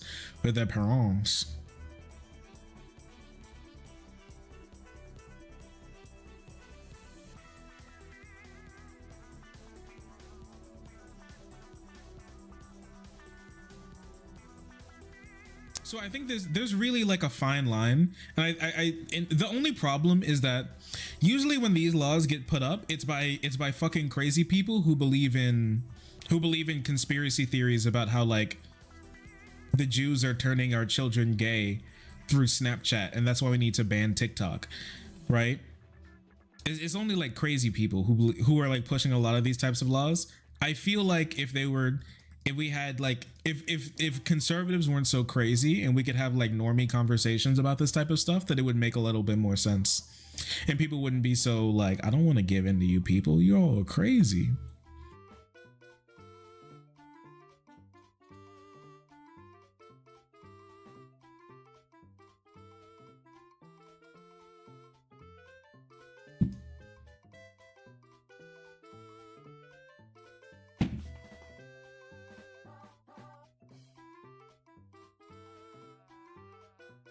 There's only suffering to be found, stranger.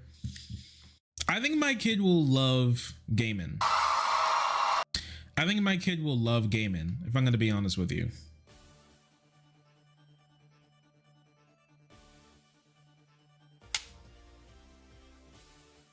But the whole social media thing, I don't know, man. There's too many crazy people on there. You know what? I wanted to talk about this. It's so true. There was a tweet. Oh, there was such a good tweet. There's about this mom who was like, my son fell into the you remember way back like 2016, we used to talk about the alt-right rabbit hole. Now these young boys are falling into the goddamn fucking Andrew Tate hate women rabbit hole. And it's so terrible. And there was like a mom who was tweeting, she was like, I don't know what to do with my kid anymore, man. After falling into he used to be so nice, and he fell into the like Andrew Tate rabbit hole. What am I gonna do? I wanted to talk about some of that. I don't know, I have to do some research into that before I start yapping about it. But I thought it was, not only was it so sad, it was just such a crazy little story.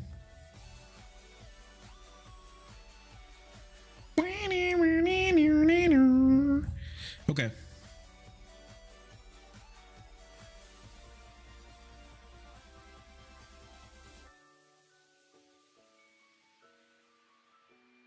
Can I find this? Oh my gosh, you're so right. The girl flashing her titty boobies in front of the portal, she does look like the toilet licker. I'm so scared.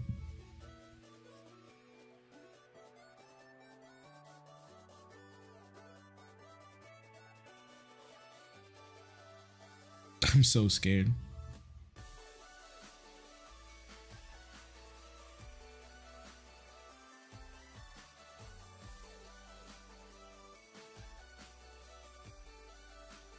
She is the toilet licker? I think I'm gonna be sick.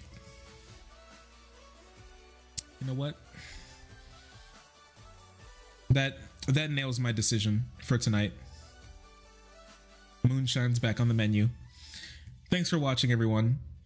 That's it for me today. That's it for me today. I think it's a good stream. What do you think, chat? Thoughts, opinions, feelings, opinions?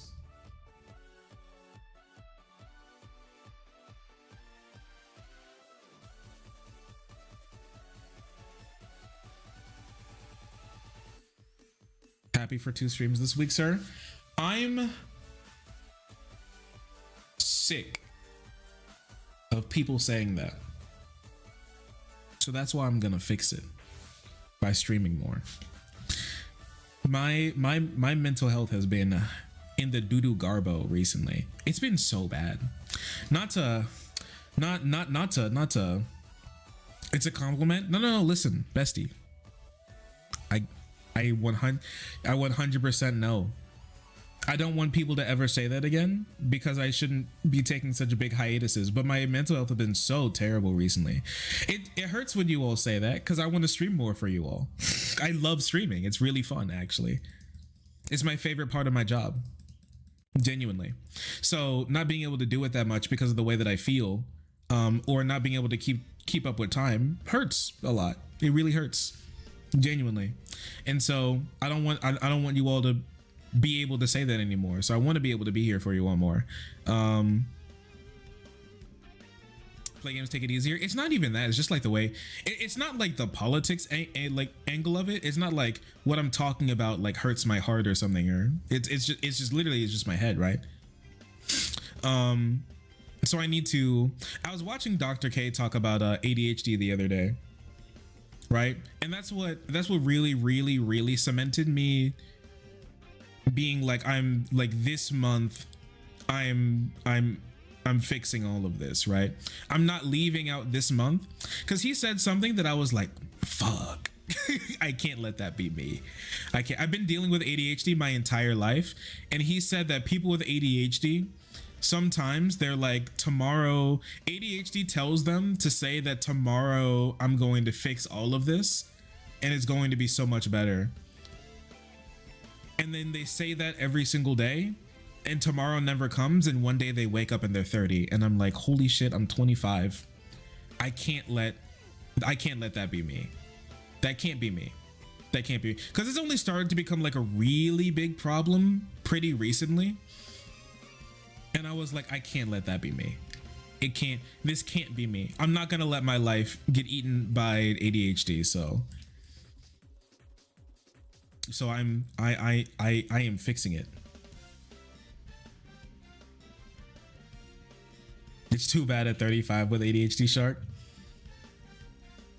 Hope you're going to be okay. I'll always have ADHD. It'll always come with me. But being able to do something, taking like my life back into my own hands is the big thing.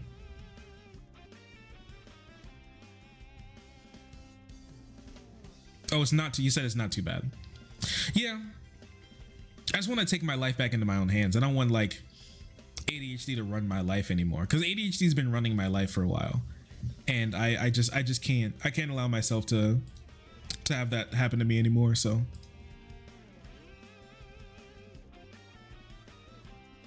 I can't do it. I can't do it.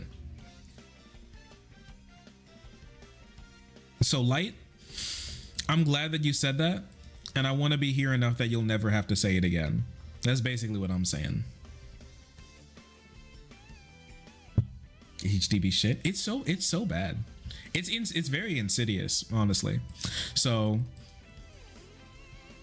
I'm gonna take so many damn drugs. You guys don't even understand. It's gonna go so crazy with all the drugs I'm gonna take. Holy crap. It's gonna be so good. I've gone through the dang ringer when it comes to every other drug that didn't work for me. I think my psychiatrist doesn't even have an option not to give me Adderall anymore. She had me take every other drug under the sun to treat ADHD except for Adderall. I don't think she has an option to deny me Adderall anymore.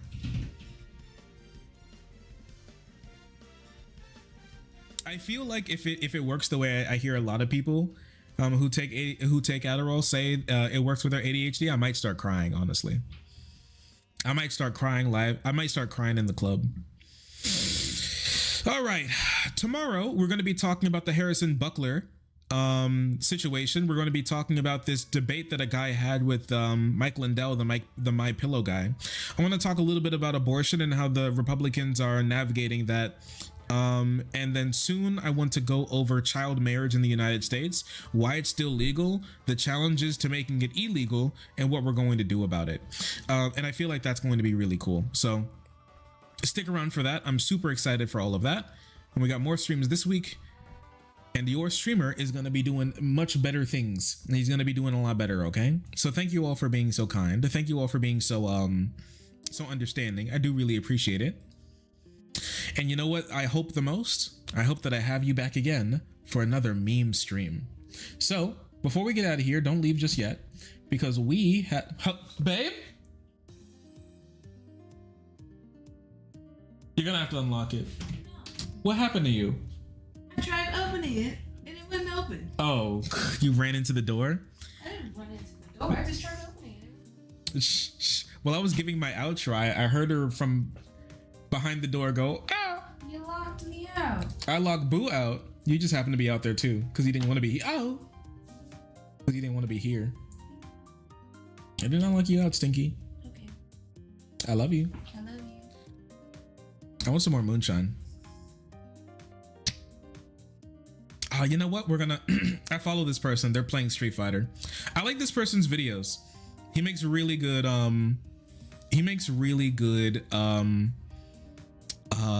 tutorial videos for fighting games. So go tell him that he's the world's greatest streamer, okay? Thank you all for being here. Take care. And I hope to have you back on another stream. Have a good one, everyone. Bye. Thank you, babe.